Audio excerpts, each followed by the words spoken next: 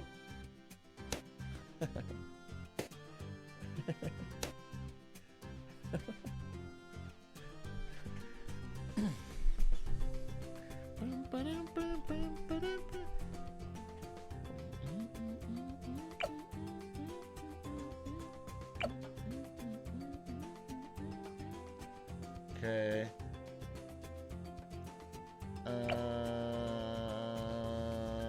What's next? I need to get this. I need to fit this in. How about this? No! Stop! Stop! Slow down! Okay. Okay.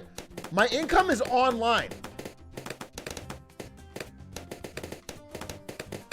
My income is online. Hold.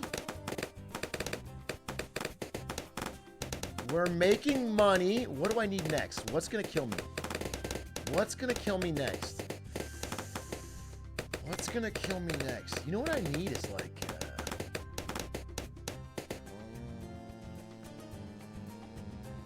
do I have airburst starts? I need airburst starts. That's what I need. Just give me airburst starts. Okay. Okay.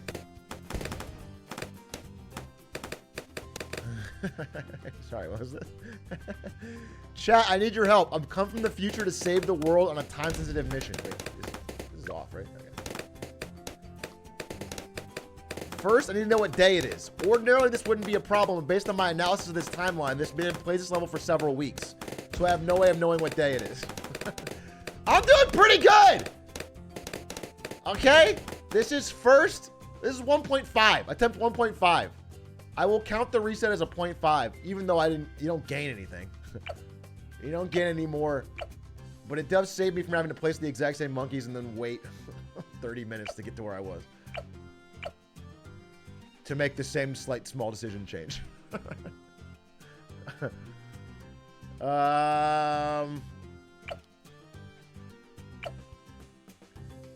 Bro, would it be crazy to go for a marketplace over a bank to try and get some lives back? I think that is crazy because the real one always goes for the bank.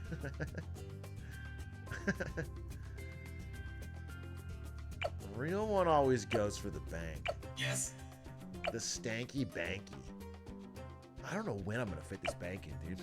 I'm literally not sure at what point I'll be able to fit in a goddamn bank. Dude, okay. I have no camo guy here. This is a problem. I need a dart monkey here with camo detect. That's not a problem now, though. Okay. Do I go for the bank? Is the question of the day. The question du jour. Press play. Ah, we're losing. We're losing. We're losing. Put triple guns. I just fucking binked it. Oh, God. Oh, God. Hold! God damn you. Hold. Wait, how do we stop this? Okay. Okay. Hold! Hold! Please, God, hold. Please, God in heaven, hold. Dude, I'm freaking out. Every fucking... The lanes are too short. The lanes are too short. What am I going to do? Where's the... I don't even know where the Moab comes from. What am I going to do about the Moab? Oh, I'm not going to be able to stop the Moab, dude. Okay, I think I triple guns. We just can't. We just can't afford it. We just can't afford...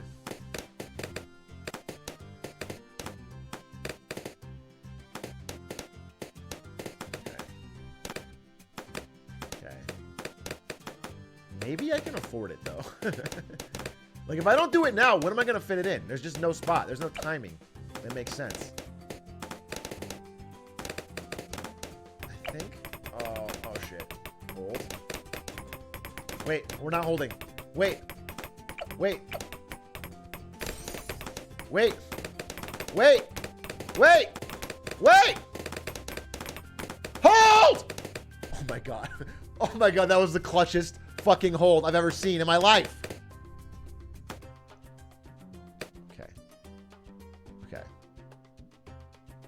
Okay. I need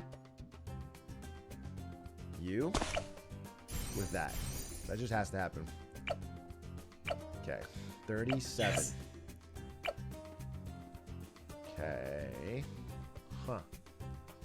Huh. Huh. Huh. Huh. Huh. Huh. Middle lane's not too bad because Quincy helps. Dude. Okay, lead's a problem. Lead's a problem, and I don't see the solution. I have a lot of money now. Do I just risk it for the biscuit, or do I die to Moab?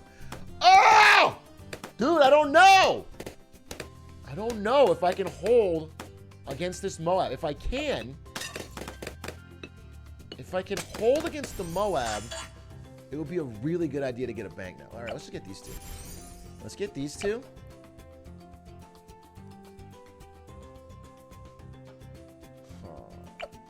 I think if I got one of these to 3240.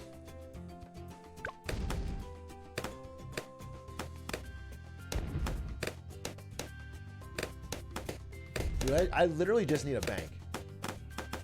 If I can get a bank,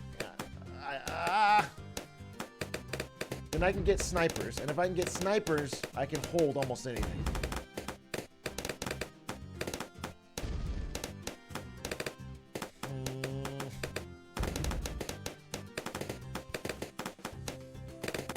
Okay.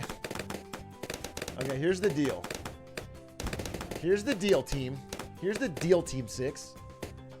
I have enough for a bank right now. Basically. Okay. I have enough for a bank right now. If I can hold. But if not, the smart thing would be to press this button. That would be the smart thing. Just to press this button, and then I will get through round 40.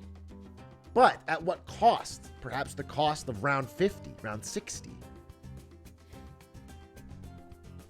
Do you understand? It's a dark road we go down. I think you want to press that bank button. Oh, this is the toughest choice any man's ever had to make. Bouncing bullet is not... Or a large caliber could also help.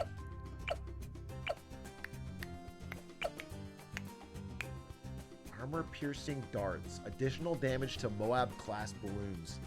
Set it to strong.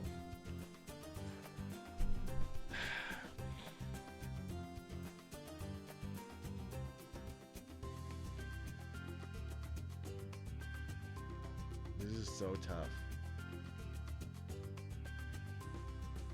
This is so tough.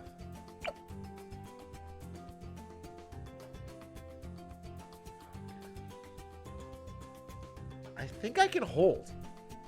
If it comes out of here or here, I think I can hold.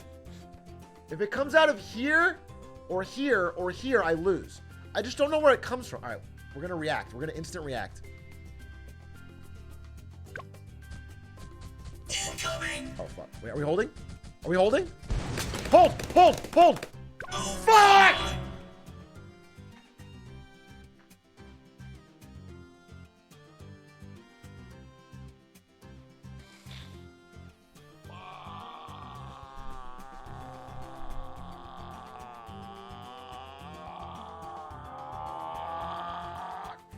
Fuck! Fuck, dude. Fuck! I believed in my monkeys too much. I should have reset. He came out of here. Dude, I had a plan, but I abandoned it when I saw how quickly it got injured. I abandoned the plan so quick because I was like, wait, the mob's actually getting hurt. I could do this. And then we busted the mob right here, but there was so many balloons inside it.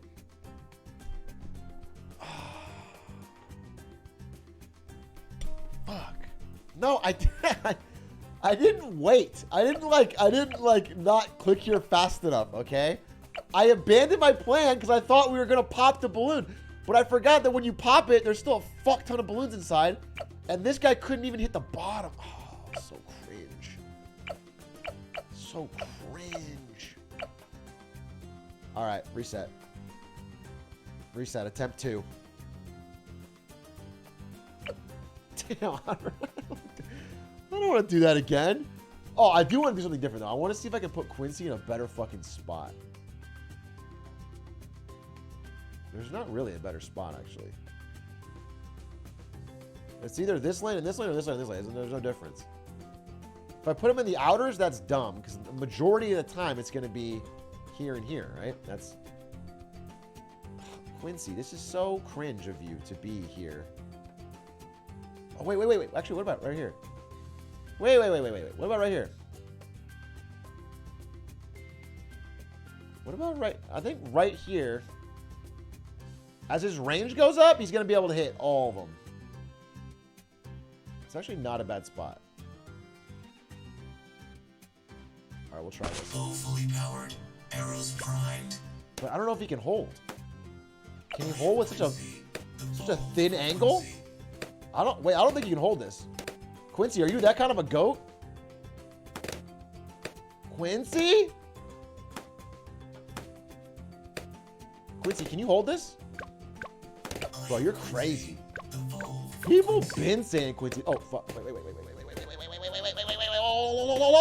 Hold. That's crap. That's so crap. Oh, come on.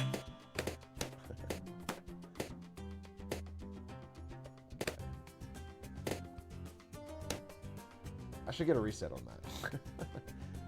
Was it auto start? That's fucking cringe. What's up? Okay. All right. 91, not so bad. Recoverable.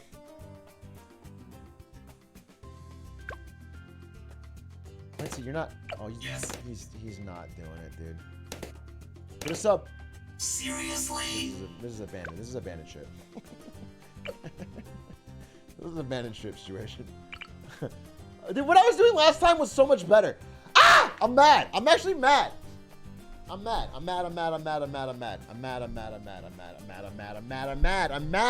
I didn't just spend the money. I'm mad that I didn't spend the money. I had 2 plantations set up. I could have made it work. No, you can roll over the bet. If I restart before round 80, you get a rollover. Okay. All right. Okay. Bro, I thought this would be better than it is. It's just not. It's just not what I want. Maybe I go really low. Wait, what about like right here? Wait a minute. What about like right here? If I can get the deepest V. Okay. Bow fully powered. Okay. Arrows primed. Okay. Quincy holds this. Then we set up a dart monkey. Don't start until the dart... Oh, wait. Maybe I don't even use a dart monkey. Maybe I use a sniper.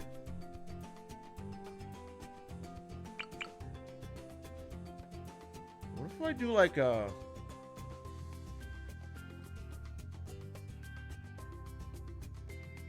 I want like the most minimum amount of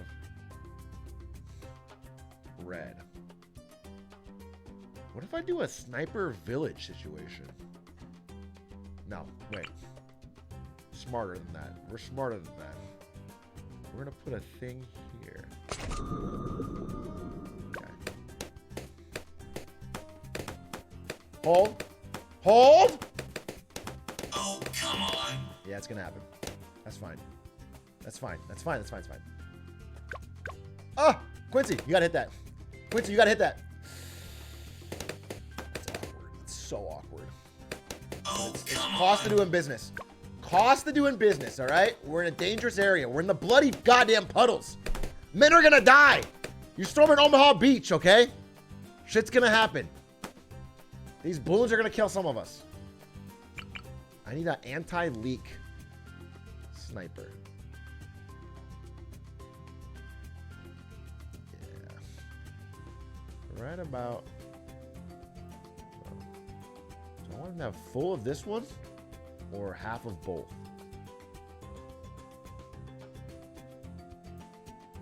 I put him right here. Full of this one or half of both? Interesting dilemma. I think half of both. I think like right here. Like right here. Hey, babe. Oh, thank you. Chicken and rice.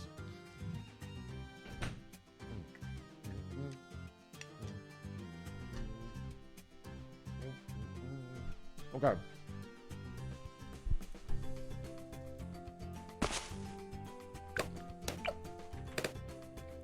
All right.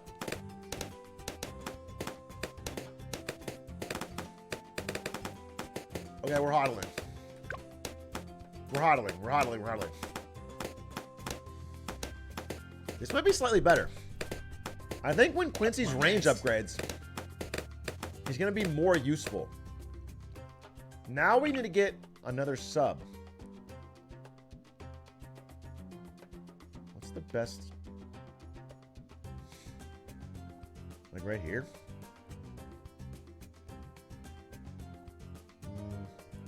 Right here. Stupid. No. How's he gonna hit both? Wait, maybe right here and I increase the range?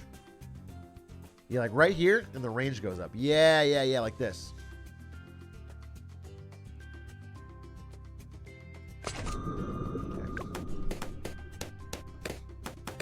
Okay.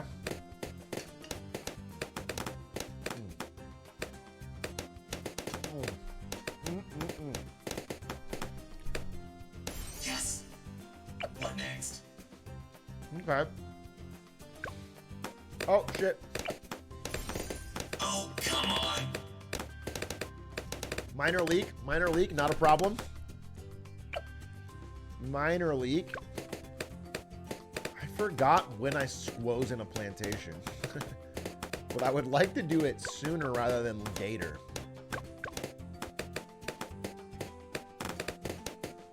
I would like to do it sooner rather than later because it's going to get too scary soon. Hold, hold, hold, hold. Hold.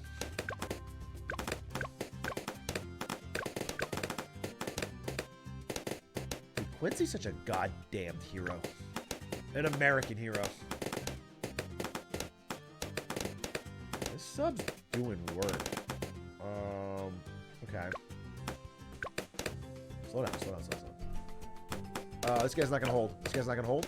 This guy's not gonna hold. Do I need to... He is gonna hold. Okay. Okay. I think I'm squeezing in that plantation. Oh, ho, ho, hoy. Okay. Yes. We'll put it here for maximum viewership. Okay. Get the bananas.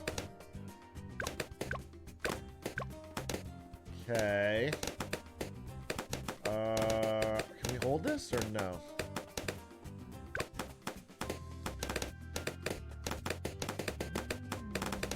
Oh, God. I think we squeeze. I think we squeeze. I think we squeeze and increase production. Yep. Yep. Yep. Yep. Caught. Yep. Yeah, we're squeezing it in. Oh, no. Wait, are we? Wait, we shouldn't. Seriously? Fuck. Double guns. Okay, we're leaking again. God damn it. Okay. Wait, oh, this guy needs double gun. No, no, no. No, no, no. Hold. Hold, goddamn you, hold.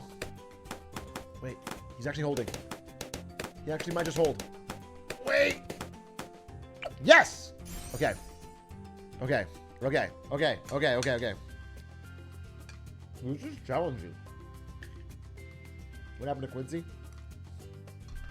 He got hurt. Dr. Monkey saved him. Okay.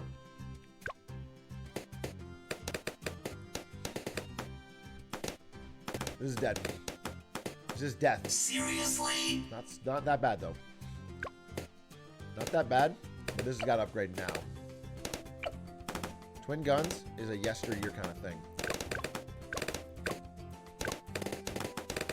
Unless maybe I want to upgrade this. Twin guns. Okay. Okay. We're holding. We're holding. We're literally holding. We're literally going to get greater production right now. Oh! Dude.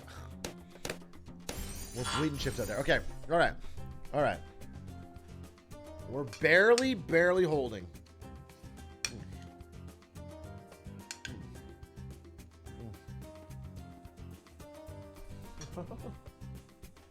Okay.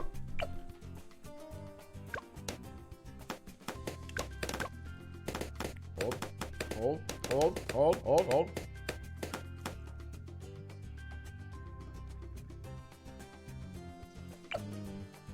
Longer range? No, advanced intel on you first. Oh! Oh! Come on. I said hold, dude! Okay. 75 is not good. When do I want to fit in my second plantation? Oh, this guy? Maybe this for camo. Okay. Okay. Seriously? Ah, we're leaking! Okay. But are we leaking enough? Are we leaking enough that we... Oh, I guess having everything in these two lanes rely on just this sub is not going to work. Do we want to take a tactical leak and get a plantation in early?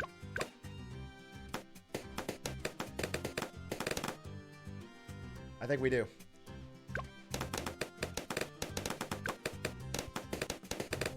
I think we do.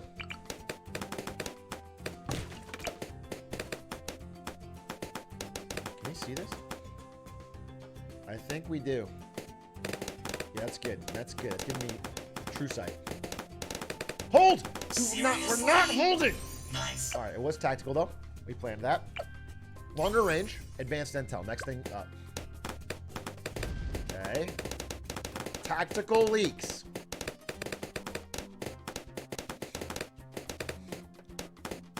We squeeze that in. We always squeeze in extra income when we can.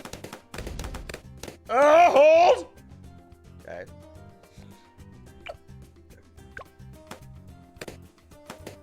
We probably can get one more. We can probably get one more. A smart man gets one more here. Wait a minute. We have to watch out for... We have to watch out for lead. We have to watch out for lead. So let's get this first. And then we'll get this. Hold. Quincy? Quincy, hold it. You're a legend, Quincy. You're still leaking? Okay, okay, that was greedy. That was the greediest shit I ever done. All right. Except for the last game where I had 4,000 in the bank and a Moab coming. And I said, let's hold.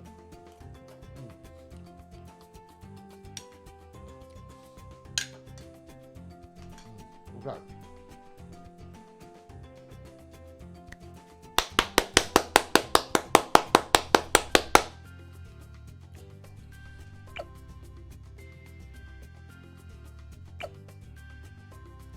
Play. Going strong? Both these are set up. No, hold. Oh my god, that was the most barely hold. Okay. Okay! This is good. I think we sneak in a Sneckit sniper too.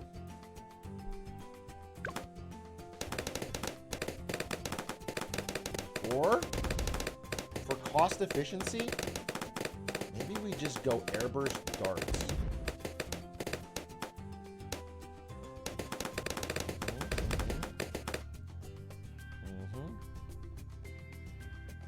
Okay. Maybe we just grab that airburst dart and we fucking...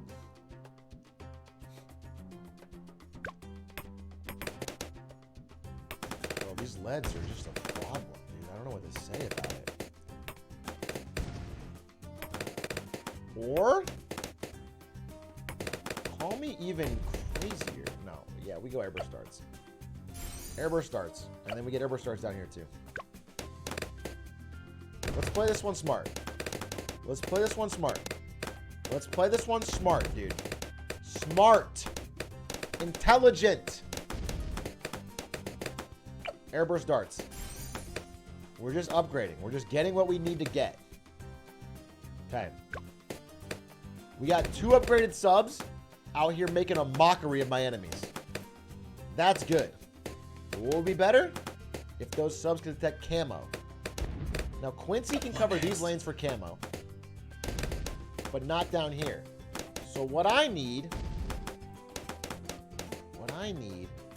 is a dart monkey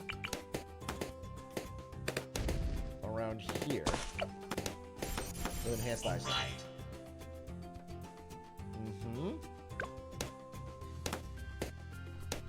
Yes!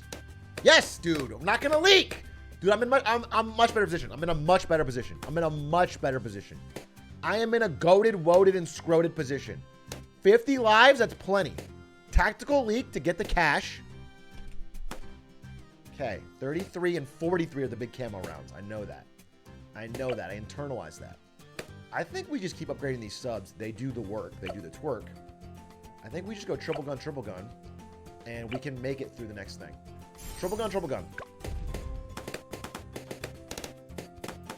gun, armor-piercing darts. And we're going to make it. Wag me, dude. Crypto bros, we're all going to make it. Yeah. This has got to be the way. But, seeing as how I'm dominating these rounds, it feels almost stupid not to push for a little more cash. I don't know what to tell you, dude. Everything in my brain's like, all right, you're surviving, so you should probably expand your economy.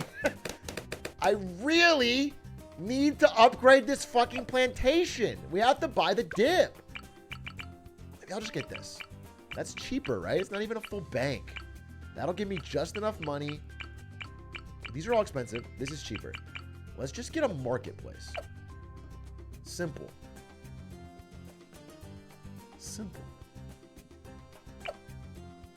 Oh, I do need shrapnel shot. All right, just start me off. We can hold our money for now.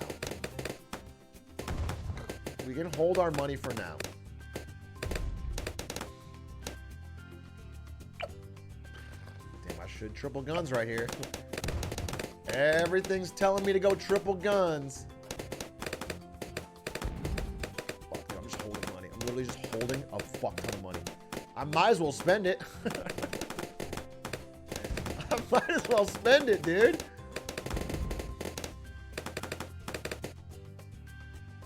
Oh, man. Passive income.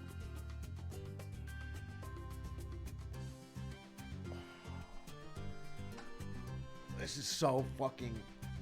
Dude, why don't... This is exactly what happened last time. This is exactly what happened last time.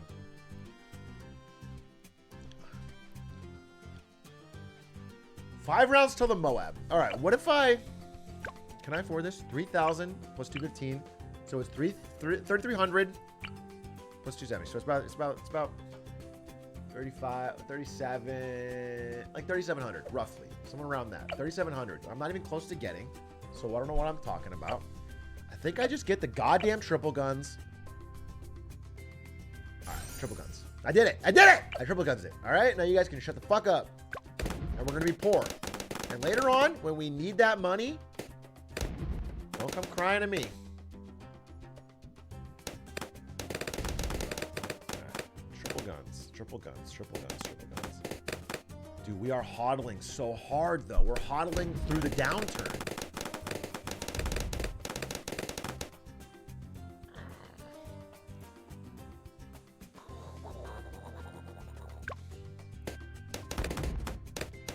It's like nothing can stop us. We're all the way up. I got 3,000 stanky cash on me. Dude, fuck this.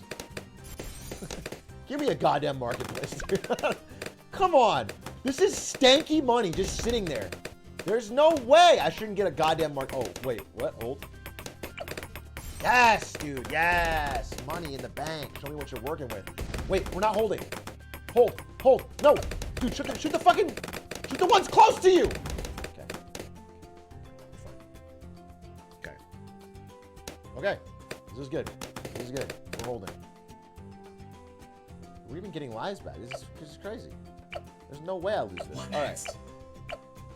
I got 3 rounds. I can probably get armor-piercing darts. As I recall, the Moab came from here, which is a good benefit of having Quincy here. Everything needs to be set up to stop the Moab on this row, and we're fine. We're literally fine as long as we stop the Moab on this row. Can we do that? I believe so. I believe so!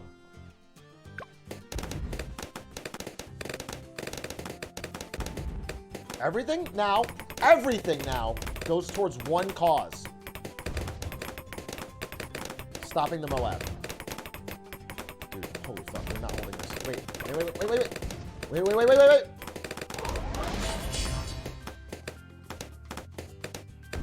Uh-oh. Bruh. Nice. Okay. It's fine. Which one of these? I think this one is the best to have armor-piercing darts.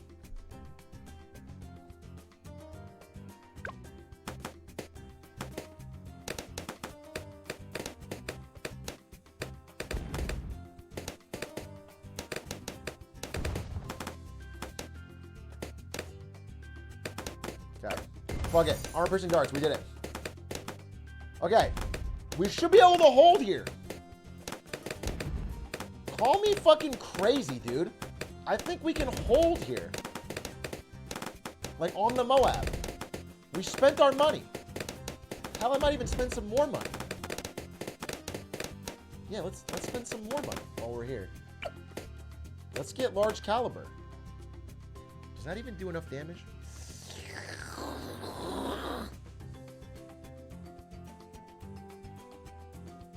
Yes. We're going to get it. We're going to get it and we're going to hold.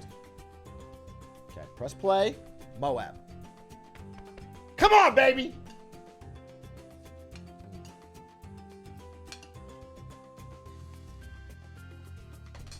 Come on, baby.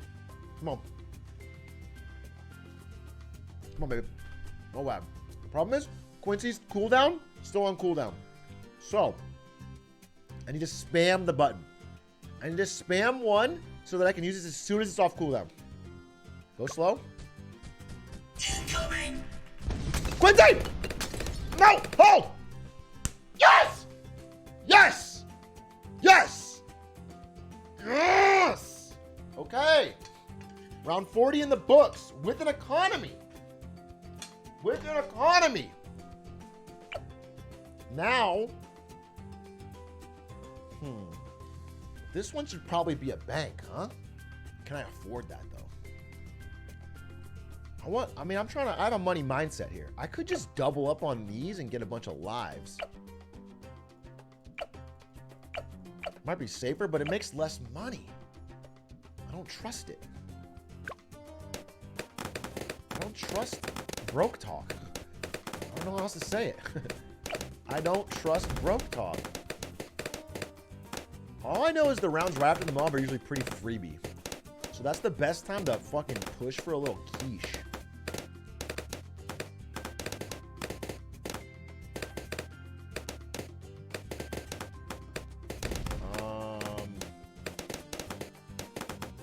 So far, so good. Bro, I think we go for the bank. No. No, I don't think we do. Or do we? Dude, oh my god, my brain! This game is it gives the toughest battles to the toughest soldiers. We go for the bank. We go for the fucking bank. Yeah! Oh, I can't afford it yet. 37.80. I think we need a bank. I think we need a bank. If we get the bank and we hold, we're gonna win this game. Because the bank just gives you money like it ain't funny.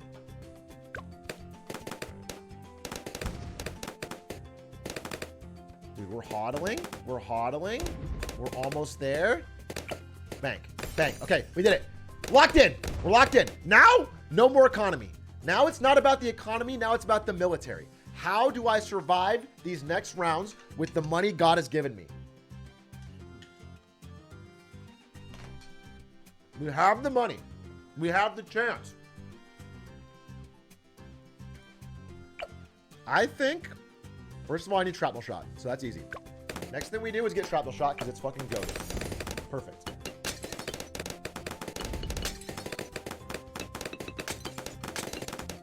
Uh-oh, uh-oh, uh-oh, uh-oh. Oh, come on. Uh-oh, fucking hell. We're leaking already. Oh, fucking shit. Oh, fuck. Fuck, fuck, fuck, fuck, fuck. Okay, that's not good. It's not a good sign. That's not a good sign. Not a good sign. It's not a good sign. That's not a good sign. That's not a good sign. We're still fine. This was a good choice, dude. Getting me an extra life. I would be down to dangerous 20 territory. All right. Bouncing bullet is woaded goaded. I could get that. It's a little out of my price range. I think probably I'm gonna want armor piercing darts. No, let's go bouncing bullet. Let's go bouncing bullet. What next? Okay, press play.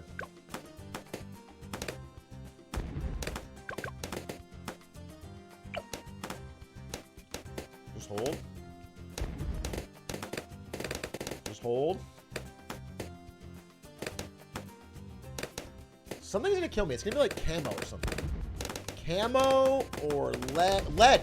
Lead's gonna kill me. Lead's gonna kill me. I gotta figure out. Lead is gonna kill me. Awesome.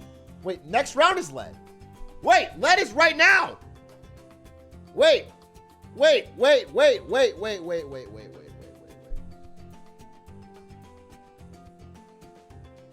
Is this an outer layer lead? Or is it inner layer lead? Lead's gonna kill me. 40? I thought, is 44 lead? I thought 43 was lead.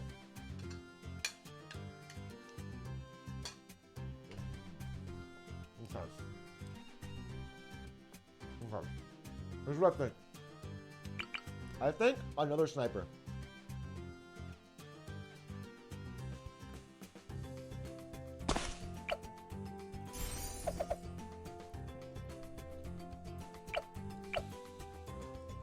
And I can cash in this money if I need to. Oh, slow down. Wait, there's no lead. There's no lead. Is there lead? No, there's no lead. For whatever reason, there's no lead. A bouncing bullet. We got it. Oh, nice. Okay. Dude, we're raking in the cash. We have Quincy's abilities. I feel good. Wait a minute. Hold the fucking phone. Hold the phone. If I can just cash in one bank statement, I think I'm good. That's my last big hurdle, is cashing in the bank statement. Do I save up? No, I think when I cash in, I'll get supply drops. So until then, what do I want to do? What do I want to do? How do I want to do this? How do I want to do this? Fortified ceramic balloons coming up next. So that's not fun. Fortified ceramic balloons are coming up next. Fortified ceramics. Does this do AP darts? Okay. I can cash in this money and get this if I need to. Raise monkey interest rates? No, I'm doing the opposite. I'm flooding the market. I'm gonna cause inflation, keep interest rates low as fuck, blame it on the next monkey president after Quincy's dead.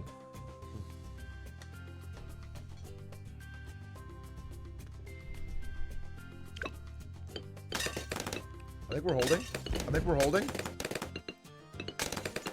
We're holding. We're holding. Yeah, we're holding. We're no problem. We're no problem. We're no problem. We have no fear. Okay. Can I get to supply drop? Because this thing will help me out immensely. But if I greed for 7,000 and die, I will lose my mind right here on show. Literally turn into the Joker. So, I need to be careful. I think I just get this. This is going to add real power to the squad, to the lineup. There's no reason not to get this. It'll help me hold until I can get 7,000, and then I can get supply drop. I think all signs point to pressing this button right here. Yeah, yeah. Oh, God. Oh, God. Oh, God! I rapid shot it because I didn't know. I didn't know.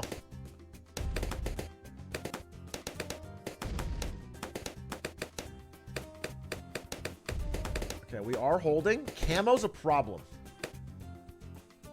Camo's a problem. Camo is a problem. Can I get... Like, if I go here, in the bottom of the bottom... No, I need to, like... Dude, this is so cringe.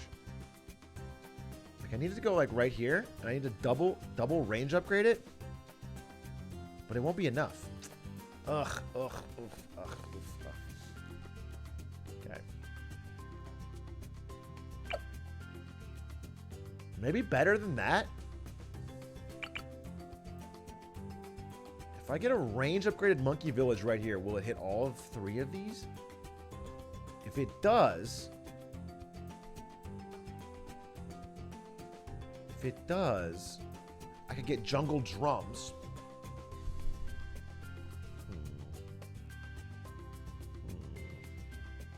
I'll just get it right here. Put it on Quincy. See? Oh, it's got to be... Wait. This is not hitting this guy at all. No, this guy's base is like in the middle of nowhere. All right, so this will not hit the sub. No matter how much I range increase it, it won't hit the sub. So this is a bad idea. So fuck that. Fuck that. I think we go cheap with it. I think we get more dart monkeys with extra vision, and we just let that be the thing.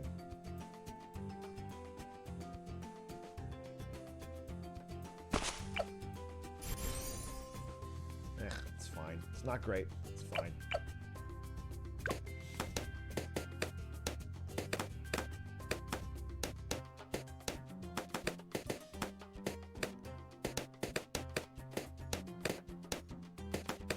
Outer layer is still a huge problem that I'm not even looking at. Okay. I mean, most important thing now is just saving up money and getting supply drop. That's it. Get supply drop. The money will flow. We're in a good spot. We got subs doing work. I feel like this is fucking doable. We're holding. We're holding pretty well. But I have a lot of money. I can almost get supply drop right now. Maybe I do. Maybe I just gun it right now and then I'll lose money on interest, but I'll make money on getting the drop earlier. I'm probably fine though. I don't think I'm hurting.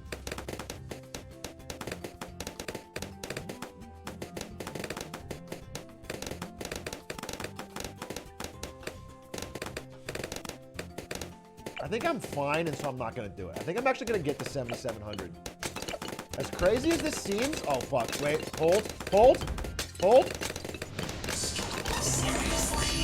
No. No. Oh my god.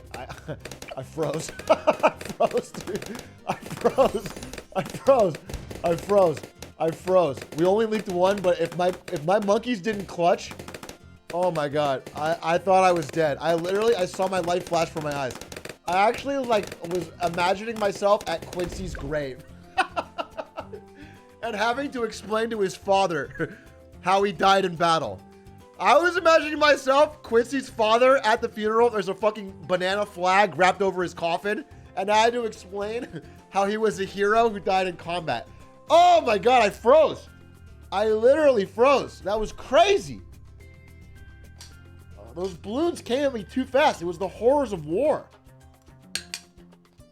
I now know what it's like to be there on D-Day, dude. It's the same thing. All right. Okay, we have this now. So we're good. Hold. Dude, please fucking hold. Don't go fast. Nobody needs to go fast. Everyone needs to go slow.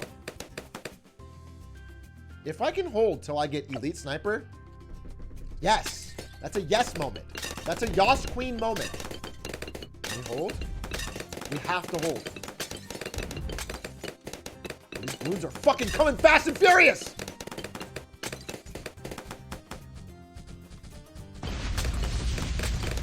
God damn it, it's too scary. It's too scary. It's too scary. Okay, we can't wait. We can't wait for this. Camo ceramics. Camo ceramics. Camo ceramics. Camo ceramics. How do I deal with camo ceramics? These guys give you vision, but no one gives vision here. I think we have to upgrade this. Dude, I'm just... Oh, God. God damn it. Elite Sniper would be so goated, but it's too greedy. What I'm doing is too greedy. We don't need it that early. So let's do this. Ceramics, camo. That's what... If you want to counter camo ceramics, you get a thing that kills ceramics and kills camo. That's free. That's smart. That's smart play. That's a good leader. Wow, those things were easy as fuck. Dude, I should have just held. I should have just held. Bro, these things aren't even a challenge. Oh my gosh, I should have just fucking held the cash. I could be rich right now. Alright, better safe than sorry. Better safe than sorry. We just need to hold. I need this. Ha! We're almost at 7K. That's awesome. We're almost at 7K.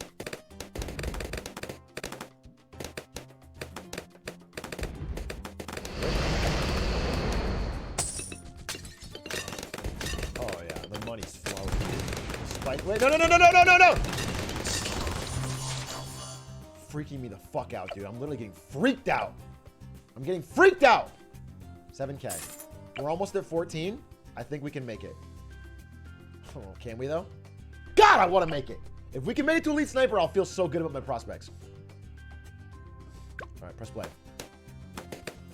Just hold. Just fucking hold. Just hold. Just hold. Elite Sniper, hold. Elite Sniper, hold. Elite Sniper, hold. Elite Sniper, hold. Elite Sniper, hold. You want strong? Come on, dude. We're almost there. Come on, baby. Come on, baby. Come on, team. For Quincy. For Quincy. For Quincy. For Quincy. Hold. Hold. Hold. Seriously? Oh, shit. We're leaking. Oh, God. We have to hold.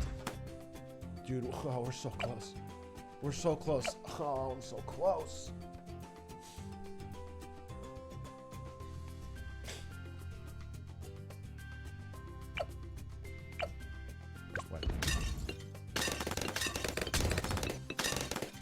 Come on, baby. Come on, baby. Come on, baby. Come on, baby. Come on. Oh, fuck. Oh, fuck. Give it to me. Give it to me. Give it to me. Give it to me. Give it to me. Give it to me. Give it to me. Yes! Shrapnel shot. Yes! Yes! We are holding. Go to Elite. Okay. You want some? Okay. Okay. Okay. What Okay. next? Right? Elite. Well, this gives me all sniper bonuses, right? Faster reload to all snipers? Yes, sir. I think we get another sniper. We get another sniper. And this fool is going to be our fast firing mof. Okay. Okay. Are we holding? You should also be on the lead. Okay. Okay. Okay. Bro, it feels like we're in a good spot. Some automatic. Oh!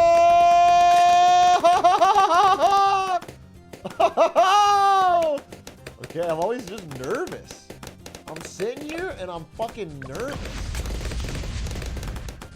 Can we hold? Can we hold? Give me this. Give me this.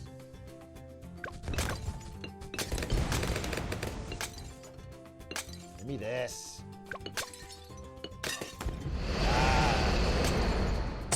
Money! Okay. Fully automatic. Yep. Elite Defender. I'm probably gonna get myself a village on these two. So let's get Full Metal Jacket. Maybe not. Maybe I'll get. Maybe Shrapnel's better. Stop. Stop.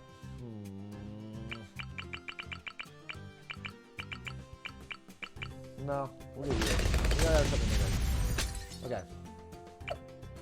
Now I just need to get 15,000. 15,000 is doable, and then we'll have Elite Defender, and then we're fine. Can you pop lead? Can you pop camo?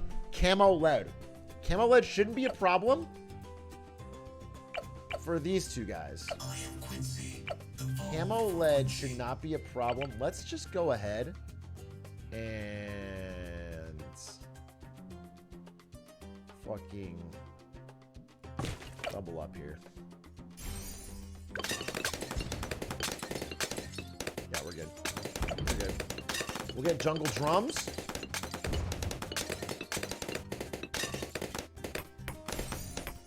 Yep. Yep. Yep. Yep. Yep. Yep. Yep. Holy shit. I might just, in fact, do this shit.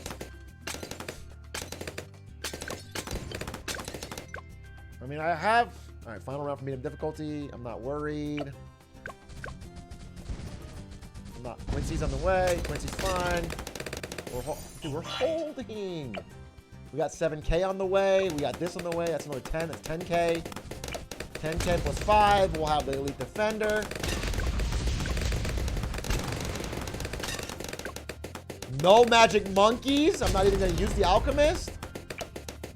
Wait a fucking minute. Gimme, gimme, gimme, gimme. 7K in a second.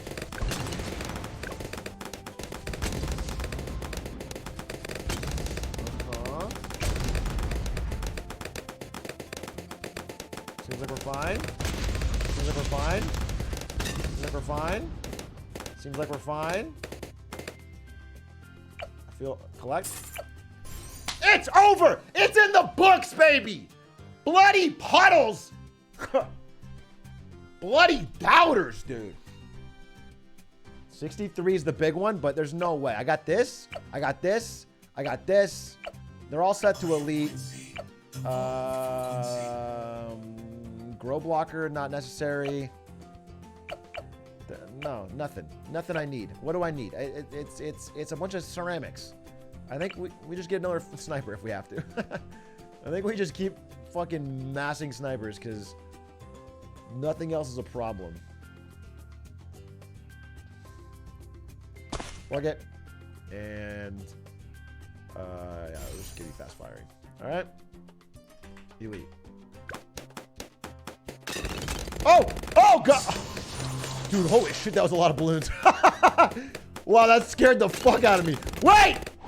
Dude, oh my god. Turn it off high speed. I'm gonna cry. I'm about to cry. I'm literally about to cry. My eyes are watering. Holy shit, that's a scary amount of balloons. Wait, what's happening? Are we gonna hold or not? I can't. Oh my god, this is giving me a heart palpitations. Okay. Okay. Jesus Christ. Can I get this out of the way? I think I got rid of this. Because it's more, I can shoot more freely, and everything's about these guys. And there's gonna be another, like these guys can't see the. I think I get this out of the way. Yeah, fuck it. Okay. I'm gonna plus this.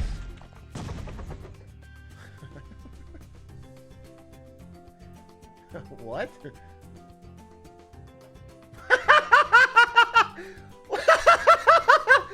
What the fuck?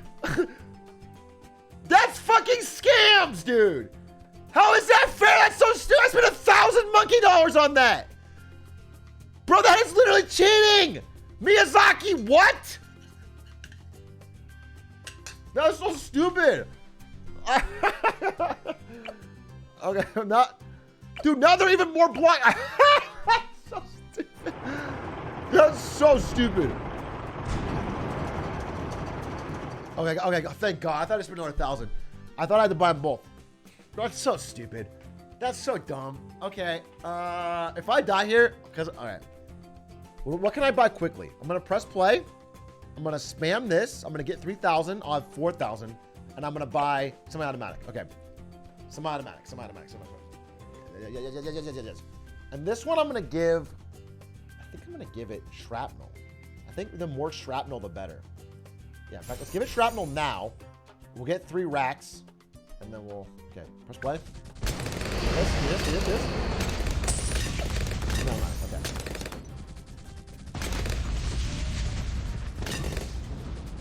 Yeah, we're good, baby. We're good. We're hood. Do I want to give you guys anything else? You already can all see camo, basically. I don't know what. There's no real point in grow blocker. There's no. I can give you this mib. Let's just go for some automatic for now.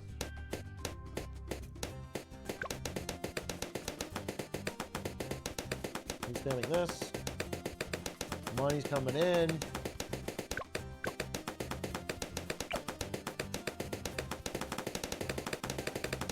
Yeah, they're blasting fools.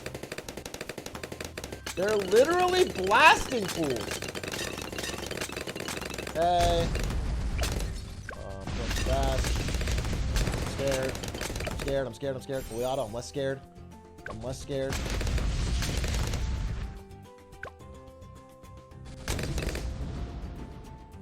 Okay, what about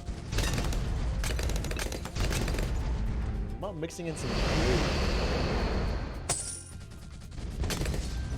Why do I just keep making snipers, to be quite honest? Snipers are all upgraded. They're all in range of this. There would be no reason to stop this season. I think. Unless I want to go sub-commander, which I don't. You want some? I could just get mib, though. Then they can pop fucking anything. Oh, main Moab. Yeah. We'll get that.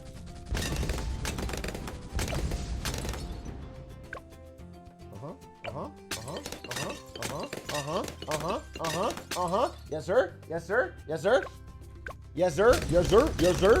Speed. Yes, sir. Keep that cash rolling in, baby. Keep that sticky icky rolling in. Don't want to go for cripple? Nah. I'm not gonna be that rich. Or am I? Maybe I could get cripple. If I get cripple, I don't think anything can stop me. I'm all the way up.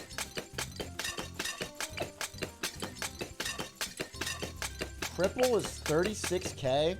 7k from the. I see 30k.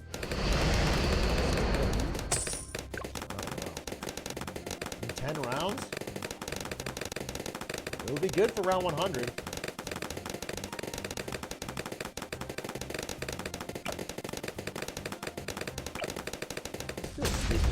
Whoa, relax. This feels stupid. I think I just keep spamming fucking snipers.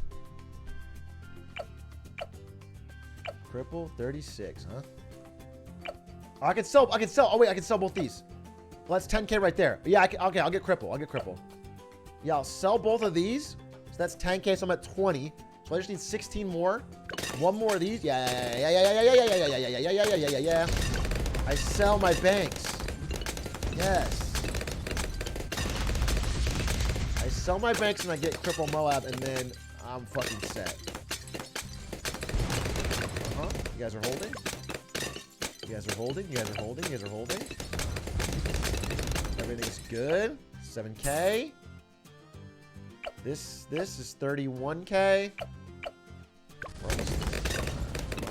Headshot.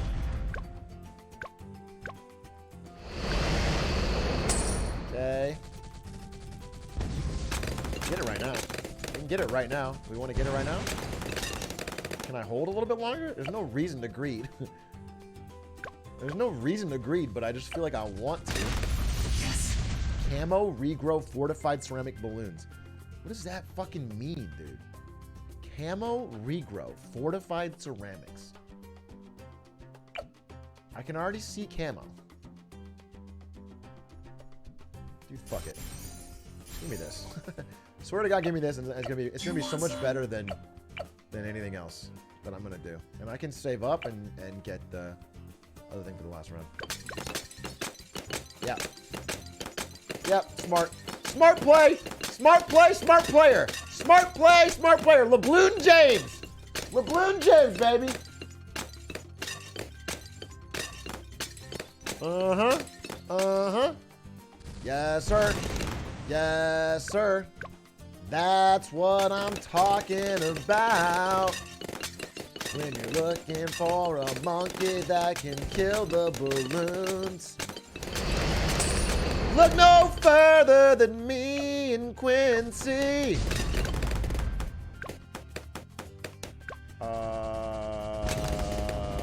Yeah, we're gonna go for triple Moab. Let's get it done. Oh, hold. Everybody hold.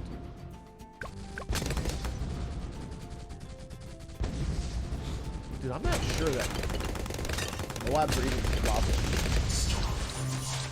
I actually think I just need more single fucking balloon DPS. I need more shrapnel. I literally don't think it's the problem. Like, Moabs are not moving. The problem is the little balloons might move too fast. It makes me spooked. It makes me spooked. I'm quite spooked. Yeah, I think I mean, I can get it right now. Do I want to just get it? Does it give damage upgrade? Or is it just a fucking Moab slower? Because Moabs are not really the problem. Crippled Moabs are immobilized for longer and take extra damage from all their attacks. I'm just not too worried about the Moabs, dude. Is that crazy of me to say? It's got to be good, though. It's got to be so good if it's worth this much. Fuck it. Let's play smart and safe. Let's just get another one of these. Another one of these. Yeah. Yeah, that's fine. And then I'll just get crippled mob for the last. Oh, hold.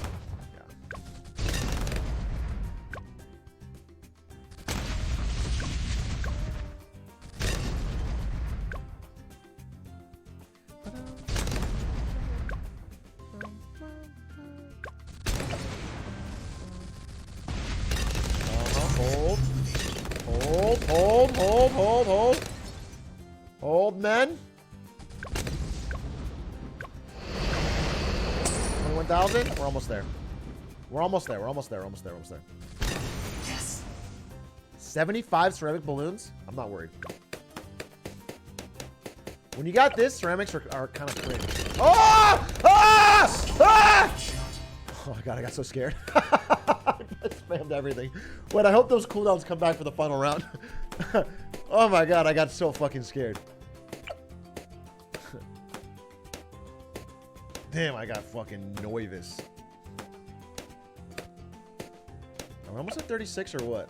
Actually, wait, just cash in. Dude, fuck it. Cash, sell. Sell. Buy. No, give me. We did it. All right, that's it. This is the squad. This is the squad. Deal with it as you will. Go on elite. Okay. This is the squad. This is the squad. This is the squad. This is the squad. This is the squad. This is the squad. For the last 2 rounds, these guys have to hold.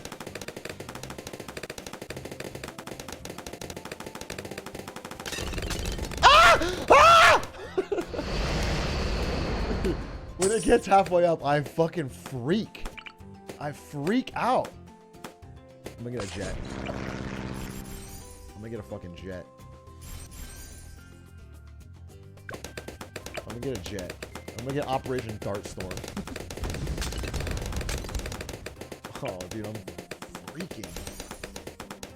Okay. 1 round left. 1 round left, baby.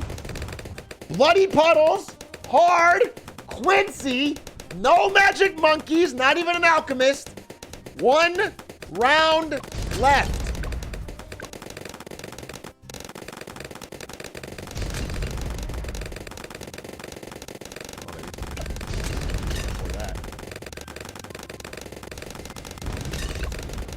Okay.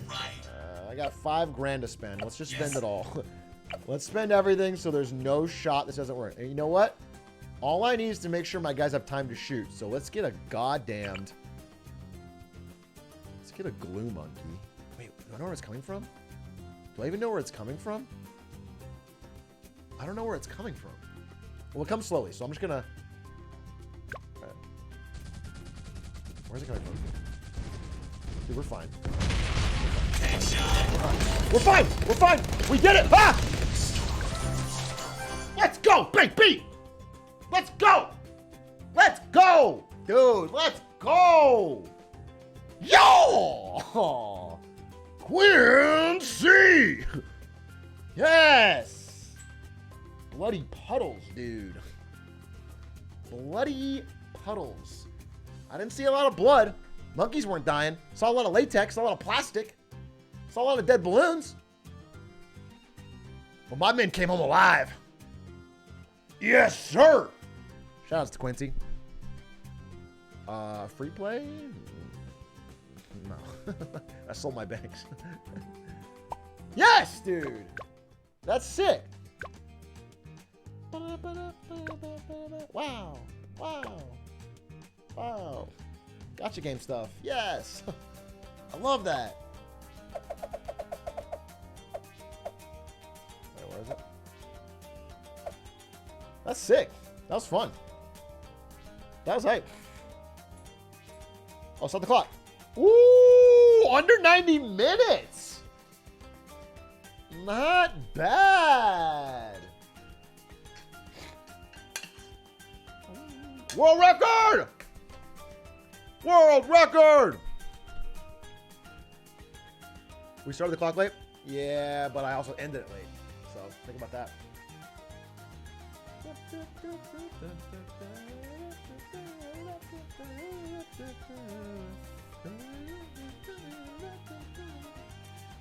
May I have to play competitive Bloons? I might. I literally might play 1v1 Bloons. Yeah, the more I play this game, the more that sounds interesting to me. Might do it. Was there a Connor raid? Logging up. No, I'm gonna play. I don't know what I should do now. Is it Saturday? We could literally do Get Smarter Saturday. It's 7 o'clock on Saturday. We could literally watch great YouTube videos right now. What if we did that?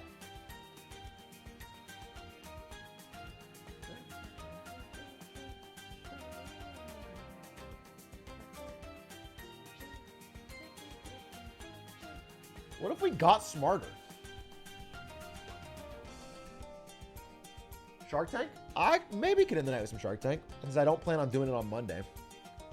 But also on Monday, I could just do a regular length. You know, I'm not going to have a massive wins and fails. If I could do a regular length Marketing Monday into a turn-off stream and go off for Shark Tank, that's a perfect Monday. That's my dream Monday. Here, is there a mod? I have to get a drink. Does anyone want to do a vote on Elden Ring versus Get Smarter? I think I'd rather do Get Smarter though. I think I can start with Get Smarter. If we don't find anything good, I'll transition to Elden Ring.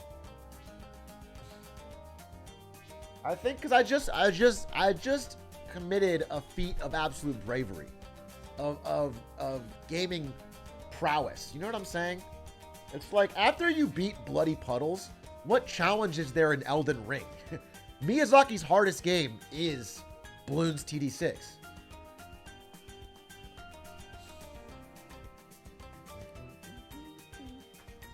Oh, new summoning salt video? Easily clap. That's what we're doing. No, that's what we're doing. If there's a new summoning salt, that's what we're doing. It's been, as it's been said, so has been done. Change the title. Get Smarter Saturdays. We're gonna watch new summoning salt video. That sounds fucking hype as shit.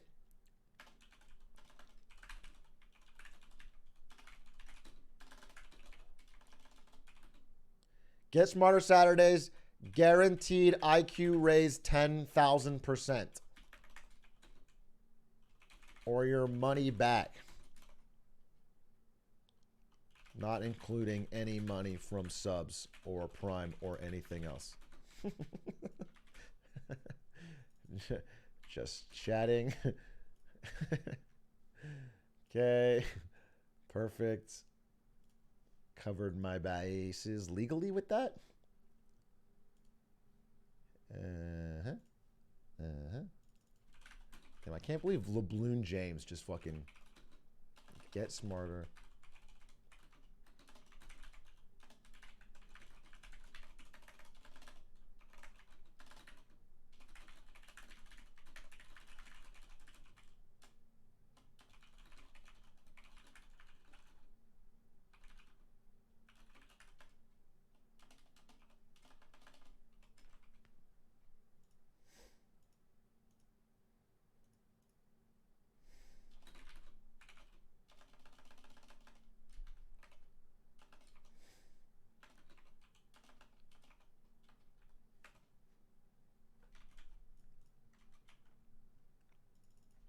Just chatting. Okay. Okie doke. Big A is now 100% full-time Bloons Tower Defense streamer. You imagine, dude? Imagine if I go to my boss in NVIDIA and say, hey, listen.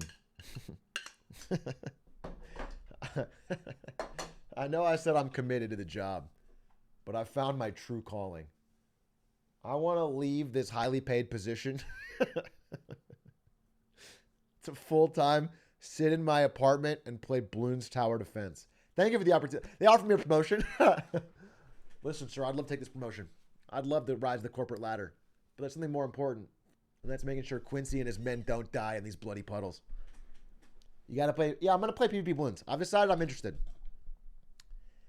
Nathan is cool, man. They have the 9 months. Hey, Atrioc, if I was pregnant when I started my sub, I would have a baby now, and you would be a grandpa. Isn't that crazy? I can tell you that that message is crazy. What you sent is crazy. Thank you for the 9 months. You are correct in that it is a crazy thing to say. Okay, let's get to the Get Smarter Saturdays. Yes, if you guys don't know the rules of Get Smarter Saturdays, they're quite easy to understand. It is as follows. Number 1, the video shouldn't be too long. This ties directly into rule number 2. The video shouldn't be too boring. These are sort of a twofer. These rules work together. You don't want long, boring videos. But rule number 3 brings it all together. The video, at the end of it, we need to have learned something. We got to learn something. If you have your own video, I think it makes a good fit for that. Drop it in the Discord and hashtag Get Smarter channel.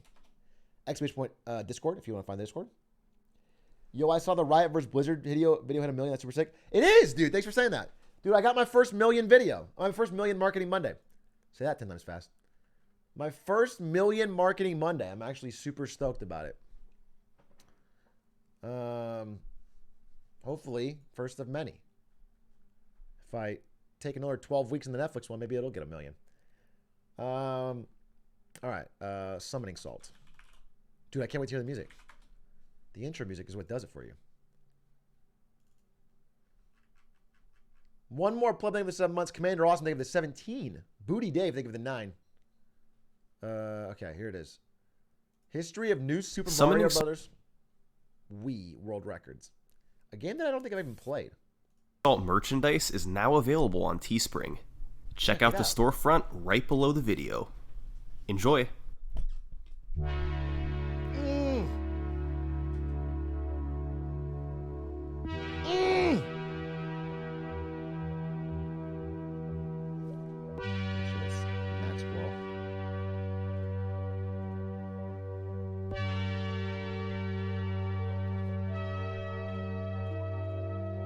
One of the fastest growing speedruns of the last few years is New Super Mario Bros. Wii. Close to 1,000 runs are on the leaderboard, a mark that not many games have reached. Naturally, competition at the top level is impressive, because not many people can call themselves a world record holder.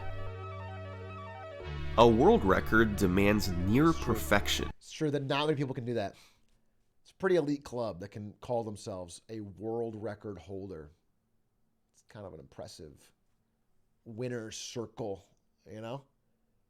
It's sort of a lifelong thing that you, once you're in, you aren't in that club anymore. He said had one. I don't need to have it currently. Former world record holder? Yeah, okay, yeah. Former. Not that long ago, though. Not that long ago. Honing in skills that come after thousands of hours of gameplay. Few people have gotten to that level, but those who have etched their place in speedrunning history. True. This is the world record history of New Super Mario Bros. Wii.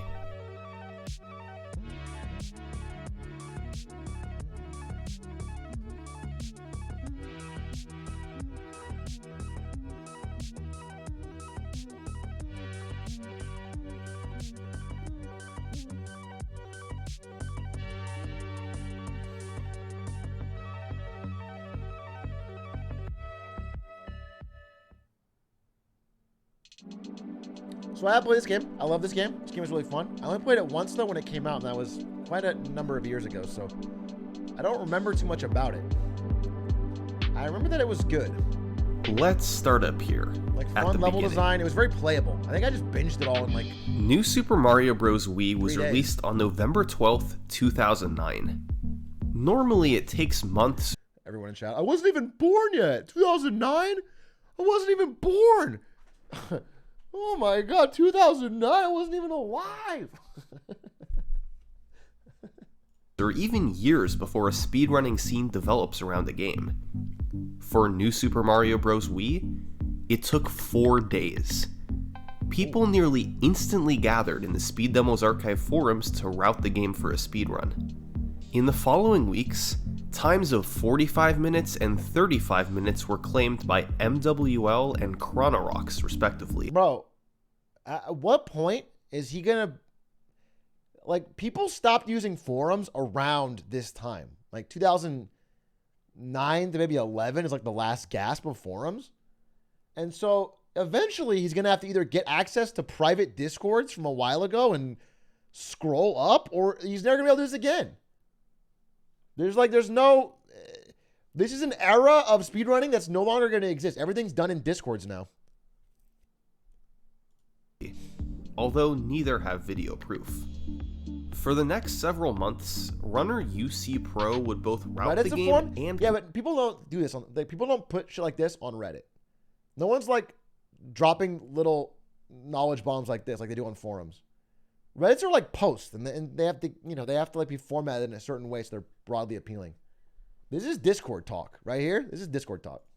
complete speedruns, and in May 2010 he claimed the 2605, but once again he didn't record it. To get to the first recorded run, we have to jump to May 2011, when Riker Z uploaded this run, a time of 26 minutes and 56 seconds. Holy shit. Riker Z started in World 1. Level 1-1 is quite straightforward, where you want to run and jump through to get to the end as fast as possible. However, there are subtle optimizations you can make. Sliding down the hills This gives you a Wii footage? slight boost of speed, and So running grainy. through the checkpoint is the fastest way to power up. Riker Z also picked up the propeller mushroom for later. In 1-2, he tilted the Wii remote to create downward slopes he could quickly run down, and picked up a star midway through, which increases your running speed. In 1-3, Riker Z used the propeller mushroom to fly up and access the secret exit, which unlocked the cannon to take him to World 5. In 5-1, he had to deal with the water in the latter half, and he simply fell in and swam as quickly as he could. Slow, It mega low. slowed him down by several seconds. No way that stays. After 5-1, you're forced to run into the piranha plants on the overworld map, where Riker Z collected the 8 toad balloons, albeit with a bit of a slowdown. You then have a choice of either playing 5-2 or 5-3, and Riker Z picked 5-2. It's a Dollars to donuts, he's going to say halfway through this video, and that's when Goofy Icefire 63 decided to go for 5-3 and changed everything. pretty straightforward stage, where you bounce on top of wigglers and run through the rest. Next was the World 5 Fortress, a vertical stage where having the propeller suit helps immensely. Riker Z was able to propeller up from platform to platform, Please don't spoil, sorry. then defeated Iggy with 3 jumps on his head. The next stage was 5-4. This stage is intended to be an auto-scroller, where you ride on this raft while enemies rain down from these platforms above. It's designed to be long and slow, not ideal conditions for a speedrun. True. So, instead, Riker Z decided to implement the first game-breaking trick of the run. Oh! Literally not using the raft! This is the first run? That's actually... This was That's first pretty posted sick. by UC Pro just 2 weeks after the game came out. He did and raftless takes some on the practice first to one? get right. But thanks to the propeller suit and navigating and jumping at the correct times, it's possible to skip the entire stage by jumping on the platforms and blocks.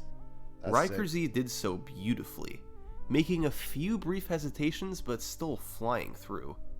After 5-4 came the World 5 Ghost House, where Riker Z took the secret exit once again to unlock another cannon, this time taking him to World 8. The fastest path through World 8 consists of 5 levels: 8-1, 8-2, 8-7, the airship, and finally Bowser's Castle. Okay.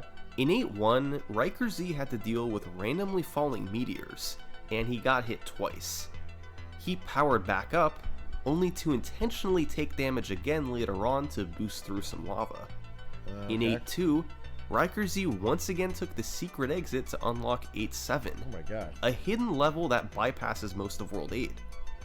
8-7 itself is just a cheating? long stage consisting of jumping from spine coaster to spine coaster.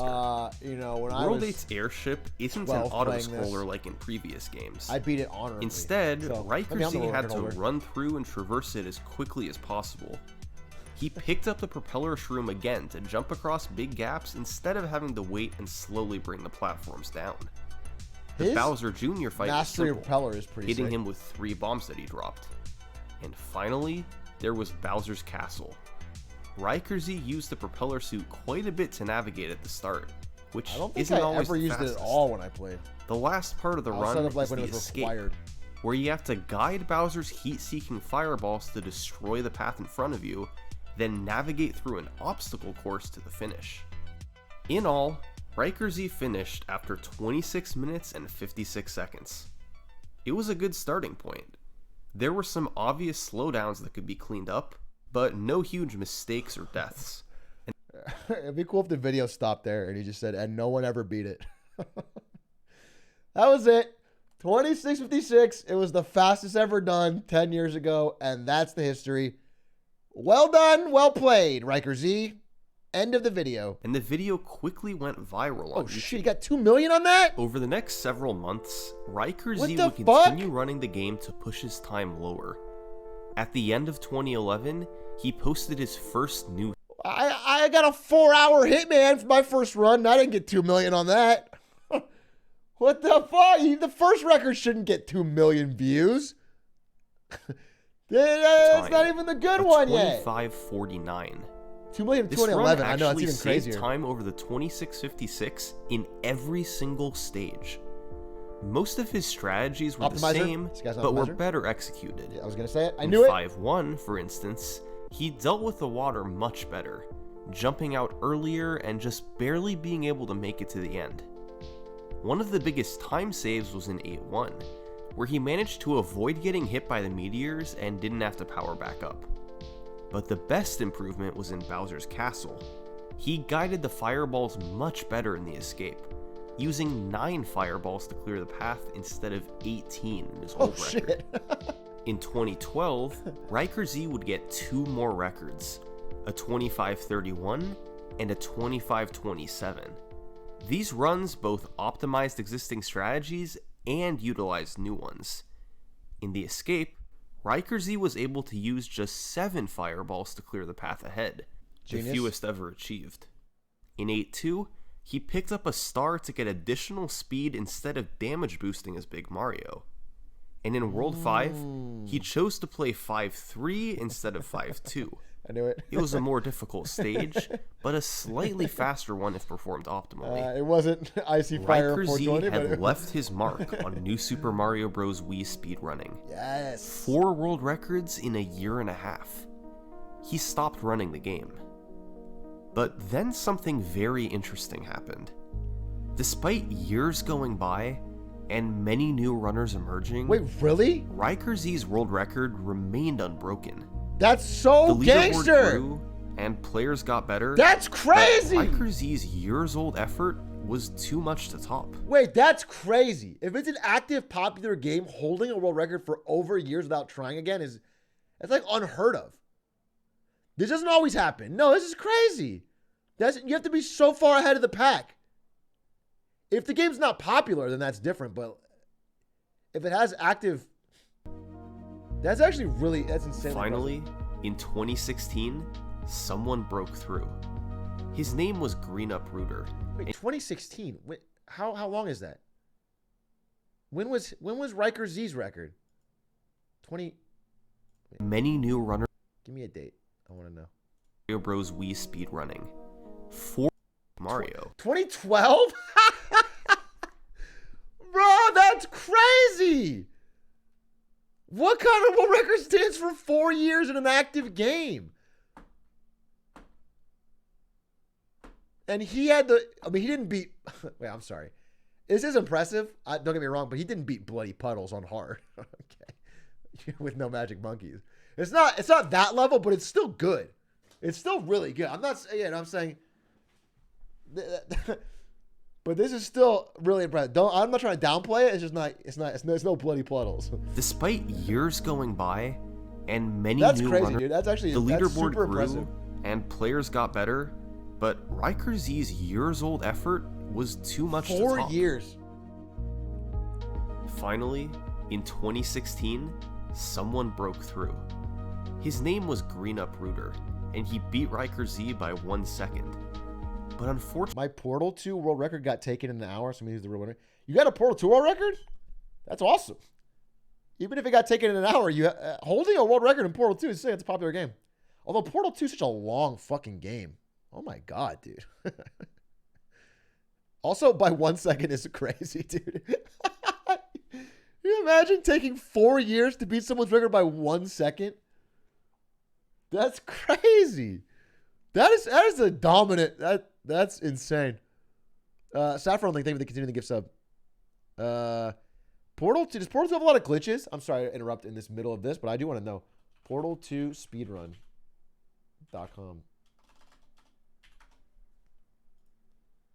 Because Portal's a long fucking game, dude. If it doesn't have glitches, does it take forever to... It's sub-hour?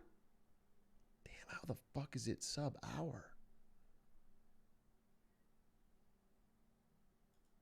Just quick check.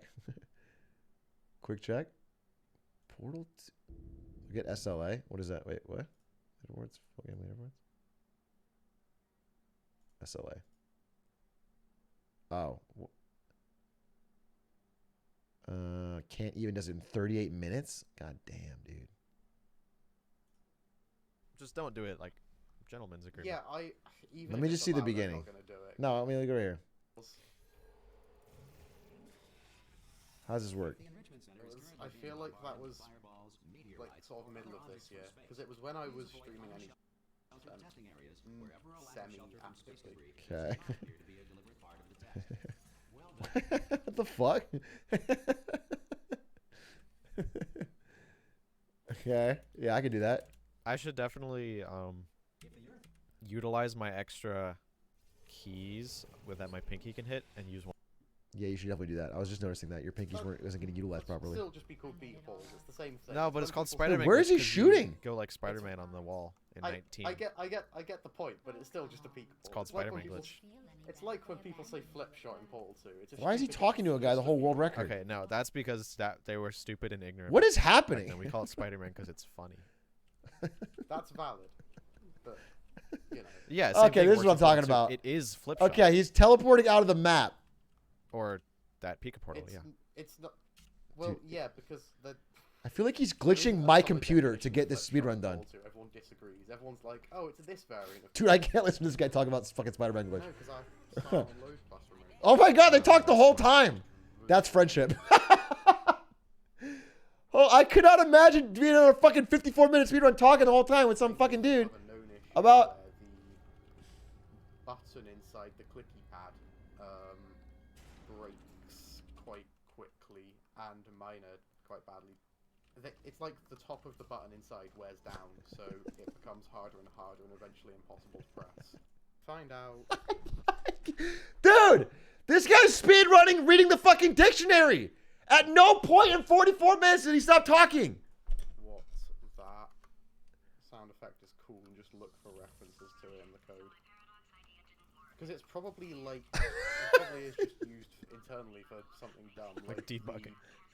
Like the fiddlestick sound. This is him, man. Dude, it's like if I had Punch in my ear. Yeah. This is like if I had to do an entire The trilogy cool run with Punch 58 talking the whole time second about anything. Dude, this is literally fucking breaking. Right. Spoilers, by the way. Okay, well, how is he doing this? How is he floating out of bounds?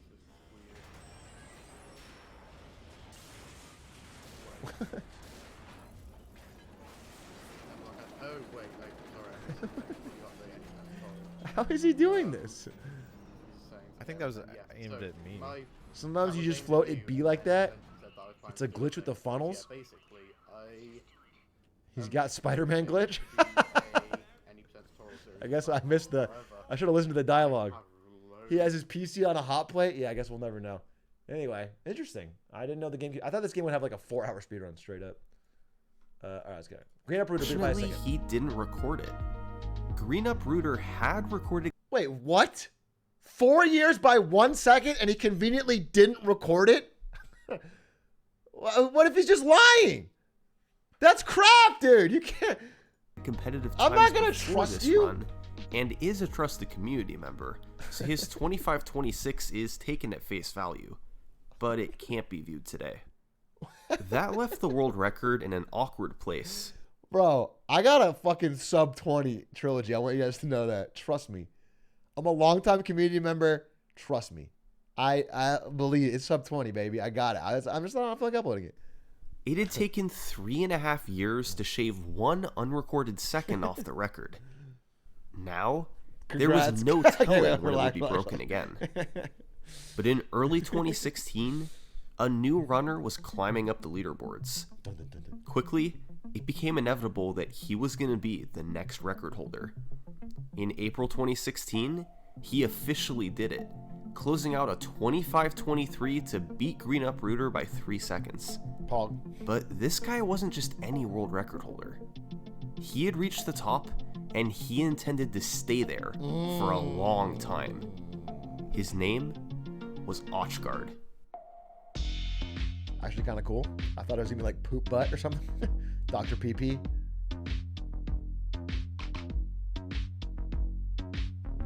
Atrioc had been around the speedrunning block before, achieving top times in Mega Man X3, Crash Tag Team Racing, and many other games.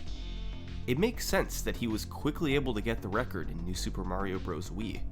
Quickly. But what nobody could have expected is that the very next day, he did it again, a 25-22. And the next day, another record, a 25-19. Damn, the back-to-back. Atrioc had set 3 world records in 3 days.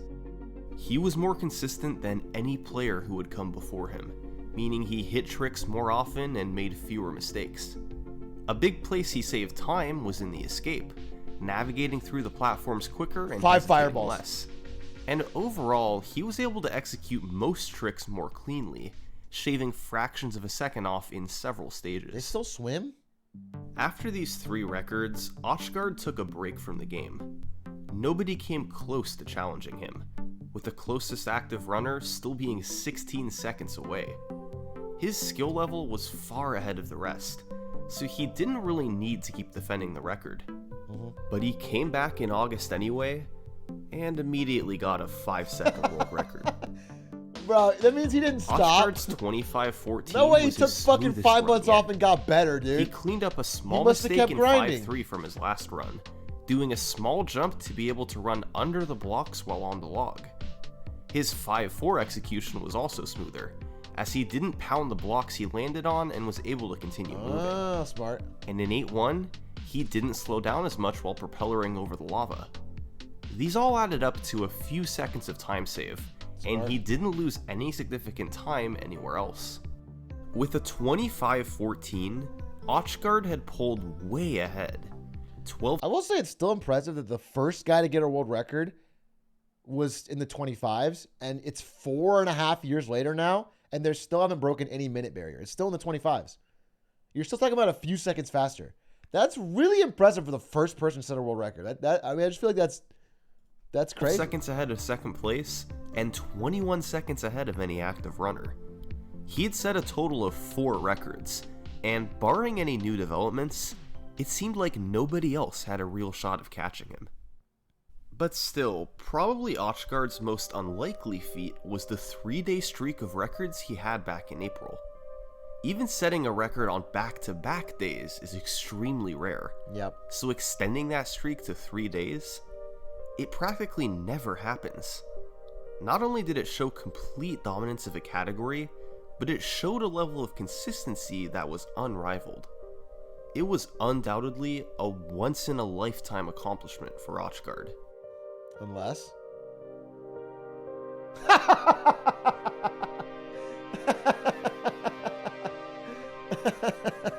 Yes, from August 16th through the 18th, Atrioc once again set 3 world records in a row. That's crazy. Doing this once was staggeringly That's unlikely. crazy. But in all my years of research, I've never heard of someone doing it twice. He had 7 back-to-back. All 3 records were 25-12s, but each one was slightly lower than the last.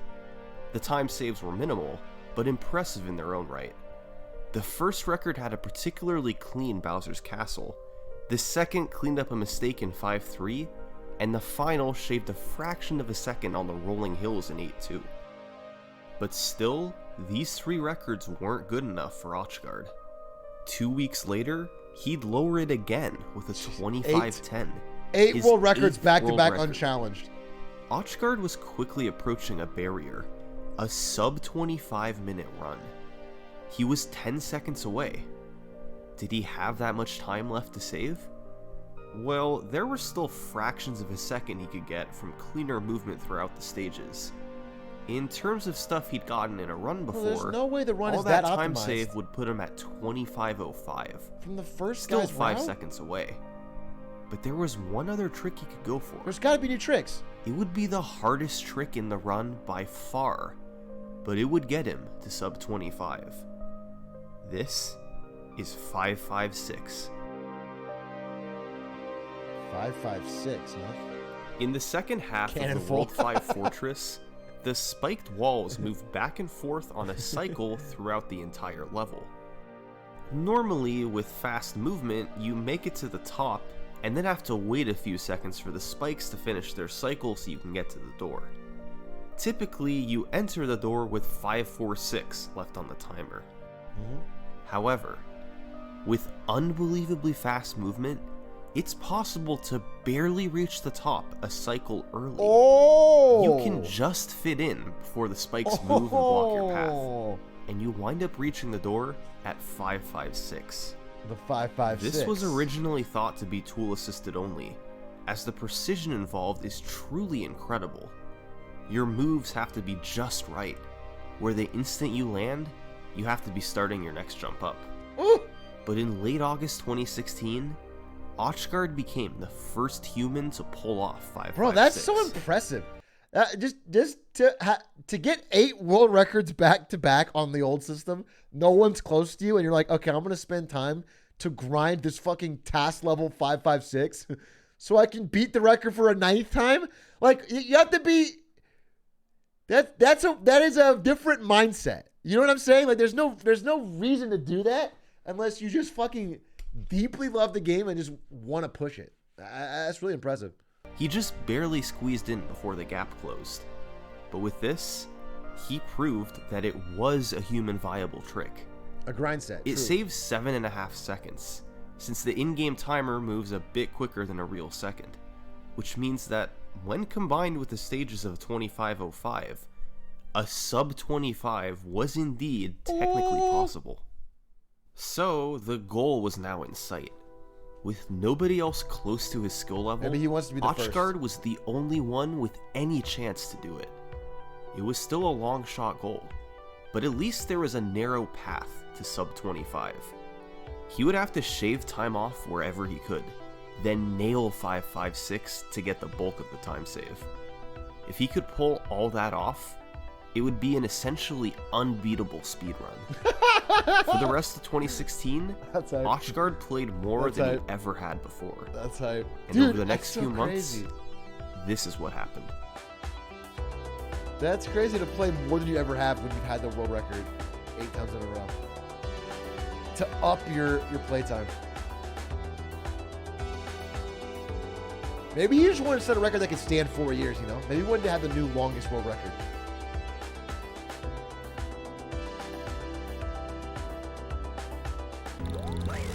Oh my god. He got it? Yep. He got it? Oh, don't get nervous. Yes. Don't get nervous, bro. You got a lot more to go. Bro, is that 11? Is it 11 back-to-back world records?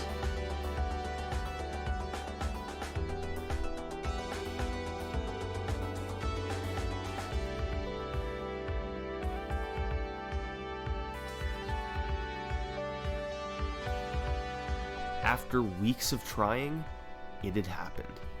The legendary, unimaginable sub 25. Oh. This was very close to 12. being the perfect speedrun.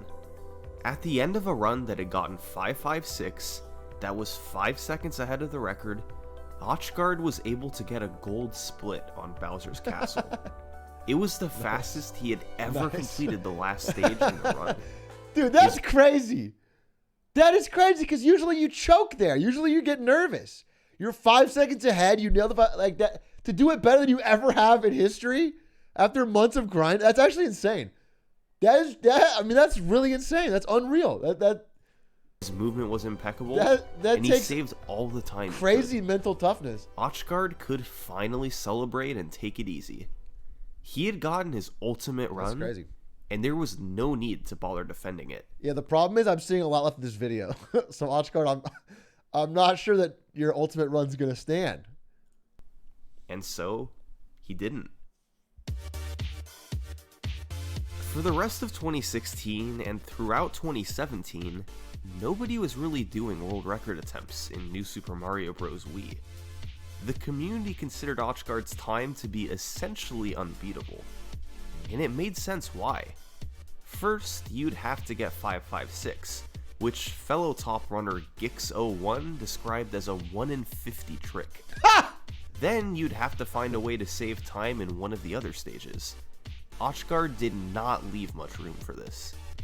And finally, you'd have to match his incredible Bowser's Castle split, which ended with a 511 on the in-game timer.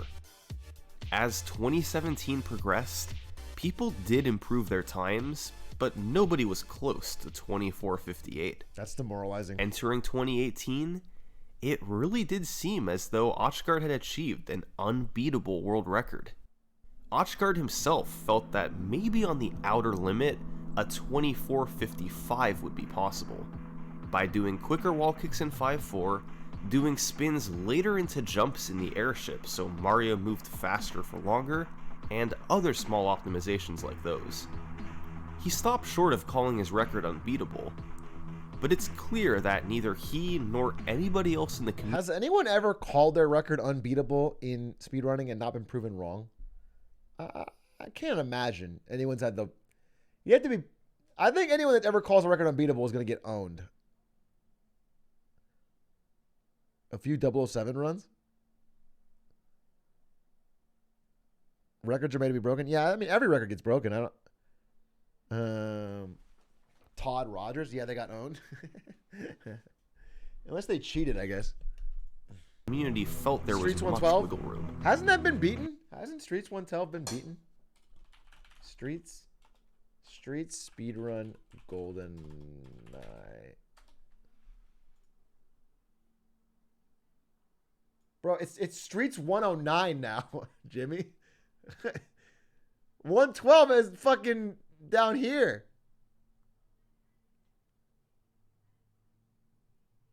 And that was 3 years ago. Double O agent? 3. Yeah, it's Streets 109. And then in April 2018, this happened.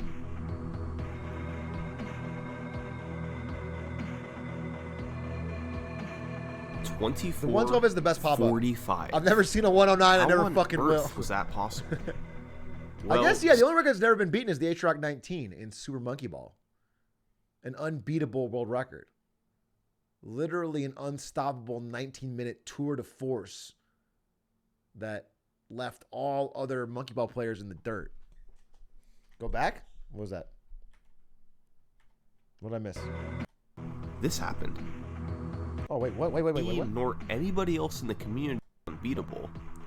But it's clear that neither he nor anybody else in the community felt there was much wiggle room. And then in April 2018, this happened. No shot! No shot! 24:45. How on earth was that possible? Well, certainly this run pulled out all the stops, like 5.56, right? No. What? This run didn't have 5.56. What? So it lost a little over 7 seconds. Well, certainly this time was achieved by an established runner like Atrioc, right? No. It was from a new runner named Fade Vanity. Alright, so what happened here? Well, Fade Vanity was a runner who quickly rose up the leaderboards in early 2018 until he had a low 25. He performed the 24:45 on April 13th, 2018. What's his innovation? And other than missing 5.56, the run was incredibly smooth from start to finish.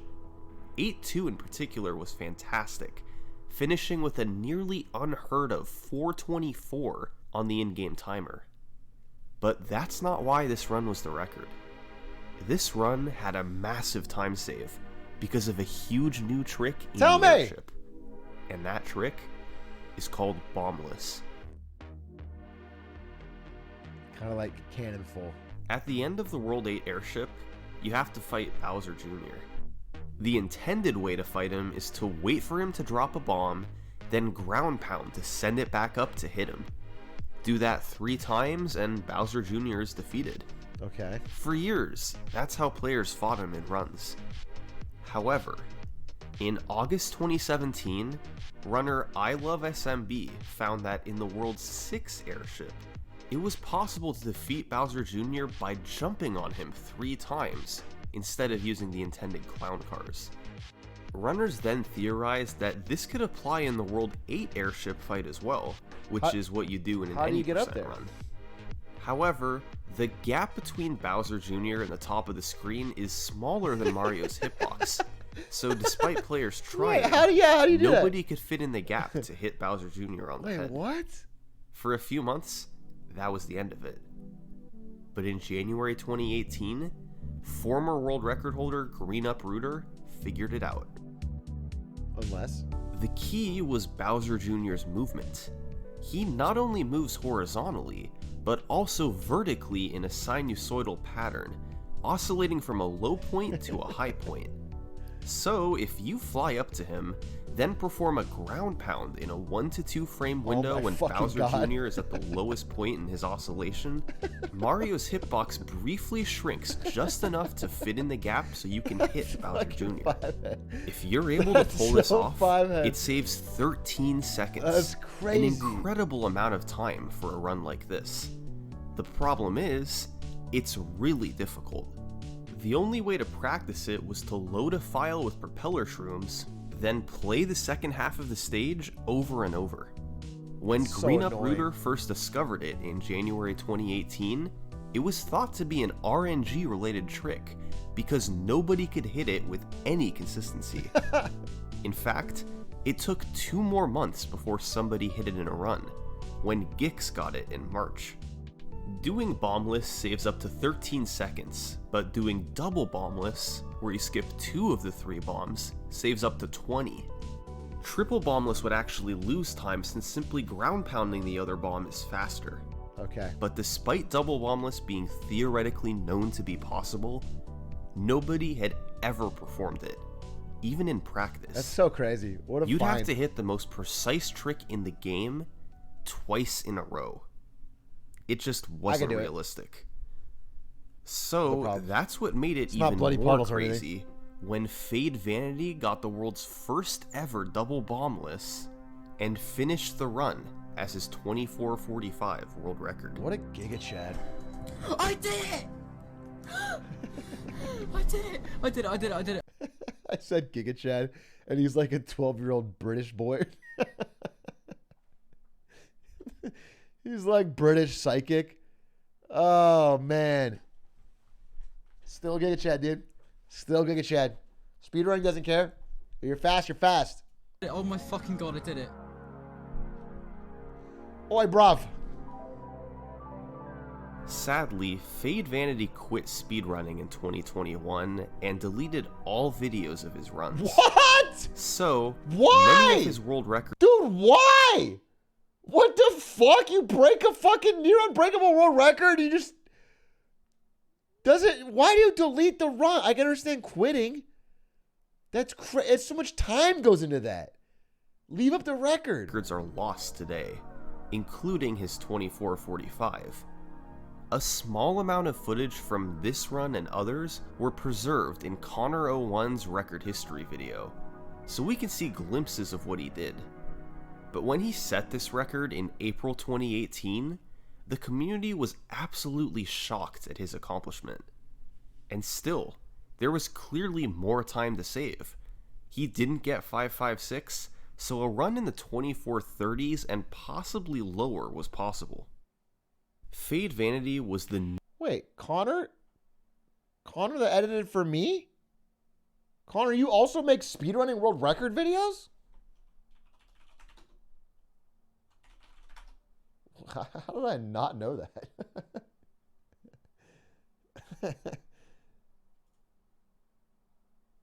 Wait, bro, you literally have, why are you editing for me? Your channel's bigger than mine, bro. I don't have a 1.5 million view video. Bro, do you need an editor? Bro, let me fucking help out. I can do some voiceover. Hear me out. And that's when Poop Burger 420 innovated a brand new trick that turned the community on its head. They'd be eating poop burgers this time. That I can do that. I can literally do that anytime. You get me on the mic, and I will literally I'll drop any new top runner of New Super Mario Bros. Wii, and while little footage remains of what he did over the next several months, his impact and legacy continue to this day.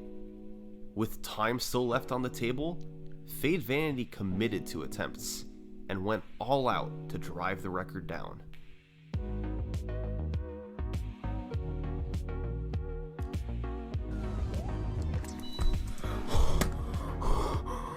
Thank you, and Kratos.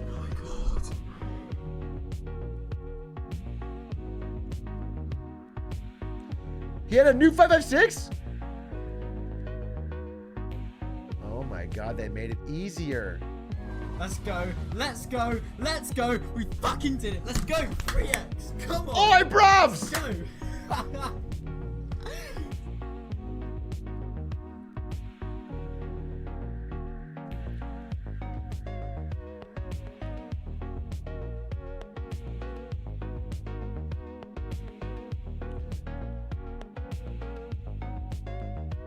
I don't know why you deleted these videos. I mean, that's awesome. You should be so proud of that. I don't know why you delete your videos for that. Maybe his parents made him or something. I really don't know. That's crazy. I feel like it's so cool to be part of part of the history like this.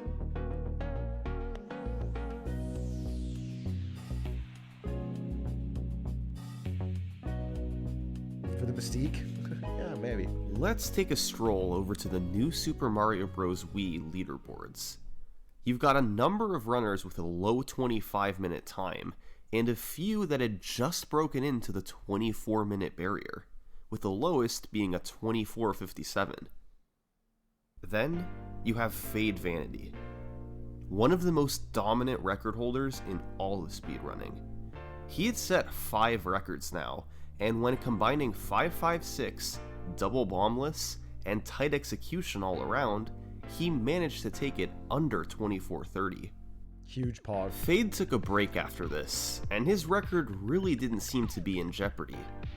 A few months went by, and while runners like the Coding Boy and DCA did creep into the 24:40s, there was still a lot of separation. It had turned into a battle for second place, which changed hands a few times in late 2019. But nobody had a chance of catching Fade Vanity. Nobody had his consistency or skill. As for Fade himself, he initially didn't have much of a need to continue playing the category. But by early 2020, new strategies were found once again. The days of huge time saves seemed to be in the past, but minor strategies like this would be crucial in finding time to save over the record. They both came in World 8, and were both found by Astix. In 8.1, normally you have to significantly slow down after propellering over this lava. However, by picking up and carrying a shell, you can throw it and end Mario's spin early, meaning you slow down much less. In 8.2, the rolling hills throughout the stage can destroy your speed. However, Astix found that by crouch jumping and releasing the crouch at the top of the jump, Mario's speed is reset back to normal, and once again, you don't have to slow down as much. Also smart. In total, these tricks saved about 1.5 seconds, meaning the potential was there for Fade to continue lowering the record. And on January 9th, 2020, that's exactly what he did. Boom! Yes! Yes! Yes! Broke the tie. Broke the tie? What tie?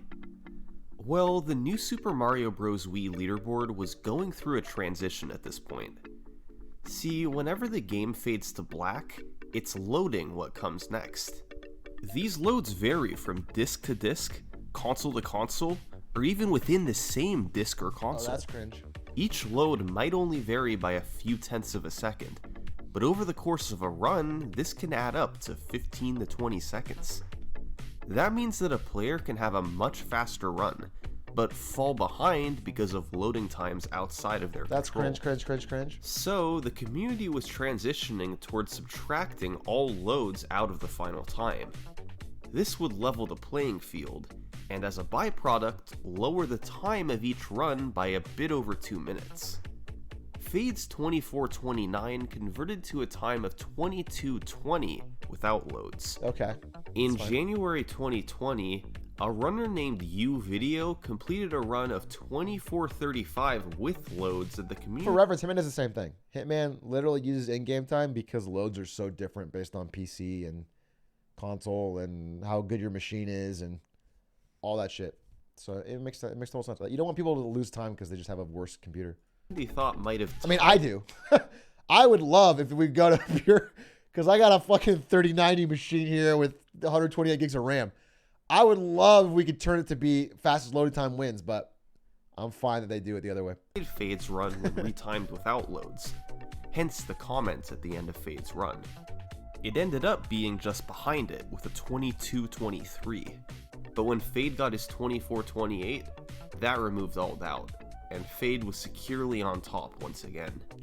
In March 2020, timing without loads was made official, and the world record was now a 22-19. It's also worth mentioning that in recent months, players discovered that the way they originally retimed runs added a couple seconds in certain cases. Fade's 22-19 was originally timed as a 22-21, but for this video I'll be using retimed times for accuracy. Through the first few months of 2020, the leaderboard was starting to get tight at the top. The record remained the same, but people like UVideo were now just seconds away. So this is recent. This is pandemic era grinding. Had been in the top spot for over 2 years, setting 6 records and lowering the time by half a minute in the process. He was the 3rd long-lasting record holder in the game. Yeah, this game has a really interesting leaderboard. I mean, like Dynasty. You know, it's like one person had the record forever, then they're gone for good. Then someone else comes along, they had the record forever, then they're gone for good. It's like there's no trading back and forth so far. It's just like it's eras. Game's history, mirroring the domination that Riker Z and Ochgard once had. But other players were starting to catch up. Everyone's record reign needs to end someday, and with increased pressure at the top of the leaderboard, it seemed inevitable that a breakthrough was coming. And on July 2nd, Patrick did it in 6 months. That breakthrough finally came. Kind message too, thank you. This is Pidgey. Pidgey? Pidgey was early on a clear candidate to take the record. He was a former world record holder in New Super Mario Bros. On the DS, so making the switch to the Wii version came naturally to him. This game banged. I maintain the DS one's better than the Wii one. Nothing against the Wii one, but the DS one was so much fucking fun. It's one of the best DS games all time. Running the game for just a few months, Pidgey was within seconds of Fade Vanity's time.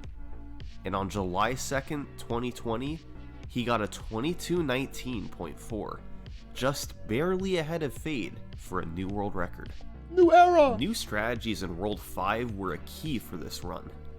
There was an even easier method for getting 556, developed by Tutti Polo. By doing an additional wall kick here, you're set up to more easily make it to the second wall kick and have a much better chance at getting the fast cycle. And in 5-3, Monster found a trick nicknamed the Weird Shell Strat. If you're fast enough, you arrive at this Koopa right after he stops to dance, and can then pick him up to kill the Bramball and save half a second. The Weird Shell There's also Strat. randomness on the overworld maps. That's not a name. The World 1 Goomba moves 3 times clockwise, meaning there's one direction he never moves. If this one direction is up, you save 35 frames, since the Goomba's up animation takes the longest. On the other hand, if that one direction is down, you lose that time. That can't be the down difference is maker. his shortest animation. World 5 has similar randomness with the Piranha can't be the Plant, difference maker, but bro. it's That's less so small. understood than the Goomba. These two spots have about a second of time variance combined, which is entirely out of the player's control. So, in July 2020, this was the state of the new Super Mario Bros. Wii leaderboard. In first place, I can't believe it's you that had optimized. Pidgey, the newcomer who clearly had enormous potential. And just a half USA, second behind him, USA. you had Fade Vanity, the veteran who had proven himself time and time again. So, who was better? Well, just 4 days later, Pidgey would set his second world record, a slightly lower 22-19. He saved time by successfully getting the shell boost in 8-1, but lost a bit in Bowser's Castle. 2 records in a row from Pidgey. It seemed he might be there to stay. But just 2 weeks later, Fade Vanity was back. Okay, we got a real competition for the Fade first got time. 22-18. 2 runners that are marking active at the first same in time. the game's history that someone reclaimed the record after losing it. The time save mostly came from optimizing movement, and Fade was back on top. 6 days later, he was dethroned. Damn. A Okay, this is cool. 22:16 from Pidgey. This is the coolest era. A run that matched the fastest he had ever performed Bowser's Castle before. Two people in their prime October, going back to back. A 22:15 from Pidgey. A month later, a lower 22:15 Until one of them cracks. from Fade Vanity. Until one of them gives up. 2 weeks later, a new record from Pidgey. That was 7 world records in the last fucking 5 hype. months. One new option they had was Bombful in 5-4. This stage had many small movement optimizations over the years, but Bombful was the biggest one. Yacker Tracker found that if you precisely jump off the first bomb, spin at the right time to bounce off the second bomb, then do a blind twirl and bounce off the third bomb, it's possible to make it to the end of the stage without hesitating. That's fucking crazy. It saves 2 seconds, but is incredibly difficult, and most players didn't choose to implement it. You got to, though. A few months later, you got to. Pidgey would strike again with a remarkable 22:13. But in May, probably the most bizarre moment in the game's history took place. A runner named Skippy had been a world record contender for months, but perpetually remained a few seconds behind the top spot. His skill level was right there, but stringing everything together for a world record run is incredibly challenging. True. On May 2nd, Skippy got a run off to a good start, essentially remaining tied with Pidgey's record through World 5.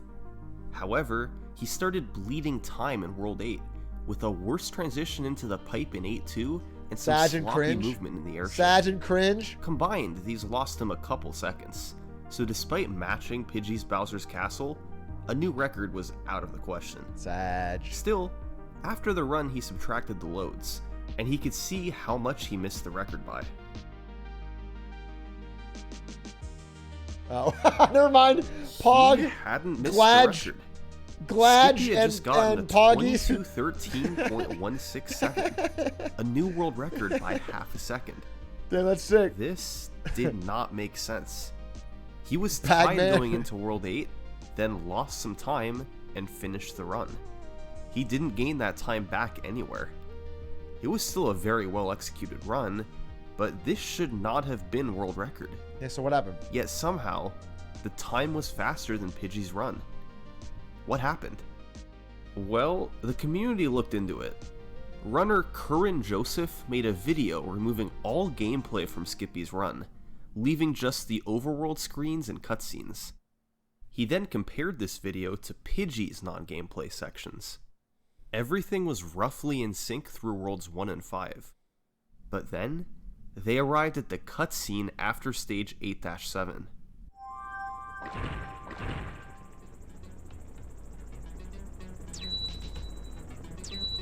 Oh my god, it's so much faster. There it was. Skippy's cutscene was almost 2 seconds faster. Wait, why? Curran quickly figured out why. You have the choice of playing New Super Mario Bros. Wii in a 4:3 or 16:9 aspect ratio. Skippy played on a CRT TV, so he selected the 4:3 mode. The game runs identically in each mode for an any % run, except during the cutscene after 8-7. In 4:3, black bars are added to the top and bottom of the screen. The game still loads these regions despite them not appearing visible. So, the airship above stage 8-7 loads when it's off screen, and the camera stops moving about 2 seconds sooner. That's so funny. Despite this seeming like an obvious find, players didn't discover this before Skippy's run because nearly all runners played on a flat screen in 16:9 mode. In fact, now you have to get only a goddamn one CRT prior to record compete? holder played in 4:3. Riker Z, way back in 2011 and 2012. The time save wasn't known about back then, so with it being unearthed nearly a decade later, there were suddenly 2 more seconds on the table. So now, at the top of the leaderboard, you had 3 real record contenders. Skippy was the first obvious one. He was the current record holder, and while he may have benefited from the faster cutscene, he was still an incredibly talented runner. The second contender was Pidgey. All he had done was set the record 6 times in the past, and he was still competing to lower it. But the third contender was someone I haven't mentioned yet. Someone who Wait, had so snuck up so Fade Vanity gave up? The American invasion stopped him? to the top with a 22:15, just 2 seconds behind the record. This is Billy Joe 66. Yes! I was worried we wouldn't get one crazy classic summoning salt name this whole video. I've been worried, dude. I was like, wait, all these names are pretty normal. I was worried. It's not a summoning salt video unless he says some random ass name in the most like reverent tone possible. Unless he says Billy Joe 66 changed everything, then it's not a good speedrunning video. And this man, thank God for Billy Joe. Thank you, Billy Joe. You are the Giga Chad with the stupid name who comes in and revolutionizes everything. That's what the video needed. Billy began to ascend up the leaderboards in late 2020. By the end of the year, he was in the top 10, and a month later, he was a bona fide record contender. He'd had a tragic run in February that hit Bombful in 5-4 and was about 3 seconds ahead of the record into Bowser's Castle. Unfortunately, he misguided a fireball and had to use an extra one. And upon retiming the run, he missed world record by half a second. But Billy didn't give up there. He did thousands of attempts. And partially thanks to the boost given by playing on 4x3, he found himself on world record pace with regularity. And a few weeks after Skippy's record, Billy was on another run deep. He lost a bit of time in the second half of World 5, but cleaned up the mistakes that Skippy had made in World 8. With about half a second lead, he entered Bowser's Castle and tried to close it out for good. Come on. Billy's run finished at 22:12.367, a world record by just under a second. Nice. He was now the 7th record holder in the game's history. He did it! And he had earned it. This was his 59th run to the airship since his last major personal best. He had finally been able to chain together double bombless and a clean Bowser's Castle, and the result was a world record. Once again, the game was approaching a barrier. With all time saves being utilized, a time under 22:10 was starting to seem feasible. But what time was left to save? Well, most of it was in World 5. Cleaner movement would save a second in 5-4, and Bombful would save a couple more. Yeah. There were also minor improvements to be made in the right? Fortress and Ghost House.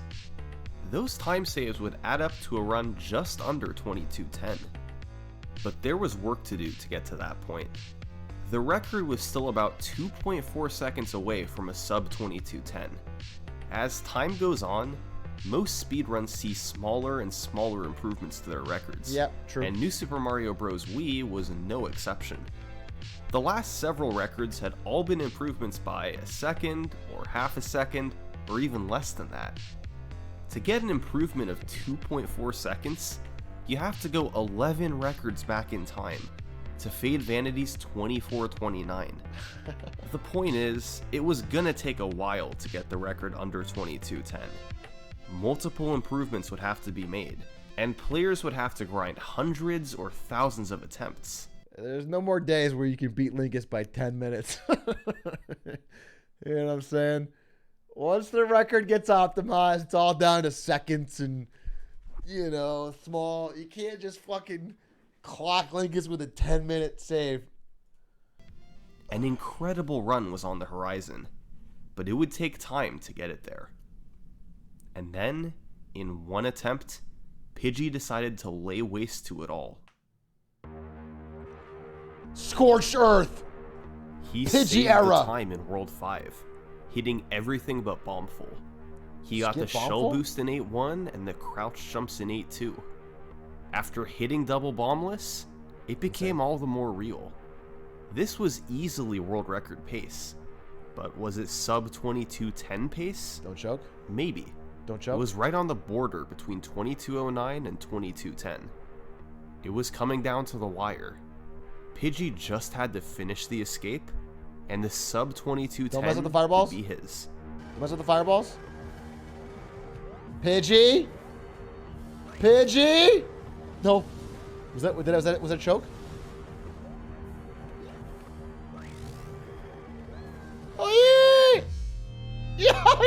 choking? Was that a choke? Oh my god. Did he miss that?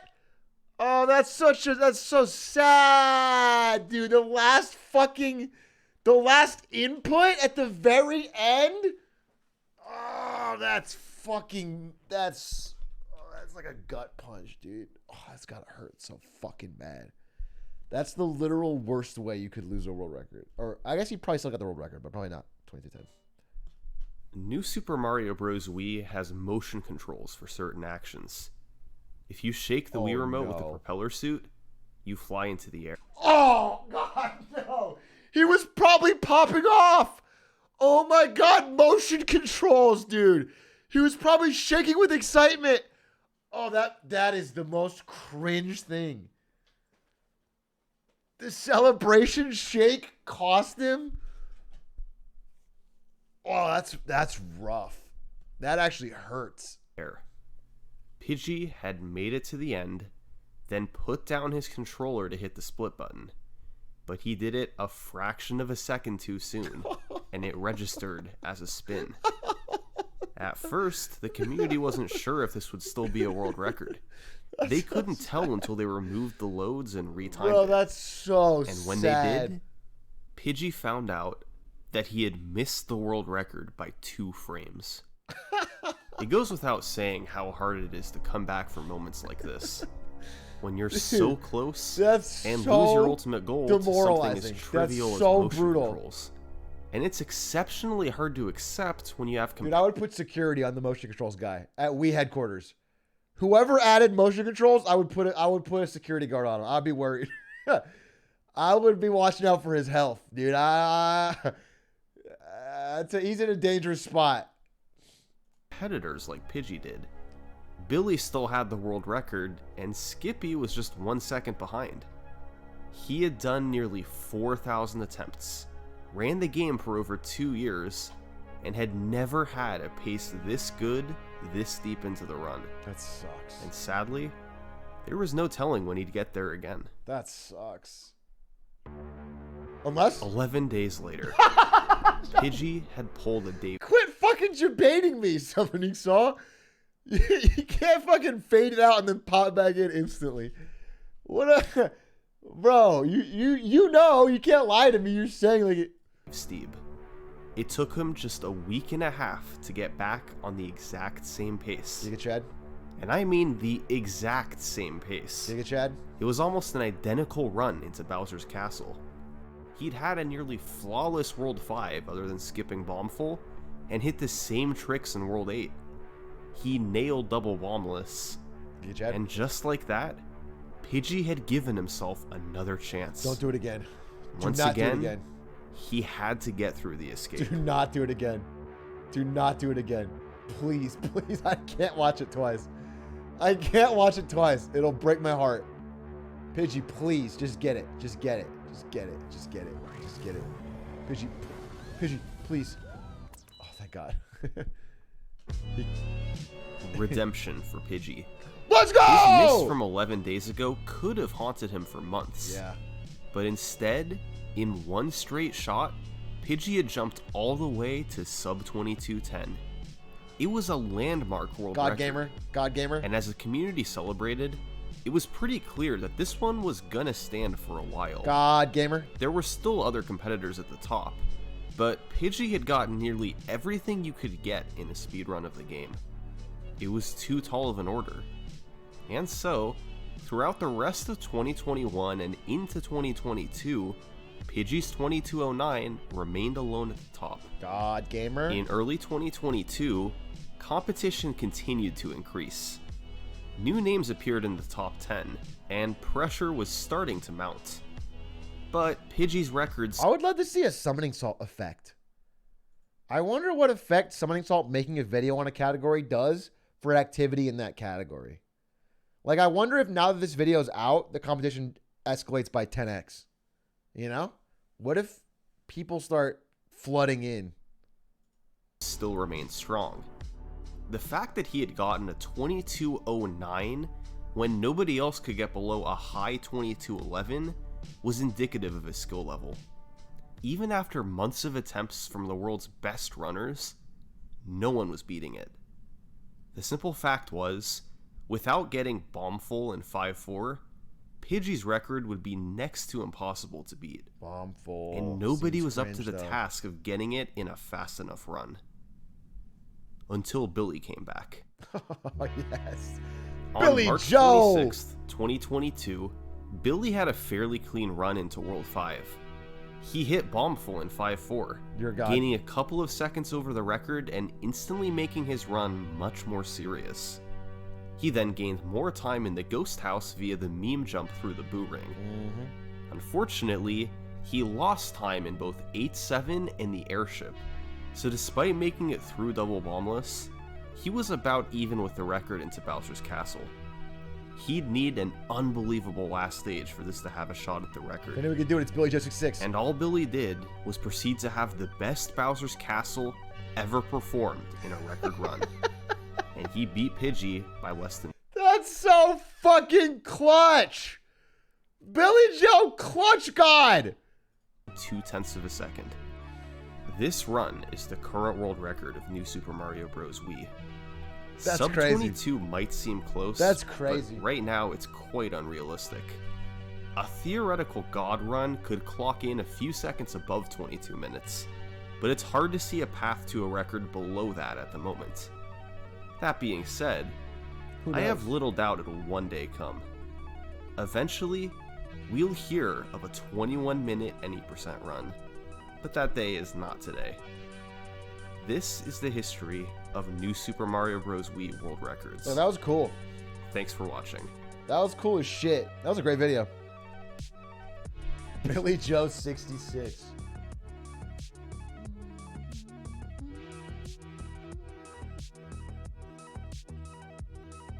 He knows how to make them, I'll say that. Can't wait for the Hitman one. Summoning Salt. Can't wait for the Hitman one. I know it's coming. Brother, I know you're working on it, but you don't take too much time. You know? Definitely want to get it out sooner rather than later.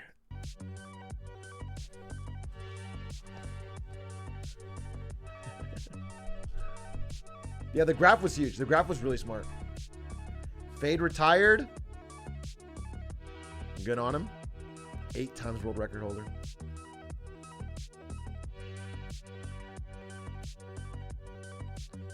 If he does Hitman, he's going to do Pro, not Master. That'd be the most boring video of all time. There's only one runner in all of Pro, and he's had the record the whole time. So I don't think he would choose Pro.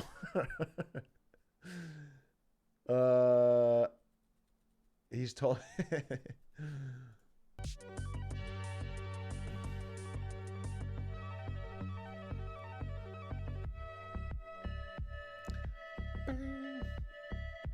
Are there, there's like 9 Master.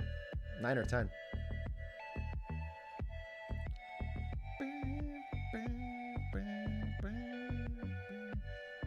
Rikers hasn't his new Super Mario Bros. Has millions of views on YouTube. Yeah, that's crazy. It's funny. I bet Rikers has the most views, even though he was the first to get it and has been beaten by so much. He probably has the most views.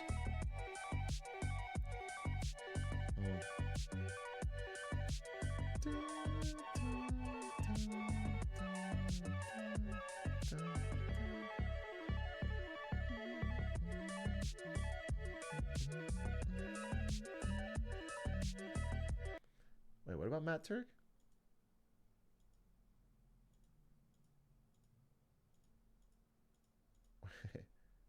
Oh. I thought he was pulling out a Matt Turk. Yeah, okay. Yeah, who knows if Matt Turk shows up, dude. That was a fire video. What a goddamn good video. He's got an art form down. Summoning Salt. Salmonella? We can watch Salmonella. I mean, we've watched a bunch. It has to be a new one that I haven't seen. I like Casually Explains. Those are always fun for me. Summoning Salt's YouTube full time? Was he not before?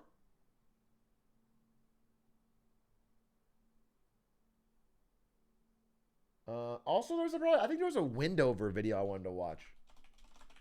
Windover Productions. Oh yeah, this one. It was about that was a great video. Thanks again, Something Salt, for making awesome content for all us gamers to enjoy. I want to watch this one about how to design a theme park to take tons of your money. It's how Disney designed Galaxy's Edge to suck up everyone's money. And it's a fucking cool concept. I want to watch that. So we're going to watch that now. Unlike any before it, the ride married tracks, robotic arms. Right. This is Harry Potter and the Forbidden Journey. It's a dark ride that opened in 2010 at Universal Studios' Islands of Adventure. It seats 4 to a bench. It lasts approximately 4 minutes. I've never been, but I want to go. Changed theme parks. Harry Potter, Harry Potter. Hey, any millennials in chat? Rise up! Let's go! If you don't like it, you're a muggle. Functionally, the ride didn't reinvent the wheel. Rather than technological invention, it relied on innovative amalgamation. Unlike any before it, the ride married tracks, robotic arms, wraparound screens, and film shots exclusively for the attraction to create a deeply intimate, individualized tour through a universe previously inaccessible outside of imagination. Guests loved it. They just couldn't explain it. From TV interviews to enthusiast blogs, the consensus was that you just have to experience it yourself. This sentiment extended beyond the ride. From the Wizarding World's entrance, where designers manipulated sightlines to foster a false sense of expanse, to the food, beverage, and merchandise, be it a pint of butterbeer or a wool sweater straight out of the movies, the 20-acre plot didn't just look like Harry Potter, it felt like Harry Potter. For a few hours, disbelief went suspended as visitors rode rides, snapped pictures with in-character actors, and got sized for wands, happily spending money all the while. The expansion became the park's crown jewel. In the year following its opening, park attendance jumped a staggering 66%. Tourists snatched up Harry Potter sweaters in the Florida heat and stuffed $55 wands into carry-ons. Through bold innovation... Sorry, what? You said $55 wands? You said $55 for a piece of plastic that looks like a wand? Excuse me? Squeeze me, as Jar Jar might say? I have 6, Pog. They're great quality? Okay, maybe. I mean, I don't know what I'm talking about because I literally bought the fucking lightsaber at Galaxy's Edge. And by the way, it broke within like a month. It doesn't light up anymore. Not only did I buy it, but I literally cringed. Like, I basically like argued with a underpaid employee to get the red Kyber crystal so I could have a red lightsaber. I was like, I know you have it in there. I saw it on YouTube. Tell me, give me the red one. I mean the purple one. I'm sorry, the purple one. Whatever the rare one is that I saw on YouTube. I don't even remember because it doesn't light up anymore. And there was like 6 kids in front of me and 6 kids behind me, and I was fucking 29, 28. And I was like, give it to me. Universal the black one. It was the black one. Yeah, it was the black one. Beat Disney at its own game. Visitors were now planning trips around Universal Studios, and if they had the time, would check out Disney World too. The thing about Disney, though, is that when they lose, they don't stay down for long. For Disney, the insane success of Universal's Harry Potter park was a massive what if. More accurately, in hindsight, it was a massive mistake because the rights to a Harry Potter theme park had nearly been theirs. J.K. Rowling and Warner Brothers had signed a letter of intent to build out a Harry Potter world with Disney in 2004. What? Then, according to insiders, Disney got cold feet over concerns on Rowling's creative control and because the project seemed too expensive. A deeply immersive and experiential park design was just too much for Disney to stomach, so Rowling went to Universal, who, for their part, harbored reservations as well. What this 49-page document makes clear is that J.K. Rowling had little interest in settling for the status quo. Rather, the licensing agreement between Universal and Warner Brothers ensured that the park would mirror Rowling's vision and ambition. With everything from the property's artwork, structures, and design to the food, merchandise, and ads, the author had final approval rights. Anything with visible third-party branding, on the other hand, was subject to disapproval by the author, while third-party logos require the author's prior written consent. I did not expect her to be so involved. Obviously, yeah, fuck J.K. Rowling for her stance on trans rights, but I didn't expect this in general. Just on a business side of it, I didn't expect the author to be so deeply involved in the park design. Interesting. And not only would the park be authentic, it would be standard setting, as the agreement stipulated that Universal would invest in maintaining a, quote, first-class, world-class level themed area. Do you like this in the movies too? Because I'm wondering, because I was looking at something similar for this. I wanted to know how much control George R.R. Martin had over the HBO series. And it actually wasn't that much. Like, he didn't have final say. I wanted to, because I've been watching Game of Thrones. Like, he was consulted, but he didn't have like sign-off approval. And like, I'm sure he doesn't have anything on the merch and stuff. So I'm just interested that she must have had more control. We definitely know. Unsurpassed by any other. Developing unique, unbranded food, beverage, and merchandise while partnered with manufacturers and soda companies proved tricky. Such novelty simply hadn't been employed before, and Universal chafed under Rowling's requirements. Stacks of Harry Potter books were ever present and off-referenced in creative meetings, while Alan Gilmore, an art director for the films, went ahead and moved to the US to consult on the park's development.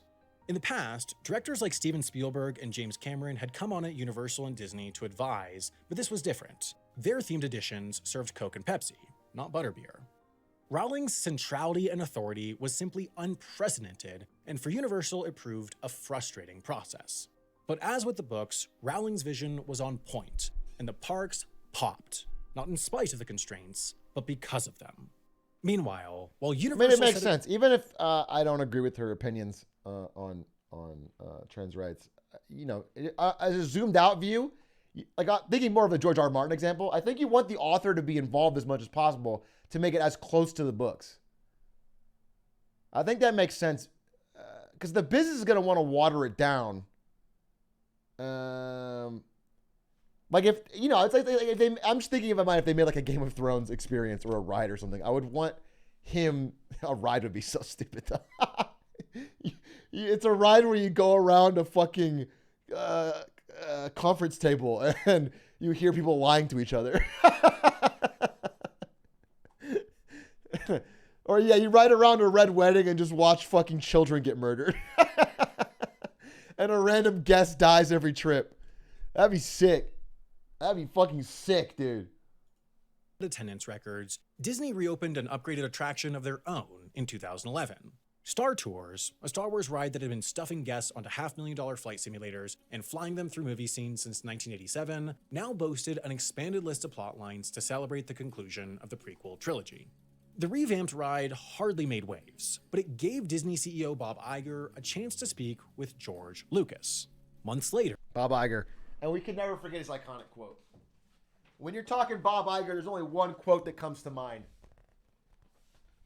If we give people the ability to buy a lot more because they can store a lot more for a company that creates TV shows and movies, that's fantastic. Yep. That's a quote that will live in history. Who could forget it? When you think about pithy business quotes that sum things up, look no further than Disney CEO Bob Iger. I get chills every time.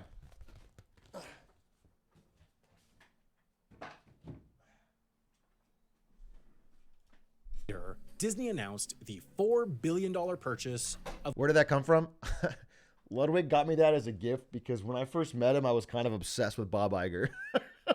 I read Bob Iger's book and I was like, he's the best business leader ever. And I was really like studying and I like would listen to all his interviews and podcasts and stuff. And so he got me the dumbest quote he's ever said. I mean, that's just like a stupid fucking quote. He got it framed on a poster. It's like the most boring, random, inane quote. Of Lucasfilm. Among other things, the massive move signaled that Disney was positioning itself to... What does that mean? It's literally it's not an iconic quote. It's like a quote where he just said that I think he was talking about the new video iPod having a 64 gig version. I literally think that's what this is from. I think this quote is when the video iPod had a bigger storage space. He was like, if they can store more in their iPod, they'll buy more TV shows and movies. Basically is what he's saying. That's the quote. It's a random, it's not like a big, there's no insight to it. He was just selling Disney shows on iTunes, and he's like, we could sell more if they can store more. And I live by that. And that's my credo, and that's my code. Okay? To take on Universal's game-changing themeland. As Iger explained to stockholders, quote, "Our Lucasfilm..." Was he even right? I don't think it even matters. I think what he was doing was sort of slobbing Apple's knobs at the time because he was cozying up to Steve Jobs so that he could buy Pixar, which he did do. So you know what? It worked out. Whatever he said about how great the iPod is doesn't really matter. I think what matters is he got Pixar. Genius. Valuation is almost entirely driven by the Star Wars franchise, and that he expected to, quote, "utilize Star Wars in other businesses, including parks and resorts, in games, and in our television business." What Disney had learned with the lukewarm launch of Cars Land in 2012 was that if they were to make a Wizarding World-sized splash... Dude, what the fuck is Cars Land? Which one of you had your fucking 10th birthday last week at Cars Land? I've never heard. It sounds stupid as hell. Cars Land?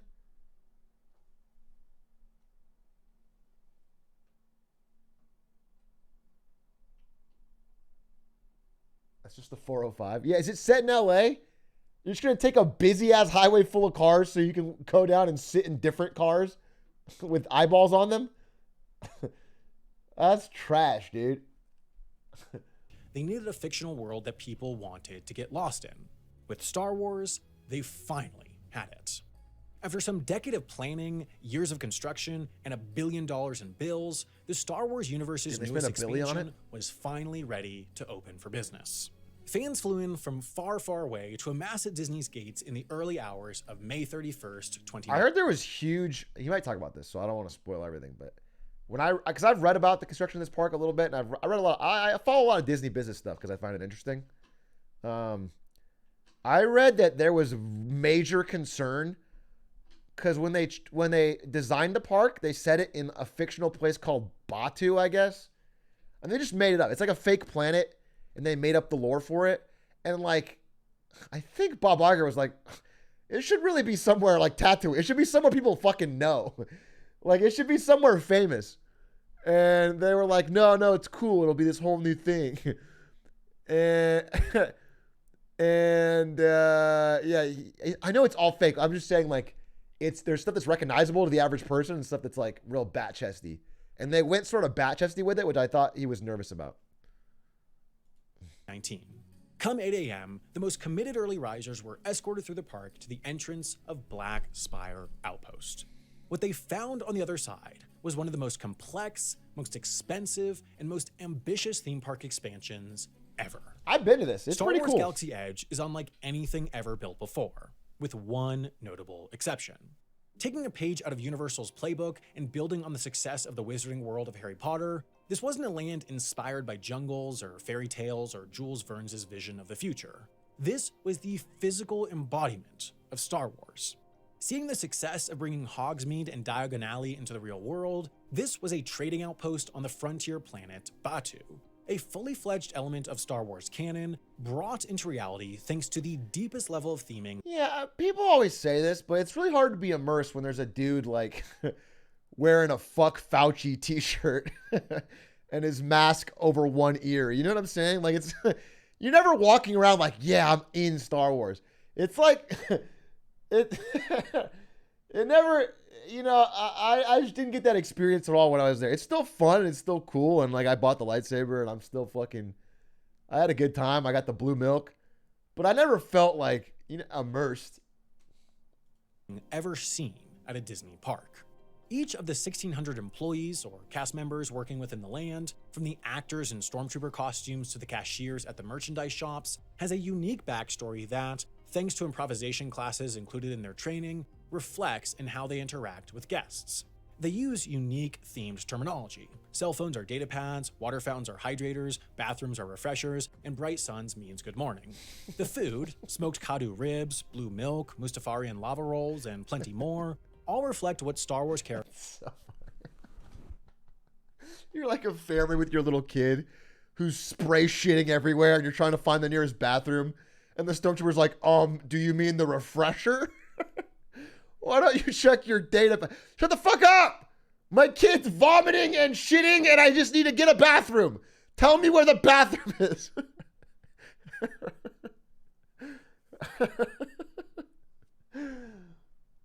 Characters might eat during a refueling stop on Batu.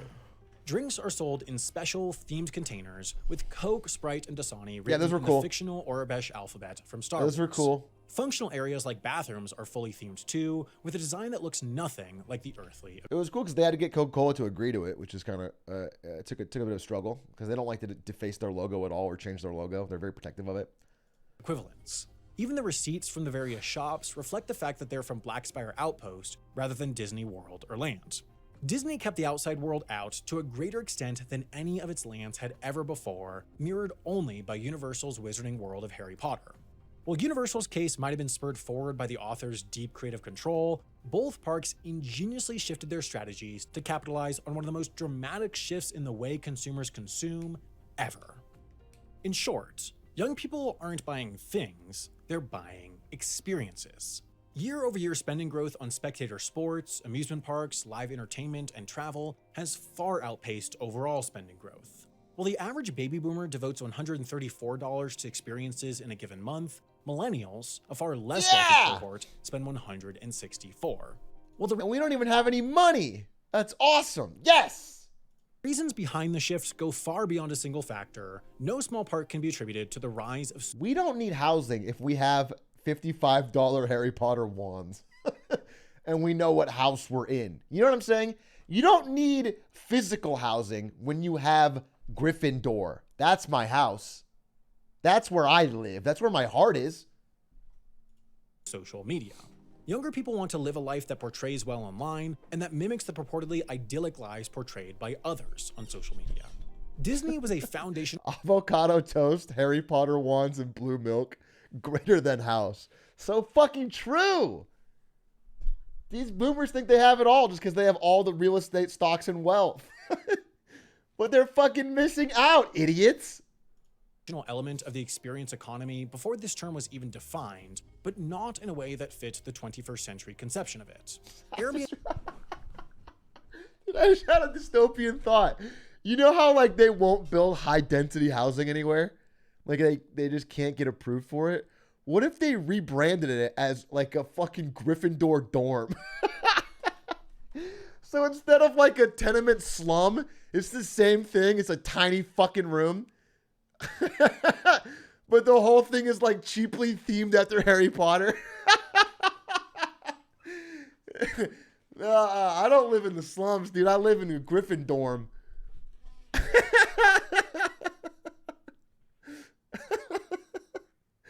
Yeah, living under the stairs, Harry Potter style. That's fucking hype. Airbnb, for example, grew up. Isn't that college? Yeah, I'm talking about for people graduating. I'm talking about grown adults. I'm talking about packing fucking 400 families into a gigantic Harry Potter themed dorm. Individuals' desire to stay somewhere unique rather than a cookie cutter hotel room. Supreme became a hot commodity by making the buying experience one where a select number of people felt privileged for having completed it. Experiences have to be unique to be considered true experiences, and being one of tens of thousands to pass through Space Mountain on a given day isn't unique. Therefore, every element of Galaxy's Edge, from big to small, was designed around providing each guest a unique experience. To start, the winding streets restrict eyeline so that one can only see so far ahead. That nudges guests to explore, and once they reach the core of the land, they find a complex maze of streets. Theme parks are specifically designed so that guests get just a little bit lost. This helps promote a sense of exploration as they move around, and obfuscating people's mental maps typically defaults them to perceiving a place as larger than it actually is. Another concept that differs in Galaxy's Edge relative to other lands is that of the payoff. Payoff is what designers use to refer to anything. It is cool. I will say one thing I noticed, like for the lightsaber building, you sign up for it, and then it's like, okay, meet me in the back alley or whatever. And then like, you know, you have to like show up at a certain time at like this back door, and like they like look around and they act like it's secret, and then they knock and let you know, it feels kind of cool, even though you know it's like they do this 400 times a day. It's just kind of cool. And then what's weird is when you get inside, there's not even any lightsabers. It's just the guy selling drugs. and then you and your fiance just like, I guess, buy the drugs, and then you end up not doing any more Disney stuff the rest of the day. And it's like, wow, that was part of the ride. That was crazy. That's wild. And then you realize you weren't even at Disneyland at all. You were like just in an alley. Yeah, that's the whole thing's wild. I mean, Bob Iger was on one for sure when he made that shit. Cool, fun, or unique that a guest will enjoy finding. In more traditional theme park design, the payoffs are big, but don't always live up to their promise. In its early years, Sleeping Beauty's castle was a major payoff for entering the park, but guests were often disappointed to learn that they couldn't enter the structure. Disney eventually fixed this by adding an interior, but has perpetually weighed towards overselling and under-delivering with its major exterior elements until Galaxy's Edge. The entrances of the land do very little to sell it. While most lands typically open to a big, expansive, impressive view, Galaxy's Edge is— Bro, they made a Bugs Land? Really? While most lands typically— That was real? This movie wasn't that popular. I mean, it's a good movie, but it's not like people don't fucking I don't know. It's not like Star Wars. You know, it's not like something you identify with. You're like, oh, I'm a flick. I'm definitely a flick. I don't know. I don't think you, I think it's something you watch and you're done with.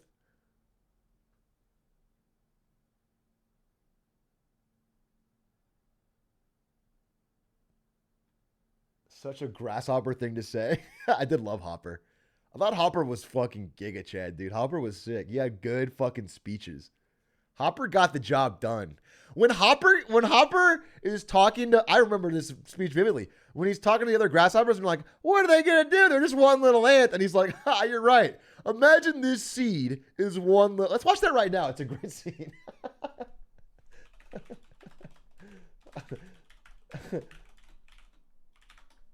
It's actually a great scene. Yeah, this one right here. There was. Oh, I got a high quality too. That ant that stood up to me. Yeah, but we can forget about him. Yeah, it was just one ant. One ant. Yeah, you're right. It's just one ant. Yeah, boys, they're puny. Puny? Say, let's pretend this grain is a puny little ant. Did that hurt? Nope. Well, how about this one? Are you kidding? Well, how about this?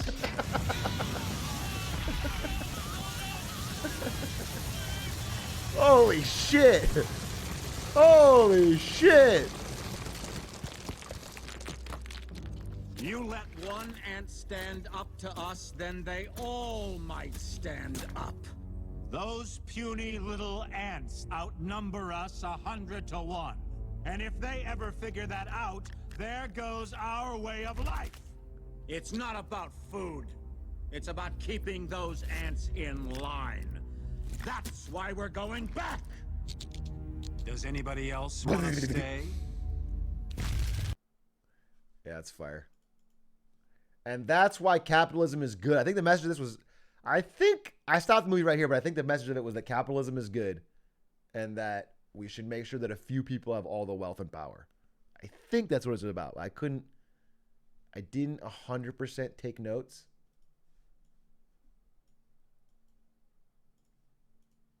Open to a big, expansive, impressive view, Galaxy's Edge's entrances push in towards fairly tight, unimpressive areas. Then, smaller payoffs like ships, droids, and characters are scattered throughout, rewarding exploration, and finally, the biggest payoff, the Millennium Falcon, is only found after a guest adequately navigates the streets of Black Spire Outpost. In the process of exploration, guests find the design elements that further promote individualized experiences. The typical problem with individualized offerings is that they're almost impossible to scale, and theme parks' profitability is all based on offering entertainment at scale. Galaxy's Edge fixes this paradox by directly monetizing the individual, unscalable experiences. With the land themed as a trading outpost, Disney is able to incorporate retail without straying from the plot. Guests wait through long lines for the privilege of spending $219.99 to enter a workshop where cast members guide customers through a highly themed experience of assembling a custom lightsaber. Damn, it was that Similar expensive. lines regularly stretch outside of a shop where galactic consumers can assemble their own droid, or outside the entrance of the purportedly notorious Oga's Cantina, where visitors can enjoy some of the universe's famed drinks. Guests can even exchange their dollars for the local Batuian Spira. We back. Mini F. It's just a reload. It's just a mini F, dude. We're back. It's Spectrum. They suck. Which is a legal tender throughout the land. Through this, the park encourages all to spend more and is also able to effectively sell worthless pieces of metal, considering many will take some Spira home. Essentially, Disney has created a land where to live like a Star Wars character, to get the individualized experience everyone wants, guests have to shop like a Star Wars character. But of course, for Galaxy's Edge to exist as a theme park land, it must have some theme park rides. But continuing to capitalize on the changing business environment, Disney was able to build an attraction unlike anything ever attempted before. It's called Star Wars Rise of the Resistance, and uniquely, it's not one that can be succinctly summarized by describing it as a roller coaster or a simulator or a drop tower. The need for highly marketable attractions has long worked in opposition to designers' desire to create the best experiences. That's in large part because marketing teams continuously push designers to create world firsts, but doing something new only rarely translates into doing something better. For example, England's Alton Towers theme park has long featured the Galactica coaster, which is regularly ranked as one of the world's 50 best. In 2016, after the park's winter closure, the ride reopened, refurbished as the world's first virtual reality roller coaster. Guests would don headsets to simulate a ride through space, which earned the park coverage by Engadget, CNET, Wire, the LA Times, and more media outlets. Wait, isn't that kind of whack though? Because if you have VR goggles on, what's the point? Couldn't it all just be shaking you around in a room? I feel like there's no reason to travel somewhere, and what's the point with a VR? You can feel the wind? Yeah, maybe. I'm not ruling it out, but it sounds whack. But I'm not sure. Ultimately, though, guests hated it. The need to fit everyone with headsets increased wait times dramatically, and people didn't feel like the VR experience made that wait worthwhile. Therefore, after 3 All right, fuck you, chat. Everyone fucking defending it. No, it sounds sick as fuck. Yeah, it sounds whack, dude. seasons, the headsets were removed, and Galactica was reverted into a regular coaster. Disney, meanwhile, has recognized that rides no longer must be marketed through traditional means, using a phrase as simple as the world's first VR roller coaster, and so the Imagineers behind Rise of the Resistance embraced the value of complexity. The ride starts with guests entering a briefing room where a hologram sets up what's to come. Riders are told that they're new recruits fighting for the Resistance and are soon ushered onto a transport ship bound for the planet Pakara. These ships are essentially simulator pods that provide light motion that matches what's seen through the windows. However, the plot progresses with the ship being captured by an enemy First Order Star Destroyer, meaning guests must exit into an area different from where they entered. To achieve this, there are actually 3 simulator pods positioned on a giant turntable. Once the doors are closed, the turntable spins about a third, timed up with the movement of the ship rotating upon takeoff. Then it makes its second movement as the ship is getting pulled in by a tractor beam, so guests don't feel like the motion is out of place, and exit from the doors and through they're which they filling enter in into an the. Oh entirely my new god, that's space. cool. A massive, cavernous room filled with dozens of stormtroopers.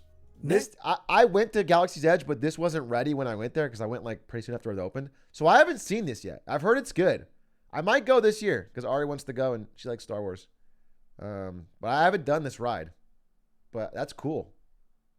Next, cast members quickly order guests into an interrogation room, where a door is eventually cut into the side by Resistance fighters, and the captive recruits are quickly shepherded on to 2 ride vehicles. Now, for this attraction, Disney opted for trackless ride vehicles, which are a newer innovation among theme parks. Previously, similar attractions relied on tracked vehicles, but this restricted possibilities. Movement on tracks has to be more or less linear, and it's typically quite predictable as guests can see where the tracks go next. Trackless ride vehicles, meanwhile, can move in any horizontal direction and circle back on their path as much as desired. In Rise of the Resistance, the vehicles wirelessly charge their batteries through pads on the floor as they wait for guests to load, then use a combination of RFID transponders in the floor, a local positioning system, and a Wi-Fi network to communicate and navigate through the attraction. After racing through the twists and turns of the Star Destroyer, the vehicle loads into an elevator to a second floor of the ride building. The plot continues as the guests encounter more and more animatronic and actor-portrayed characters attempting to thwart their escape, and the vehicle eventually enters what is presented as an escape pod. The ride vehicle is automatically locked into place using attachments in the floor, as what the escape pod actually is another full motion simulator. Except this time, the simulator isn't mounted on a turntable, it's mounted inside a drop tower. Guests therefore experience the unmistakable sensation of free fall as the escape pod ejects from the ship and rotate left, right, back, and forth as the pod flies through outer space. Wait, that's cool as shit! The ride vehicle exits the simulator and navigates to the site of its crash landing to the attraction's exit. Now, the convolution of Rise of the Resistance that's makes really well it done. terrible That's cool. for traditional marketing. One can't succinctly describe what it is, and even video doesn't do it justice. The multi-step, multi-system ride is designed all around the wow factor, making those leaving it feel like they've just experienced one of the best theme park attractions in the world. Why that works well nowadays, but less so in decades before, is because word of mouth is more powerful than ever. Yeah, By providing guests a showy, best-in-the-world experience, people want to brag about it on social media. Yeah. In the same way that people flaunt going to Coachella or the Super Bowl, people flaunt having experienced such a unique ride. But creating a once-in-a-lifetime ride is only half the battle. One of the biggest factors in a ride's value to a theme park is the degree of re-rideability. After riding once, how much do people want to do it again? Disney wants people to be able to enjoy repeat visits, as getting guests to come back is far cheaper than marketing to attract new guests. Rise of the Resistance incorporates many of the design elements that increase re-rideability, starting with just having a ton going on. Walt Disney described this as the cocktail party effect. Much like a good cocktail party, a good Disney ride should have so much going on that one can't... Bro, have you guys heard of this? There's something I heard about that I really want to do. I've heard about it, and it just sounds so fucking cool, but it never happens in my city or where I am at my place. It's like a play. What's it called? It's called like Silent Night or something. It's a play set in a mansion, and all of the actors are masked up. No, but it's like a specific... What's it called? It's called like Live by Night or some shit like that. And... they're all just living they're all just Sleep No More. It's called Sleep No More. It's called Sleep No More. Exactly what it's called. Sleep No More. And it's like set in a hotel or something. And you are the guest. And what you are is you're supposed to be a ghost. So you wear a mask and the actors don't see you. They don't interact with you. So what you're just a fly on the wall. So you can walk around the whole hotel or mansion or whatever, and there's so many things going on that you could never see it on one showing. So like there's like a murder mystery happening and a love affair, and like all the actors are just doing their shit.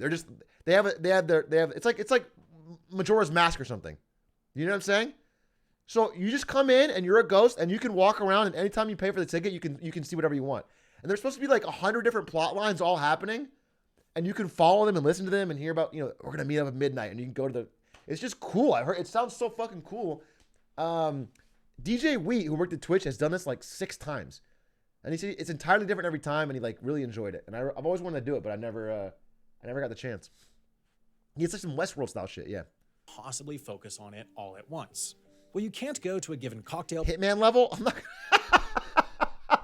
So they're at the briefing, all right, so you're a ghost. So wear the mask, don't say anything, and just watch. And I'm like, sure, you got it. Ghost. Silent assassin, I get it. And I'm choking out the actors. I'm dragging actors into fucking... They're going to find half the actors in like crates and closets. I got it right. Ghost. It's in New York City. Come visit. We can go together. Yeah, all right, man. I'll fly out to go see it with a chatter. Party again, you can pay a couple $100s to come back to Disney next year to ride Rise of the Resistance again. Like other Disney... I show up in a full-body clown suit. Hitman immersive experience would be fucking amazing, but, that doesn't seem to make sense because you have to murder somebody. Rides, Rise of the Resistance also avoids using jokes in the plot, as humor is typically only entertaining once. Instead, it leans heavily on dramatic movements, like the drop tower freefall, that are fun to experience every time. In its sum, Disney's Galaxy Edge represents the full weight of Disney's business and Imagineering teams combined. With $1 billion in construction costs at each of its locations, the company couldn't simply create something entertaining. That wasn't good enough to justify the investment. They needed something that capitalizes on the latest consumer demands down to the deepest level. They needed something that would pull people away from the wizarding world of Harry Potter. People no longer want to just watch stories. They want to experience them. Consumers are willing to invest. He says as we pan on a video of every single person with their phone out recording. People don't want to just watch. For me, the preferred way to experience this stuff is by watching a grainy 480p phone video that my cousin uploaded. That's just me. I don't like to go in person. What I like to do is find my phone video from my cousin, and I like to just sit there and watch that. And it's like it's like I'm there, dude. It's even better. Experience them. Consumers are willing to invest huge sums of money to create memories in a way that, for one reason or another, they would not decades ago. The future of entertainment is experiential, and so wherever entertainment companies can find a way of scaling perceived uniqueness, they're also bound to find huge sums of young money. The force behind Disney's acquisition of Star Wars and the development of Galaxy's Edge was the company's much-lauded longtime CEO, Bob Iger. In his time, he grew the company's market capitalization 5 times over and is regularly credited for much of the company's modern success. As Iger prepared to retire, he sat down and wrote a memoir, The Ride of a Lifetime, I read it retelling his twice. life from a production assistant all the way to CEO of one of the world's largest companies. I listened to this memoir on Audible and found it to be incredibly captivating, especially considering it includes some narration by the man himself. Okay, this is an ad. This is an ad. Not that I don't agree with every single word, but it is an ad. Good segue for sure. Good segue for sure. Pretty good book. I do recommend it. You know, he's not, I mean, you know, he's not even a billionaire, you know, so how bad could he be?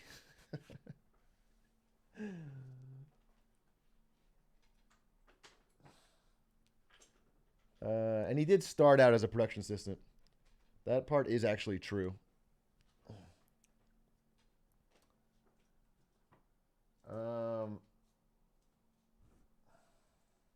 He's the people's CEO. Yeah, he's only worth 800 million or something like that. So come on.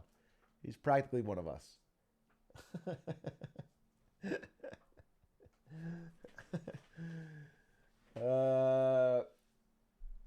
That was good. That was good. I enjoyed that. That was a great video. Windover Productions, everybody. Shout outs. That should have more views. Damn, dude. That's only got 676K. I guess it's recent. I mean, that's a good amount of views. Don't get me wrong. I would kill for that on my channel, but this should be like a 3 million view video. This is a great video. He did his work. Interesting. Thumbs up? I will. I'll give it a thumbs up. Is that a Bored Ape shirt? Bro, not only did it... No. It's spelled bored. So you don't even know how to spell... B-O-R-E-D is Bored Ape. Bro, you got to buy one, though. I can tell you're in the market. Although Bored Apes... That would be that would be good for Tony Hawk. If Tony Hawk did Bored Apes... And it was like fucking apes doing 360, fucking grinding rails and shit. That'd be now we're talking. He has NFTs, but they're not cool like that.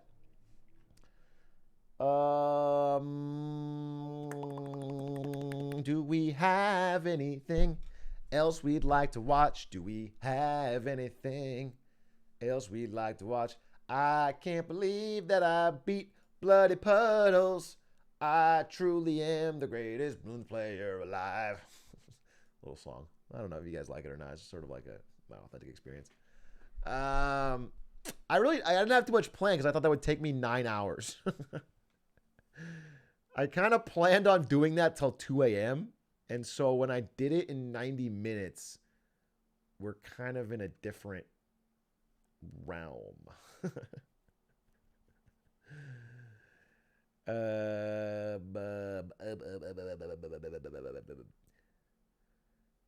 Watch the video at the Fast and the Furious ride? Maybe. I'm doing Darman with Jarvis soon. Yeah. Me and Jarvis are gonna do Darman bingo. Soon. Defunct Land has a good new video. Let's see.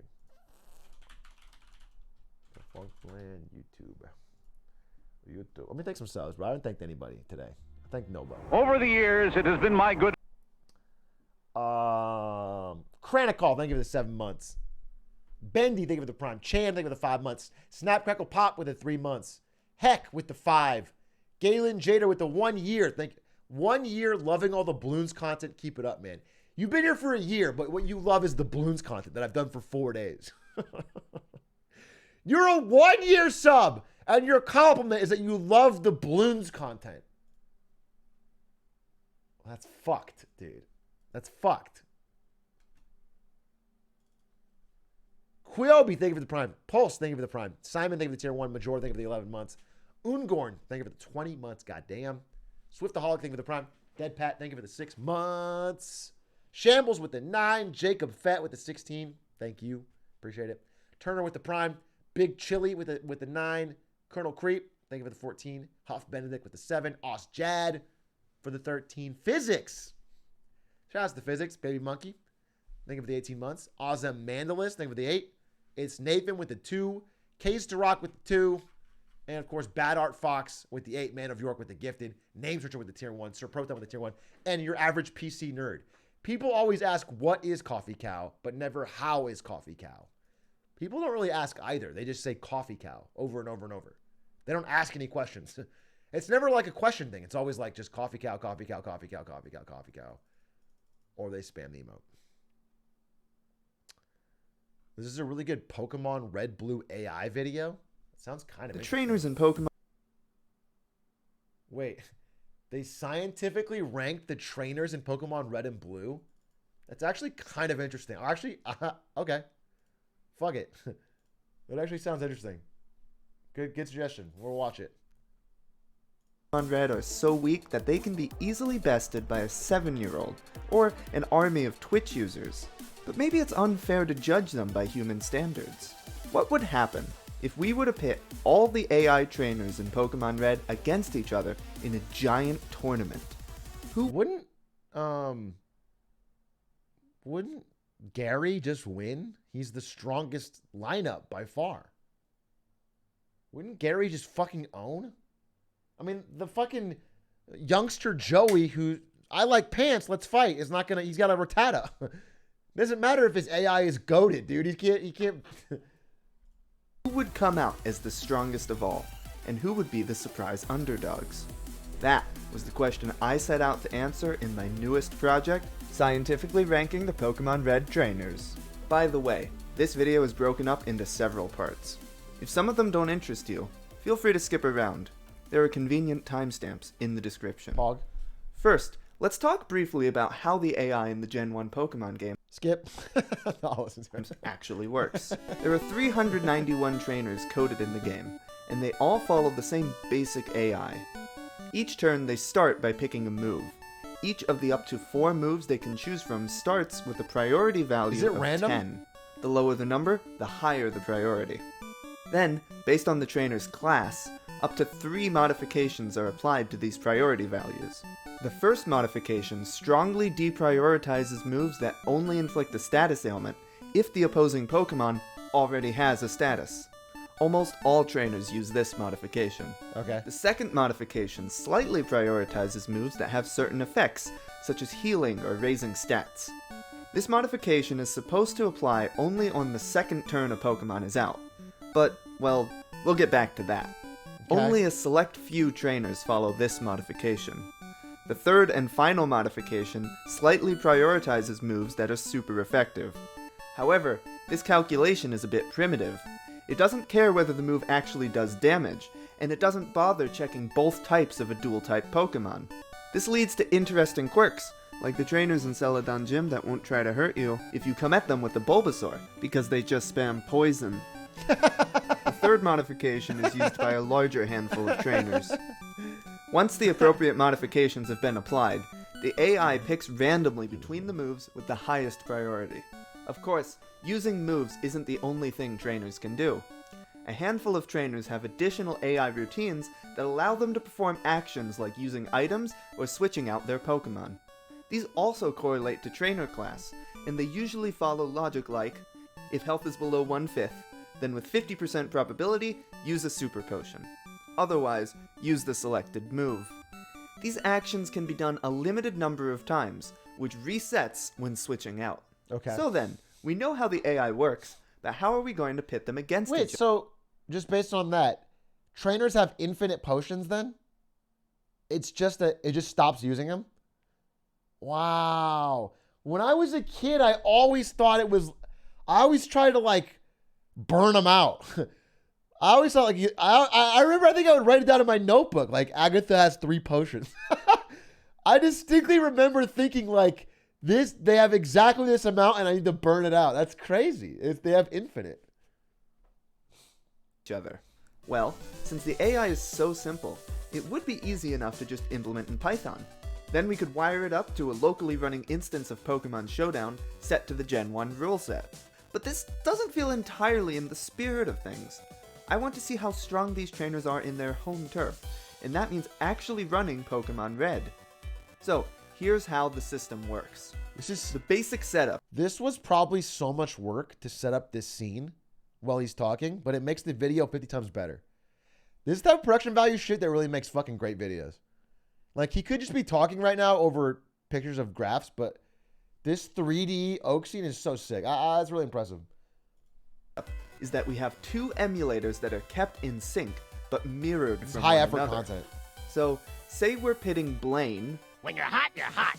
Against Misty. Misty. On one emulator. I'm sorry, what? Misty's not a Pokemon. You had Blaine say a catchphrase, and you had Misty just say Misty twice like it's a fucking Pikachu. What the hell was that? Misty doesn't go Misty. That's from an old Pokemon video? Okay, I hope that's a reference because that was crazy.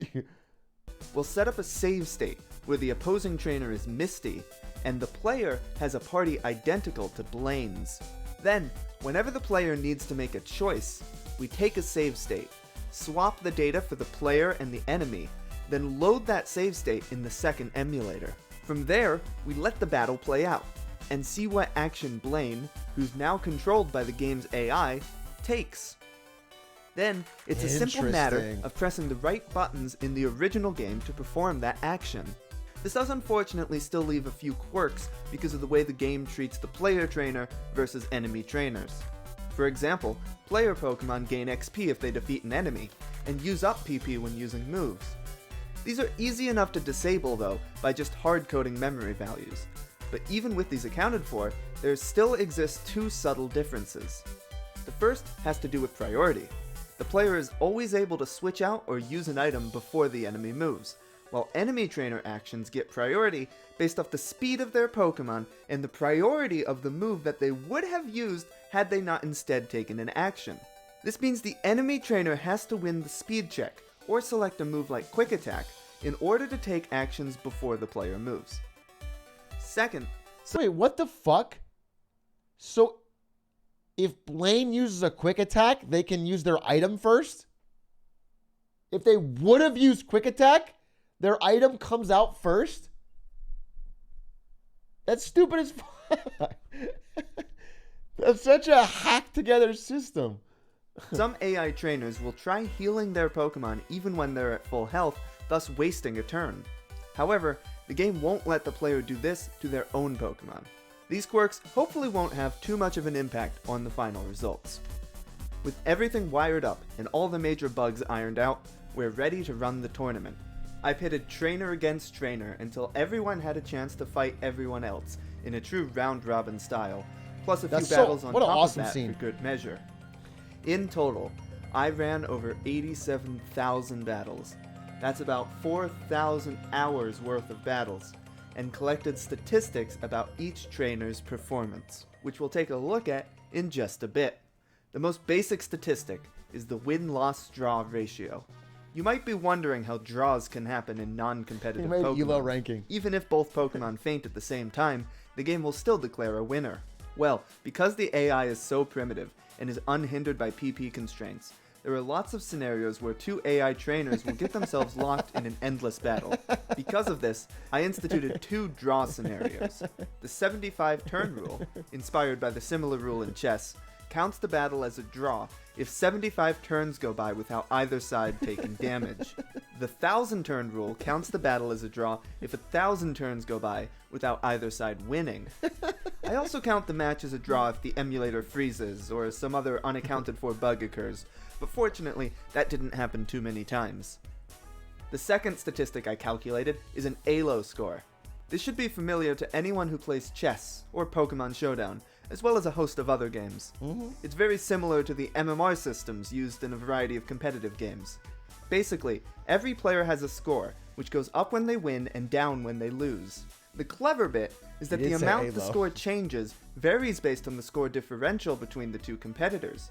So, for example, you gain more points for beating a significantly stronger opponent, but likewise lose more for losing to an underdog. This makes ELO a better overall indicator of skill than the win ratio, because it accounts for the skill of your opponents.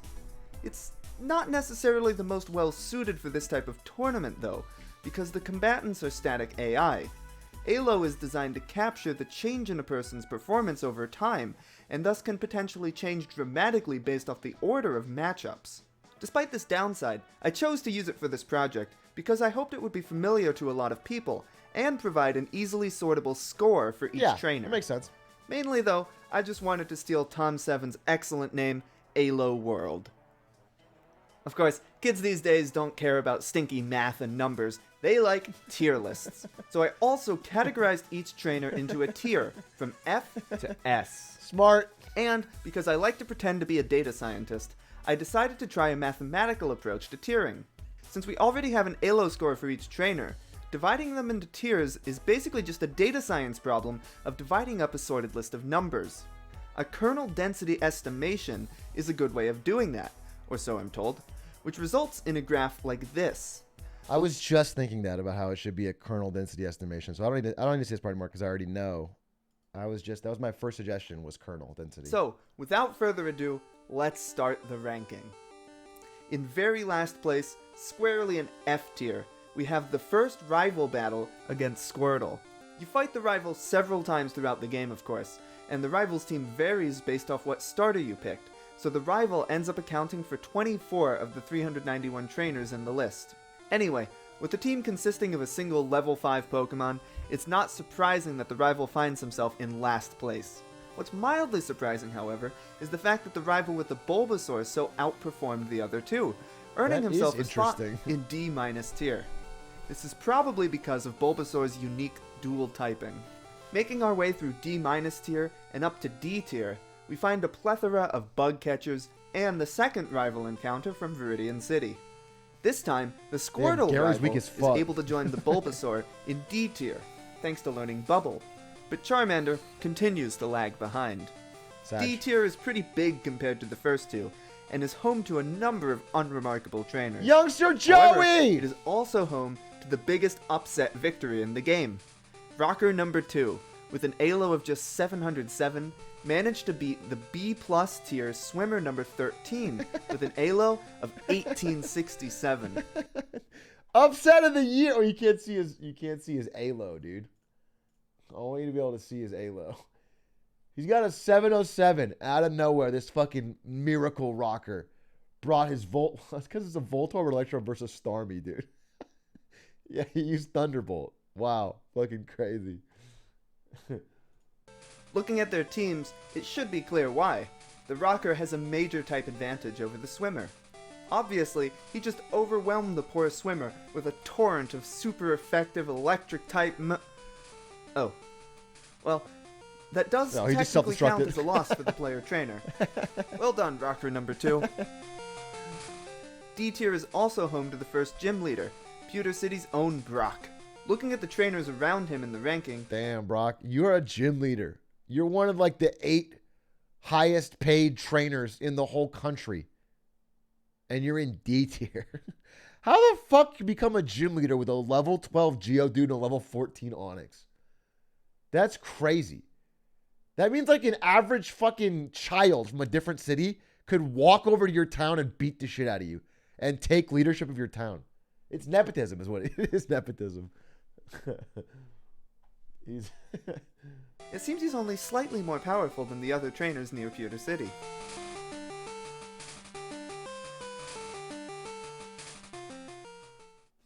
In C- tier, we find the green fight from Cerulean City.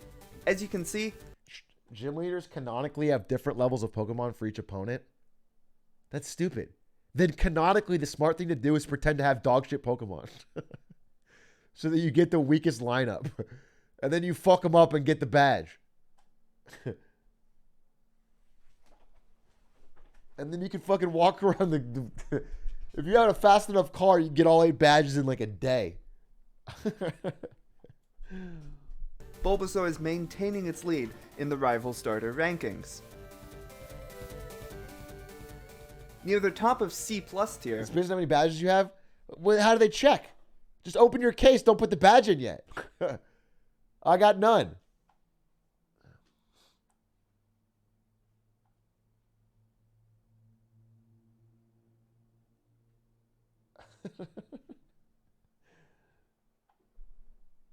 There's a database? Okay, then I'll wear a mustache. And I'll say I'm a different dude. Well, are they fucking chipping me? Are they fucking Bill Gates microchip vaccining me? How are they going to know? It's honor system, dude. It's exploitable is what the problem. We find a trainer with a rather unique strategy, the Juggler. The Juggler is one of the few classes that will actually switch out their Pokemon. Female cool trainers, for example, will do this with some forethought. They'll have a chance of switching out if their Pokemon's HP is low. The Juggler is much simpler. They'll just switch out every turn with a 25% chance. I believe this is what the kids call a big brain strategy. Unfortunately for Juggler number 5 though, this didn't quite pay off, and we find a Victory Road trainer down here with the SSN scrubs. Except no, that analysis is not entirely correct. This particular Juggler's failing had nothing to do with switching out Pokemon too often. As you can see, he doesn't even have a Pokemon to switch to. His problem is that his lone Mr. Mime has only a single attacking move, Double Slap. Not the most effective strategy either. No. Anyway, just barely squeaking by into B- tier, we find the second gym leader, Misty. They sell your data at Pokemon centers, that's how they make a profit. Every time you get your Pokemon healed, dude, they're fucking pulling DNA samples. The whole thing's getting sold. Giovanni. That makes sense. Misty, Misty. It's curious to see that she's so much higher in the ranking than Brock, and substantially higher. Wait, Misty's way higher. Misty's insanely farther along than Brock. She's B- versus D. 1500 is a good chess elo. Higher than the trainers around Cerulean City. Around the middle of B- tier, we find Beauty number 10, who is notable for partaking in the longest battle I caught on video, one of only 4 battles in the entire tournament to end in a draw by the 1,000-turn limit. Her opponent was last number 5 from back in D tier. With her level 29 Bulbasaur and Ivysaur, you'd think the Beauty would be sure to win, but alas, Oddish is Grass Poison type, so the Beauty just spends the entire battle trying to use Poison Powder on it to no avail. Meanwhile, the Oddish is spamming Absorb, which seems to be missing pretty often. Imagine that in the real world of Pokemon. Just dozens of hours of 2 women screaming, use Poison Powder! Ivysaur, use Poison Powder! Oddish, don't take that, use Absorb! Back and forth for 12 fucking hours. For a 100% accuracy move. In fact, it's not missing, but instead dealing 0 damage, which the Gen 1 games register as a miss. With neither side doing any damage, the battle would normally end by the 75-turn rule. But once in a while, Oddish is able to pull off a critical hit, dealing 1 damage at a time to Ivysaur and resetting the 75-turn counter. This battle went on for an hour and 20 minutes before being cut short by the 1,000-turn rule. My condolences to the last. She surely would have won if it weren't for that. Eventually, anyway. In B- tier, we also find Lieutenant Surge, perhaps surprisingly not dramatically higher in the ranking than Misty.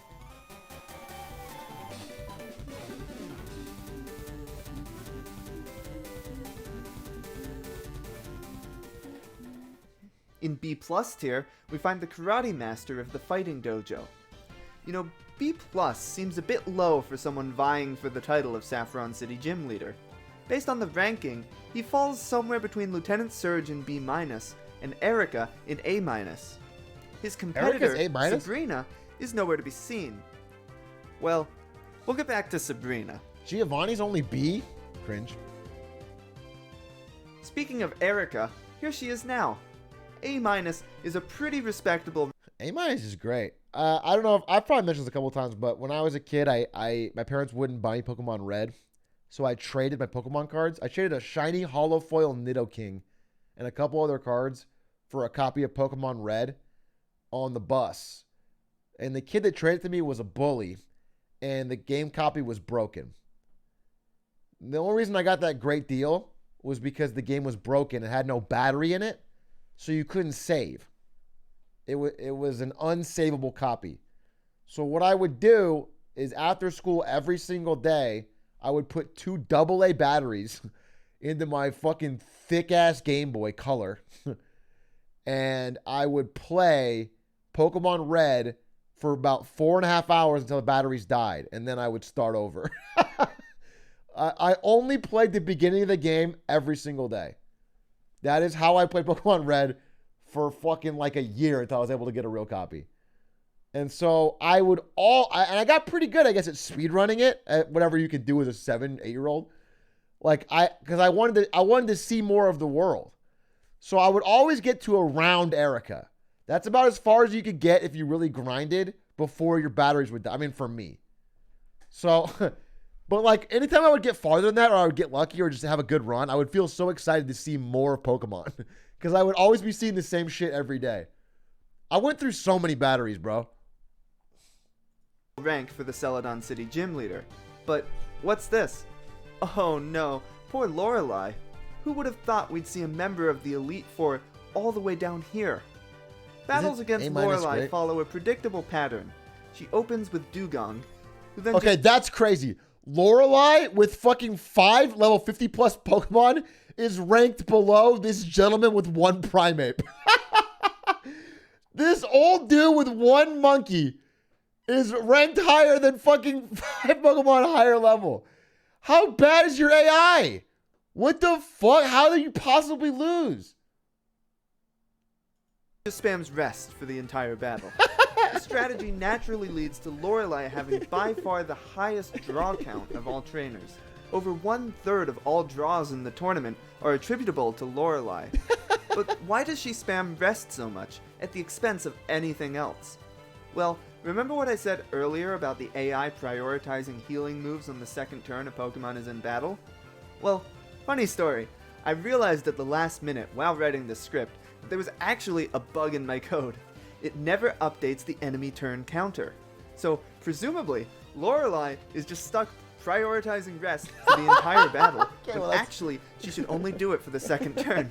Oops. Or so I thought. But no, actually, if you look at the base save state I'm using, the enemy turn counter isn't stuck on turn 2, it's stuck on turn 1. So actually, Lorelei isn't over-prioritizing rest, she's under-prioritizing it. And if you look at the teams she drew against, you can actually see why she used rest so much. Almost all of them have a fighting or poison type Pokemon, and rest is a psychic type move. So while my code did have a bug in it, it was really to her benefit. And Lorelei's poor performance in this tournament is entirely on her.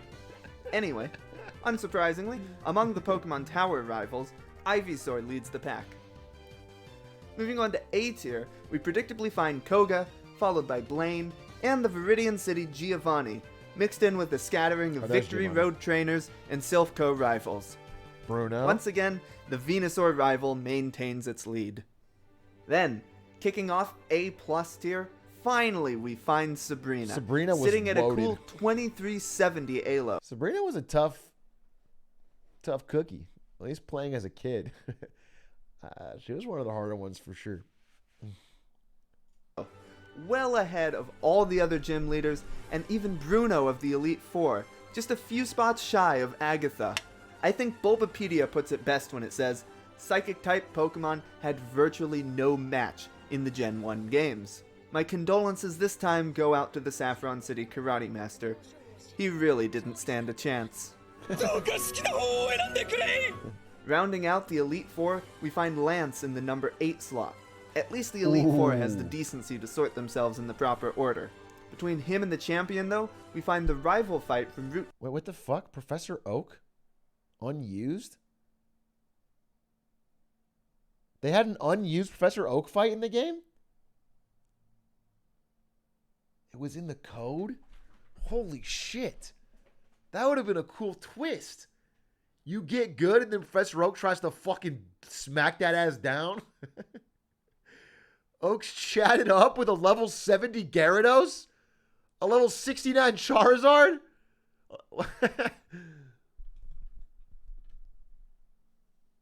Oh, he keeps the third starter. Oh. Interesting. Damn, that would have been cool. That would have been a cool fight. 22. Once again, is the Venusaur rival that pulls ahead of the pack to earn himself a spot in 5th place. Then, finally, we reach the champion rival himself. In 4th place, with 2516 Alo, it's the Venusaur champion, who in a shocking upset was unable to maintain his otherwise consistent lead in the very end. Wow, Venusaur chokes. In 3rd, with 2527, the Blastoise champion. And that's why Giga Chads picked Charmander, okay? They play for the long game. They know that Brock is going to be kind of hard. They know that Ember's not going to work on Onix, but they get past that. They're playing for the long game. Charmander Chads. Finally, in 2nd place, with an impressive 2534 Alo, it's the Charizard champion. Wait, who's number 1? Place? Who's number 1? Yes, my friends, there is a trainer that beats out even the champion rival. Standing alone in S tier, Professor Oak, with 2559 Alo, the undisputed strongest trainer in all of Pokemon Red is Professor Oak with a Blastoise. Now, I won't blame you if you don't remember the Professor Oak fight in Pokemon Red. It never actually appears in the game, but in the game's data is a full set of rosters for 3 Professor... Dude, I forgot how fucking intimidating the Blastoise Gen 1 sprite is. Look at this thick fucking lad. Damn, dude. This dude's fucking Gargase stacked and racked. He stances up. Holy shit, I would not want to tumble with that Blastoise. Oak fights. In each Here's case, using the fully evolved starter left behind by you and your rival. This fight was probably meant to be a post-game true final boss that got cut at some point in development. It's a shame, because the data shows Professor Oak would have been a truly formidable opponent. Before we wrap up, there's just one more fun graph I want to show you. So far, we've been looking at trainers in order of their Alo, but we could also look at them in the order you fight them in the actual game. The x-axis in this graph shows the order each trainer is fought based off Bulbapedia's walkthrough of Pokemon Red, and the y-axis shows Alo. Oh, that's cool. This graph is a ton of fun to stare at, and there's lots of interesting things to see. First off, it trends upwards, which is a pretty good sign that we're doing something right with our methodology. Moreover, all the gym leaders in rival fights stand out above the rest of the pack, clearly indicating their superior strength. It's also easy to spot the trainers who hugely underperform, like Scientist number 5 from Silphco, whose party consists of a single Electrode with self-destruct, or Fishers number 9 and 11, who have teams of just Magikarp. Bro, they were just trying to fish. You gotta call them out for being bad battlers. For being the worst battlers in their region by far. Perhaps the most interesting thing about this graph is the way it levels off towards the middle. This corresponds with the branching path in the middle of the game, where you can choose to fight either Koga or Sabrina first. Right. People generally consider Koga to be the easier fight, and we can clearly see in the graph that choosing to fight Sabrina first results in a large difficulty spike. Always chose to fight Sabrina first, and that's probably why I found her to be so hard, but I remember being really hard. It's interesting that the Bulbapedia editors chose this order for their walkthrough. Perhaps someone should suggest a revision. And that's all I've got for you today. Of course, I'm sure there's plenty of more fun graphs and visualizations people could make with this. That was actually a fire video. I mean, just a cool idea, cool subject matter, but he really did such a good job. Just on the craft of YouTube, this was like done super duper well. All the cut-ins, all the graphics. I was really impressed. That was cool. Shout outs to the creator. Let me shout him out. What was her name?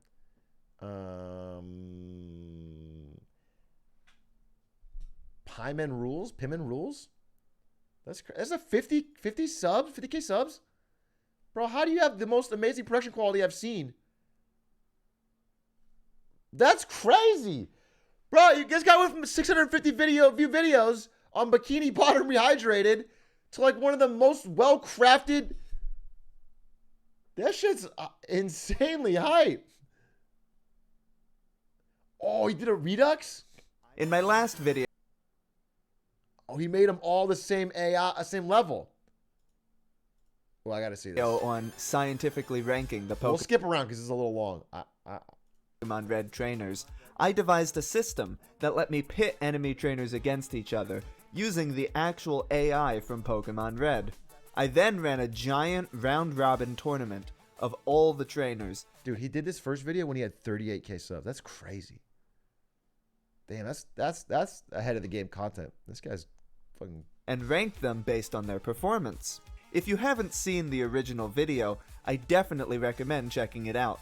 While it took a while for the YouTube algorithm to catch on, the reception from actual humans was overwhelmingly positive, for which I'm very grateful. Yeah, a number of these comments had some quite willful requests, falling into two main categories. The first wanted me to do the entire project again, but this time in Pokemon Gold, Silver, Crystal, Ruby, Sapphire, Emerald, Fire Red, Leaf Green, Diamond, Yeah. Pearl, Platinum, Just Heart do it. Gold, Soul Silver, Black, Just White, do it. Black 2, White 2, Just X, do it. Y, Omega Ruby, Alpha Sapphire, Sun, Moon, Ultra Sun, Ultra Moon, Let's Go Pikachu, Let's Go Eevee, Sword, Yeah. Shield, Brilliant, Yeah, Diamond, yeah, Shining yeah, Pearl, yeah, yeah, or yeah, Legends yeah, yeah. Arceus. Yeah. The second type of request would point out some issue in my methodology and suggest I run the tournament again with the same combatants in the same game, but fixing any number of issues. Now, I would love to do a tournament in one of the later generations, and I definitely plan to tackle one or more of them someday, but considering how much time and effort went into running the tournament for one game, the second choice seems like perfect low-hanging fruit. So, that's exactly what I'll do. I'll fix all the issues with the original tournament, run the whole thing again, and put out a quick follow-up video. It shouldn't take much time at all. Oh God, it's been a whole year! What is time? What have I been doing with my life? Oh well, better late than never. Welcome to Alo World Redux, scientifically ranking the Pokemon Red trainers again. By the way, as always, there are convenient timestamps in the description. If some parts of this video don't interest you, feel free to skip around. So here's the plan. First, we'll fix all the bugs that I can think of in the original tournament's code. Then, we'll make a number of enhancements that people have suggested. Most notably, we'll be scaling the Pokemon so they're all level 50, the same way competitive Pokemon tournaments are conducted. Then, we'll run the entire round-robin tournament again and look at the results, but this time with a bit of a twist. Stick around to the end for that. Okay. Along the way, I'm going to skip bug squashing, won't fix tournament enhancement. I'm going to skip this part because I think we understand that he's going to fix the bugs, he's going to make things better, and he's going to run the tournament again. So let's go to the tournament because we know how ELO works. Here, let's just go right here. To slice through them in a fraction of the time of my old one, but actually there's some bottleneck in Don't skip. I mean, it's 50 minutes. You know, I'm just trying to. I sort of want to see what happens. I recommend this channel. Check it out if you want to watch it yourself. But my system that causes it to not scale that well past a half dozen threads or so. And no, Python nerds, it's not the GIL. This bottleneck happens even across separate processes. My guess is that it's some sort of I/O bottleneck at the OS level. CPU usage doesn't get I would have bought Linux, while I would have loved to spend extra that could issue out just the I love I just want to see all of the battles. All 87,000 worth. Those people should learn how to code. Anyway, at last, Here we it's go. time to start the ranking. The trainer cards this time around are pretty similar to last time. The only two major differences to point out are that they now include the change in ranking from the previous tournament, as well as hash IDs for the greatest upsets, in case you want to watch those battles yourself. Oh, that's sick. Starting at the very bottom in F tier, with a mere What a cool 443 graphic! Elo, we find not the first rival battle as before, but instead Fisher number 11, whose team consists entirely of 2 Magikarp. Although they do now tackle. Bro, Fisher 11's just getting fucking torched. Fisher 11 is getting torched in both videos. That's crazy. It's not enough to help Fisher number 11, who ended up winning only 11 battles in the entire tournament. He won 11 battles. Passing by a number of unremarkable bug catchers, in D- tier we find our first major upset in the rankings. Our good old friend Juggler number 5 from Victory Road. You know, the one with the single Mr. Mime that only knows double slap. In the original tournament, he was able to coast on the fact that his Mr. Mime was level 48, but that's no longer an advantage with the levels flattened, losing Juggler number 5 166 spots in the ranking. Damn. Pretty quickly, though, we do reach the first rival battle. This time, it's the Bulbasaur in the lead, probably again because of Bulbasaur's dual typing, earning himself a spot in D tier. Immediately after that, we find a rather curious trainer, Fisher number 9. A side effect of flattening the levels is that, where in the original tournament, ranking correlated quite nicely with average level, now it correlates with party size. Yeah, that makes Generally sense. speaking, the more Pokemon you have, the better you do in the ranking. That makes sense. As we make our way through the list, I'll be pointing out some exceptions that prove the rule, like Fisher number 9 here, who is the lowest ranked trainer with a full team of 6. In fact, he's one of only 3 battles in the entire game against full teams of 6, the other 2 both being rival battles. Okay. Like his compatriot in F tier, the all Magikarp strategy proves ineffective. It is funny that in the world of Pokemon, they expect you to believe that anyone's allowed to have 6 Pokemon, and no one chooses to do it. No one. Gym leaders, people trying to steal, rob your money, Giovanni trying, like, nobody chooses to go all 6. They all fucking hold on to 4. Why not just carry 20? I don't know. Why doesn't Giovanni send 48 Pokemon after you? You know what I'm saying? 6 is too many to count. It's a lot to take care of. Yeah, but you literally make money in the Pokemon universe by winning Pokemon battles. So you're highly incentivized to win.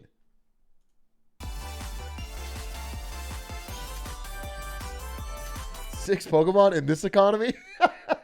It's a recession, dude. Kanto's in a recession.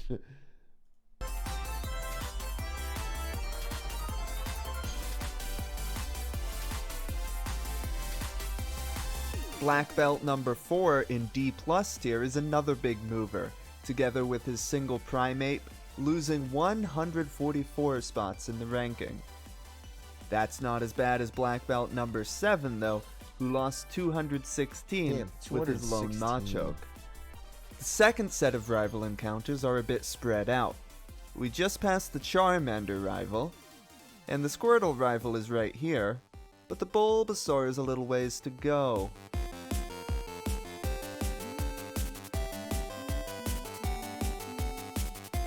Oh, there he is. Who was the biggest riser, I wonder? In C tier, we find perhaps the saddest trainer of the entire tournament. Gentleman number 4, standing alone with his trusty Primeape. This was the Giga Chat gentleman we pointed out. The guy who was better than Agatha. Damn, he fell far. Poor guy. The world's not fair when it doesn't let him have multiple. World's changing too fast for this old man. Lost more places in the ranking than any other trainer, dropping by 224 places. Not long after, the guy we find hodling the his first ape. gym leader, Brock, who's gained a respectable 81 places in the ranking. It makes sense that early gym leaders like Brock would gain a boost in the ranking. They have access to the special AI routines associated with unique trainers, granting them the ability to use items, and their Pokemon have special moves that... Isn't it funny though? Because so Brock's AI would have him use a potion, right? But he's using a level 50 Pokemon now, so the potion's not going to do jack. It's going to heal like 20 HP. It's not. He's not using Hyper Potion.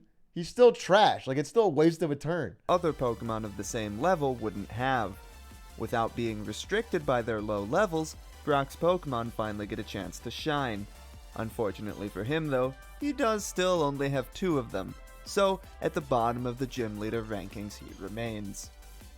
Also in C tier, we find junior trainer female number 11, who took part in the 3rd longest battle in the tournament, against Erica of all people. While I did find that there tended to be longer battles this time around by virtue of the fact that most Pokemon had more HP to work with, there were actually no endless battles like last time. The 1,000 turn limit from the original tournament never kicked in for any battles. Interesting. In C+ tier is Rocket number 2, notable for being the first trainer to gain more than 100 places in the ranking. His team has 3 Pokemon, Sandshrew, Rattata, and Zubat, which were only level 11 in the original tournament, but now are able to make a good showing. He's moving with up a in the relatively world. diverse team composition. Not just a thug anymore.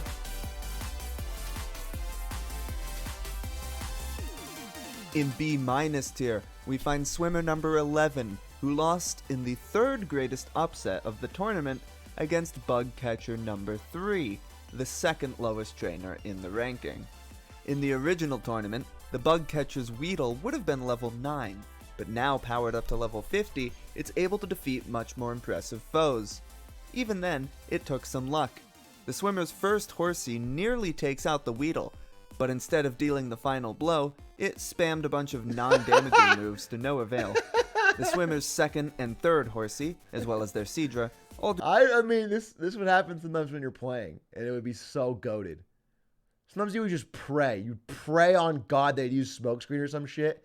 You know where to turn. It happens in the Elite Four sometimes, and you could fucking clutch it out. Do nothing but spam Choke. agility, while the Weedle slowly chips away at them with poison damage.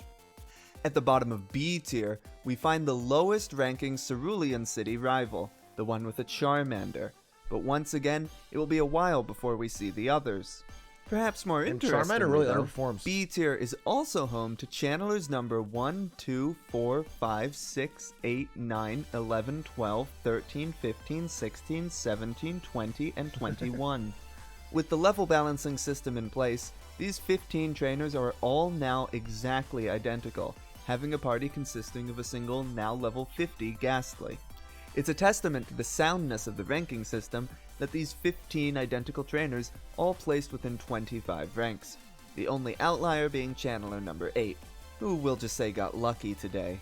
Channeler number 2 also gets the Outplayed, dude. Outplayed. No, that's not luck. They all have the same Ghastly, and he gets fucking 80 ranks higher. That's skill, baby. That's skill. What's up, Point Crow? honor of having partaken in the 2nd longest battle of the tournament, against Beauty number 1 in B+ tier. There's nothing particularly notable about this battle. The Beauty was... Point Crow, have you seen this video? This guy's fire. I'm super impressed with this guy's editing and his, the whole way he set up the story. It's really good. It's worth looking at because you do videos more like this. There could be something you could take from it or something. I don't know. He's definitely goated. merely able to stall it out by using annoying moves like Wrap, which ends up dealing basically no damage, and Stun Spore. Even when the Ghastly is able to attack, it also deals very little damage. Fortunately, the Bellsprout wasn't able to heal itself, so this battle ended in due time. Anyway, In between all those channelers lies the Squirtle rival, with still no Bulbasaur in sight. But then there's beauty number 14. I wonder if Sabrina's going to roll. I was just thinking. I'm just trying to guess, right? Or like Giovanni. It's not necessarily going to be Oak. I guess it might be Oak because he has 5 Pokemon. Yeah, it's still a number of Pokemon, right? But you got to imagine that if they're all level 50, that Alakazam's going to fucking go nuts. Who brings us the longest battle of this tournament against swimmer number 11 from back in B-. Again, there's nothing particularly notable about this battle. It's just a case of both trainers using stall tactics with moves like Leer, Smokescreen, Harden, and worst of all, Recover. Cringe. Combine that with the fact that the swimmer has 4 Pokemon in their party, all with the same set of stalling moves, and the beauty has to fight for over 50 minutes to secure her victory. Clutched. Dedication, Grussel, grind set, I respect it. Around here, we also find Birdkeeper number 2, who is the lowest. When I was a kid, I competed in Game Facts Diamond and Pearl Pokemon tournaments, where you literally put your DS friend code online, and they would have a bracket running on the forum. I was super into it, and I remember this dude, because I was pretty good at it. I grinded a lot, and but I kept running into this dude in these tournaments every fucking week, who had a Hippowdon stall team, where he would just set up the thing where the whole what's the Sandstorm, where, you know, Hippowdon would come in and the whole thing would be stand, and then he would just fucking stall. And I remember when I fucking lost to this guy after like a 40-minute battle, after he stalled me out yet again over and over for the fucking 20th time, I fucking broke the hinge on my DS. I threw my DS at the door and it broke the hinge on it. And then I still wanted to keep playing, so I'd have to like prop it up.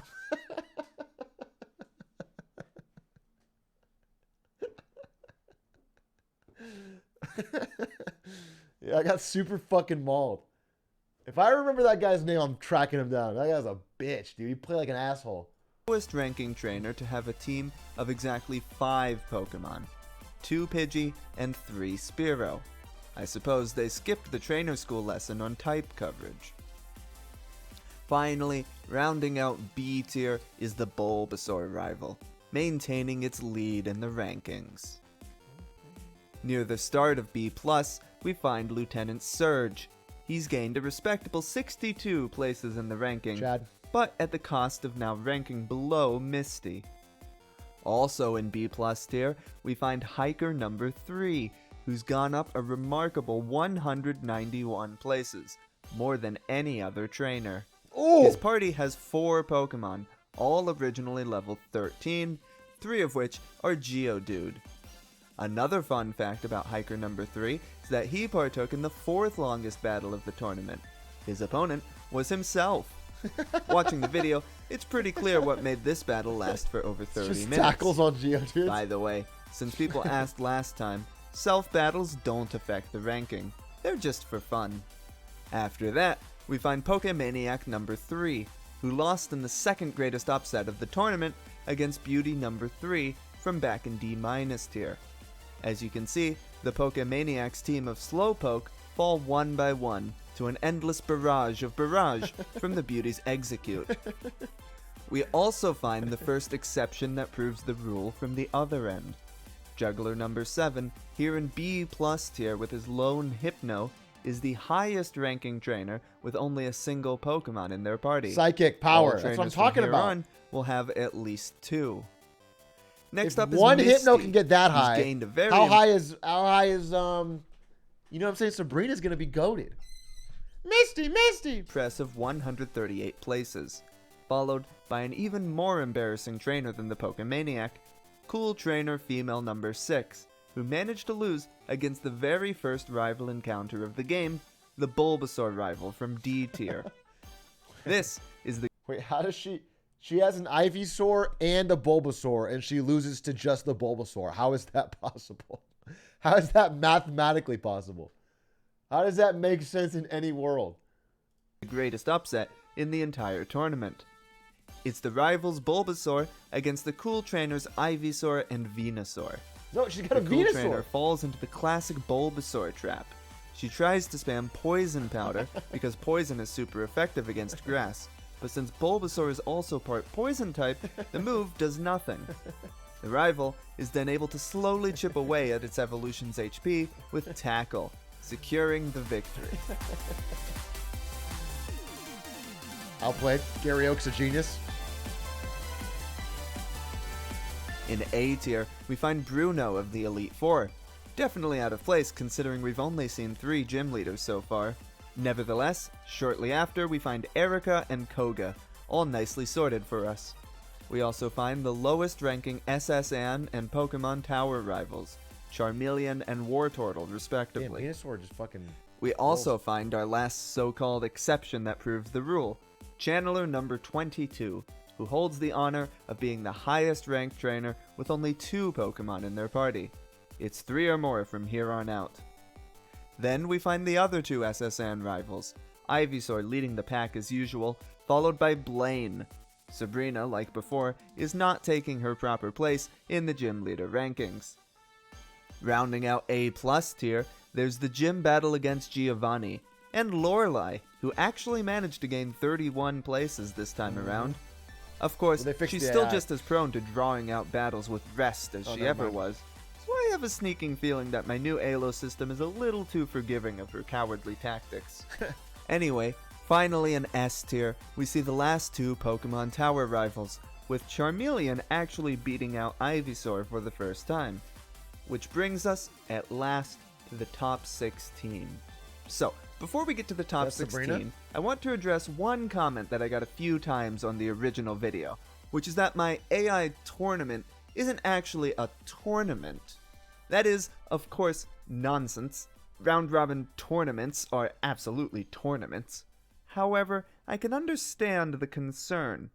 These people probably didn't want a big list of win-loss draw ratios, but rather the nail-biting excitement of one-on-one battles played out in a bracket. Yeah! So, hey, why not? Rather than going through the rather predictable top 16 in order, let's instead use the results from our round-robin tournament to seed a single elimination Sweet 16 bracket. Yeah! The winner of that tournament will be crowned the true strongest trainer Parties! in all of Pokemon Red and Blue. The list of competitors is pretty much what you would expect. There's all 3 Professor Oaks, 9 rivals, Agatha and Lance from the Elite Four, and Sabrina. The only surprise contender... Bro, this guy studied YouTube. I don't know how this guy only has 50k subs. This guy clearly studied YouTube in it. These guys Mr. Beasting it. This whole video is so well designed. This shit crazy. This guy's gonna blow the fuck up if he keeps making videos like this. Contender is Juggler number 2 from Victory Road. We'll have to see how they fare. The first match is between the 1-seed champion rival, the one with the Charizard, and the 16-seed Sabrina. Let's go, Sabrina! The champion's Pidgeot takes out Sabrina's Kadabra. That's bad. Stop using double slap. And, after some back and forth with mirror moves, use a psychic move. Mr. Mime as well. Come on, Sabrina! Venomoth falls almost immediately, leaving Sabrina with just her out. Sabrina, what the fuck's going on out here? Sabrina, you're fucking 16th best trainer in the world. Give it a fucking chance. Use a real move. It's the same level. There's no reason you should be getting washed like that. Come on. All right, sweeper, set up. Alakazam, this is all on you, I believe. Alakazam. Alakazam takes down Pidgeot. Nice. And the champion sends out his own Alakazam in response. Damn, I forgot that Gary has an Alakazam too. Okay. All right, never mind. I thought she was the only one with the Alakazam, and I thought she'd fucking sweep this thing, and I was dead wrong. Okay, all right. Well, that's... Sabrina then spends the next 9 minutes spamming Recover and nothing else. This behavior perplexed me for a while, to the point that I thought there might actually be a bug in my code. However, I think I can explain it. As I mentioned in the original I can relate. You know what? I can relate. video, the third move selection criteria used by smart trainers like Sabrina will prioritize super effective moves. Alakazam, of course, has none. It has 3 Psychic type moves and Recover, which is normal. However, it will also deprioritize moves that are not very effective, so long as an alternate acceptable move is available. Acceptable moves in this context are, generally speaking, damaging moves of a different type. In other words, Sabrina wants to deprioritize all of Alakazam's psychic moves, but she needs to find an acceptable alternative first. Recover doesn't qualify because it's not a damaging move. But Psywave does, because it has a special damage calculation. As far as I can tell, Psywave even counts as an acceptable alternative move for itself, meaning Sabrina is successfully able to deprioritize all of Alakazam's moves except for Recover, leaving it as the only option. Psywave is a move that's unique to Sabrina's Alakazam, so the Champions doesn't run into this issue, and is able to finish off Sabrina with a lucky 1-2 punch. The next battle is the 8-9 game between 2 of the Silph Co rivals, Alright, Sabrina got the owned. ones with Charizard and Venusaur. Their Pidgeot take each other down. The Venusaur rival's Gyarados takes out the Charizard's Execute, only for it and Growlithe to fall to the Charizard rival's Gyarados. Alakazam takes down Gyarados, and the Charizard rival sends out, oh god, is this entire tournament just going to be Alakazam Dittos? I was These thinking Alakazam that. don't spam Recover quite as much as Sabrina does, but this match does last for about 10 more minutes, before the Charizard rival finally gets his sweep. We never even see his Charizard. Let's go! Next up, Professor Oak with a Blastoise against the remaining Silph Co rival, who also has a Blastoise. After stalling for a while, Oak's Tauros takes down the rival's Pidgeot in a single attack, only to fall to Growlithe. Even? Growlithe falls to Executor. How? But not before taking out a big chunk of its health. Oh, sleep. The rival follows it up with Execute, who simply doesn't have the moves to be able to finish off the Executor. Alakazam decidedly finishes the job, only to quickly fall to Oak's Arcanine. Blastoise makes short work of the dog, leaving us with the Blastoise Ditto. That's an Even epic with fight. the health advantage, though, Oak's Blastoise manages to lose the fight. But with another Pokemon, his Gyarados, up his sleeve, Oak is able to he punch hyper the beams victory. it. Next is Oak with a Venusaur against the Victory Road rival with a Blastoise. As you might expect, this battle plays out nearly identically, with the only major difference being the rival's introduction of a Rhyhorn in the middle, and at the end, when Oak's Venusaur easily defeats the rival's Blastoise.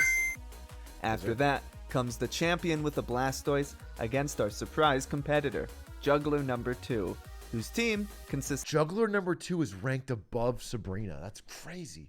of a Drowsy, Hypno, and 2 Kadabra. As you might recall from the original video, the jugglers in Pokemon Red employ the rather interesting strategy of switching out their Pokemon every turn with a 50% probability. Switching, for example, to make up for a type advantage can of course be an excellent strategy in competitive Pokemon, but of course the jugglers employ no such forethought when it comes to their tactics. They merely switch out to the next available Pokemon, regardless of its or the opponent's types. Yeah, This but you tactic get lucky. basically gives the opponent free moves without much benefit to the juggler.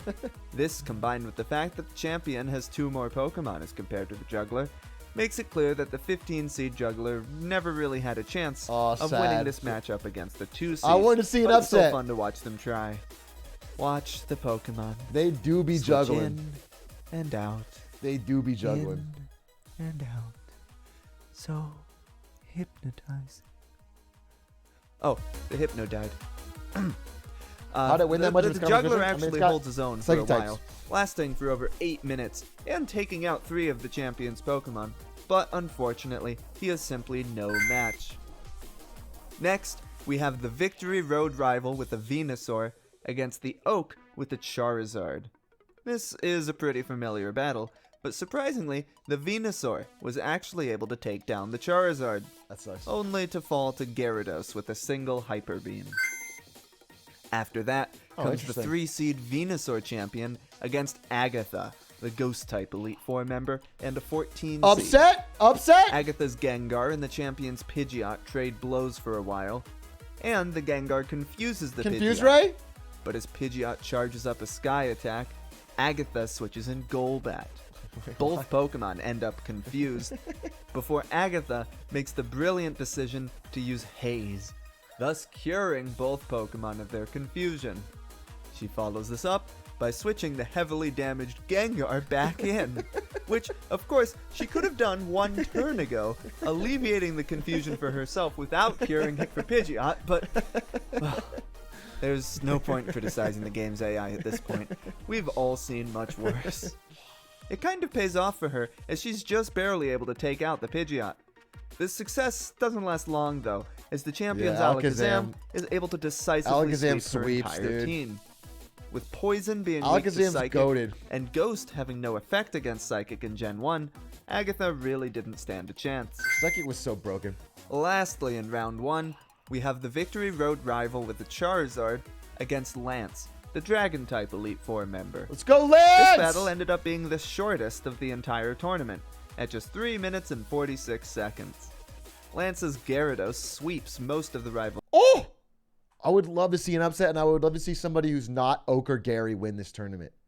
Let's go, Lance! Team before falling to Alakazam, who also takes out Lance's first Dragonair.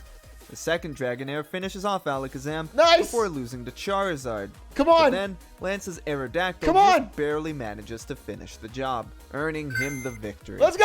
On to round He's still 2. alive. He's still alive. There's He's gonna still alive. be a lot of similar battles in this round, so we won't dwell on these for too long. First up is the 1-seed Charizard champion against his past self. No surprise how this one turned out. Yeah, that makes sense. After that The 1-seed comes wins. Oak with a Blastoise against Oak with a Venusaur. This one goes exactly how the type matchup implies it should. Makes Next sense. is the Blastoise champion against Oak with the Charizard. Oak actually manages to win this one for a spot in the Final Four. Lastly, we have the Venusaur champion against Lance. Props to Lance for making it this far. Come on, Lance. No, dude. You could do this. You have a Dragonite. But I'm afraid there's a reason he's not the Pokemon League champion, and, unfortunately, not the champion of this tournament either. Our Final Four... Damn, stream died. Lance lost. It's all bad, dude. It's all bad. I believed in him. He was going to change things. Sad. If you guys missed it, Lance lost. Ends up being... Here, I'll go back. But I'm afraid there's a reason he's not the Pokemon League champion, and, unfortunately, not the champion of this tournament either. Our Final Four ends up being two similar matchups. The Charizard champion against Oak with a Venusaur, and the Venusaur champion against Oak with a Charizard. These two similar matchups actually end in the same way, against the way the type matchups would lead you to believe. No matter who ends up being the champion of this tournament, Venusaur is clear. Wait, Venusaur won both? Wait, what? That doesn't make any goddamn sense. Did they just not use fire-type moves or what?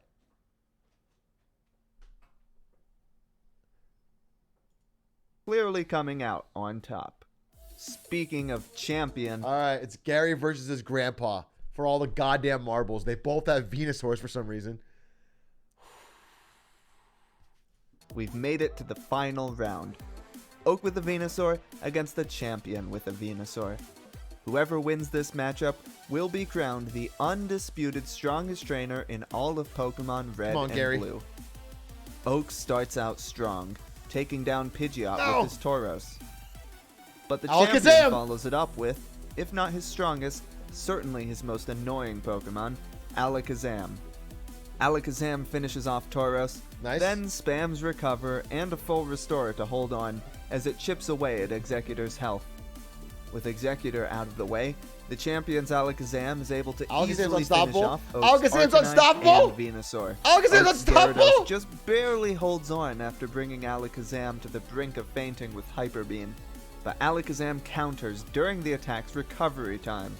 With both Pokemon in the red, it's down to a battle of speed, and Alakazam manages to finish things off with a Psy Beam. Which means that, yes, the irrefutably, scientifically measured, absolute strongest trainer in all of Pokemon Red and Blue is the champion rival with a Venusaur. Congratulations on that hard-fought victory. With that out of the way, there's just one more thing to look at. Like before, we can arrange the trainers based on the order you encounter them in the game. Smell you later, to see Gramps. if there's a correlation between that and Alo. And, sure enough, like before, we can see that the data generally trends upwards, albeit leveling out a bit towards the middle. Naturally, the correlation is much weaker than last time since level doesn't play a factor, but it's definitely still there. Yeah. It's interesting to note that there are a lot more outliers at the bottom of the scale, and that gym leaders don't stand out above the pack quite as much. Okay, before we wrap up, there's a handful of frequently asked questions. I have no questions. My question is how your videos got so good. That was hype though. That was sick. That was very interesting. I really enjoyed that. I enjoyed that video. I always knew Psychic was strong, but that kind of proves it. That really cemented that in my mind. That Psychic is incredibly OP and Alakazam was goated. Chat, I think I have to end here, unfortunately. I think I have to end here. Because I'm coming back tomorrow. I'm coming back tomorrow, and we're going to be doing, unfortunately, Reddit recap, Poggies, and Paper Mario. So I'm sure I will see none of you here at all for Paper Mario Day tomorrow. But I will be back tomorrow with Paper Mario. What time? Midday, like 4 p.m. probably. Somewhere around 4 p.m. Pacific. So, thanks for watching. That was a fun Saturday. Congratulations to anyone here that beat Bloons Bloody Puddles with Quincy and No Magic Monkeys. Oh, it was me. Oh, congrats then. And I will be seeing you guys tomorrow with some Paper Mario and Reddit recap. Appreciate it. Much love. Thanks for watching. I will raid somebody perhaps. Connor raid. Is Connor live? I would love to raid Connor since he's always raiding me and he's never live when I'm offline. Tripod Faith, thank you for the sub. Ooze Pluto, thank you for the sub. Evan Owens, Not Jack All. Tranquility. Thank you all for the sub. Oh, we're going to raid Connor Eats Pants. Connor Eats Pants. Connor Eats Pants. Connor playing Minecraft? Oh, God, I hope he's running in circles talking. That's my favorite content on all of Twitch, is Connor Eats Pants playing Minecraft running in circles. Connor Eats Pants. Please go raid Connor. Please check him out.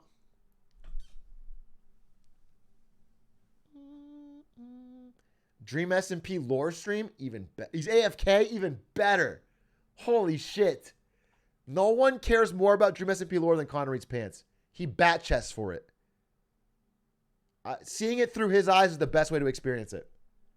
All right. I will see you guys. I'll be in his chat watching, so I'll see you soon. Bye. Have a good night. Adios.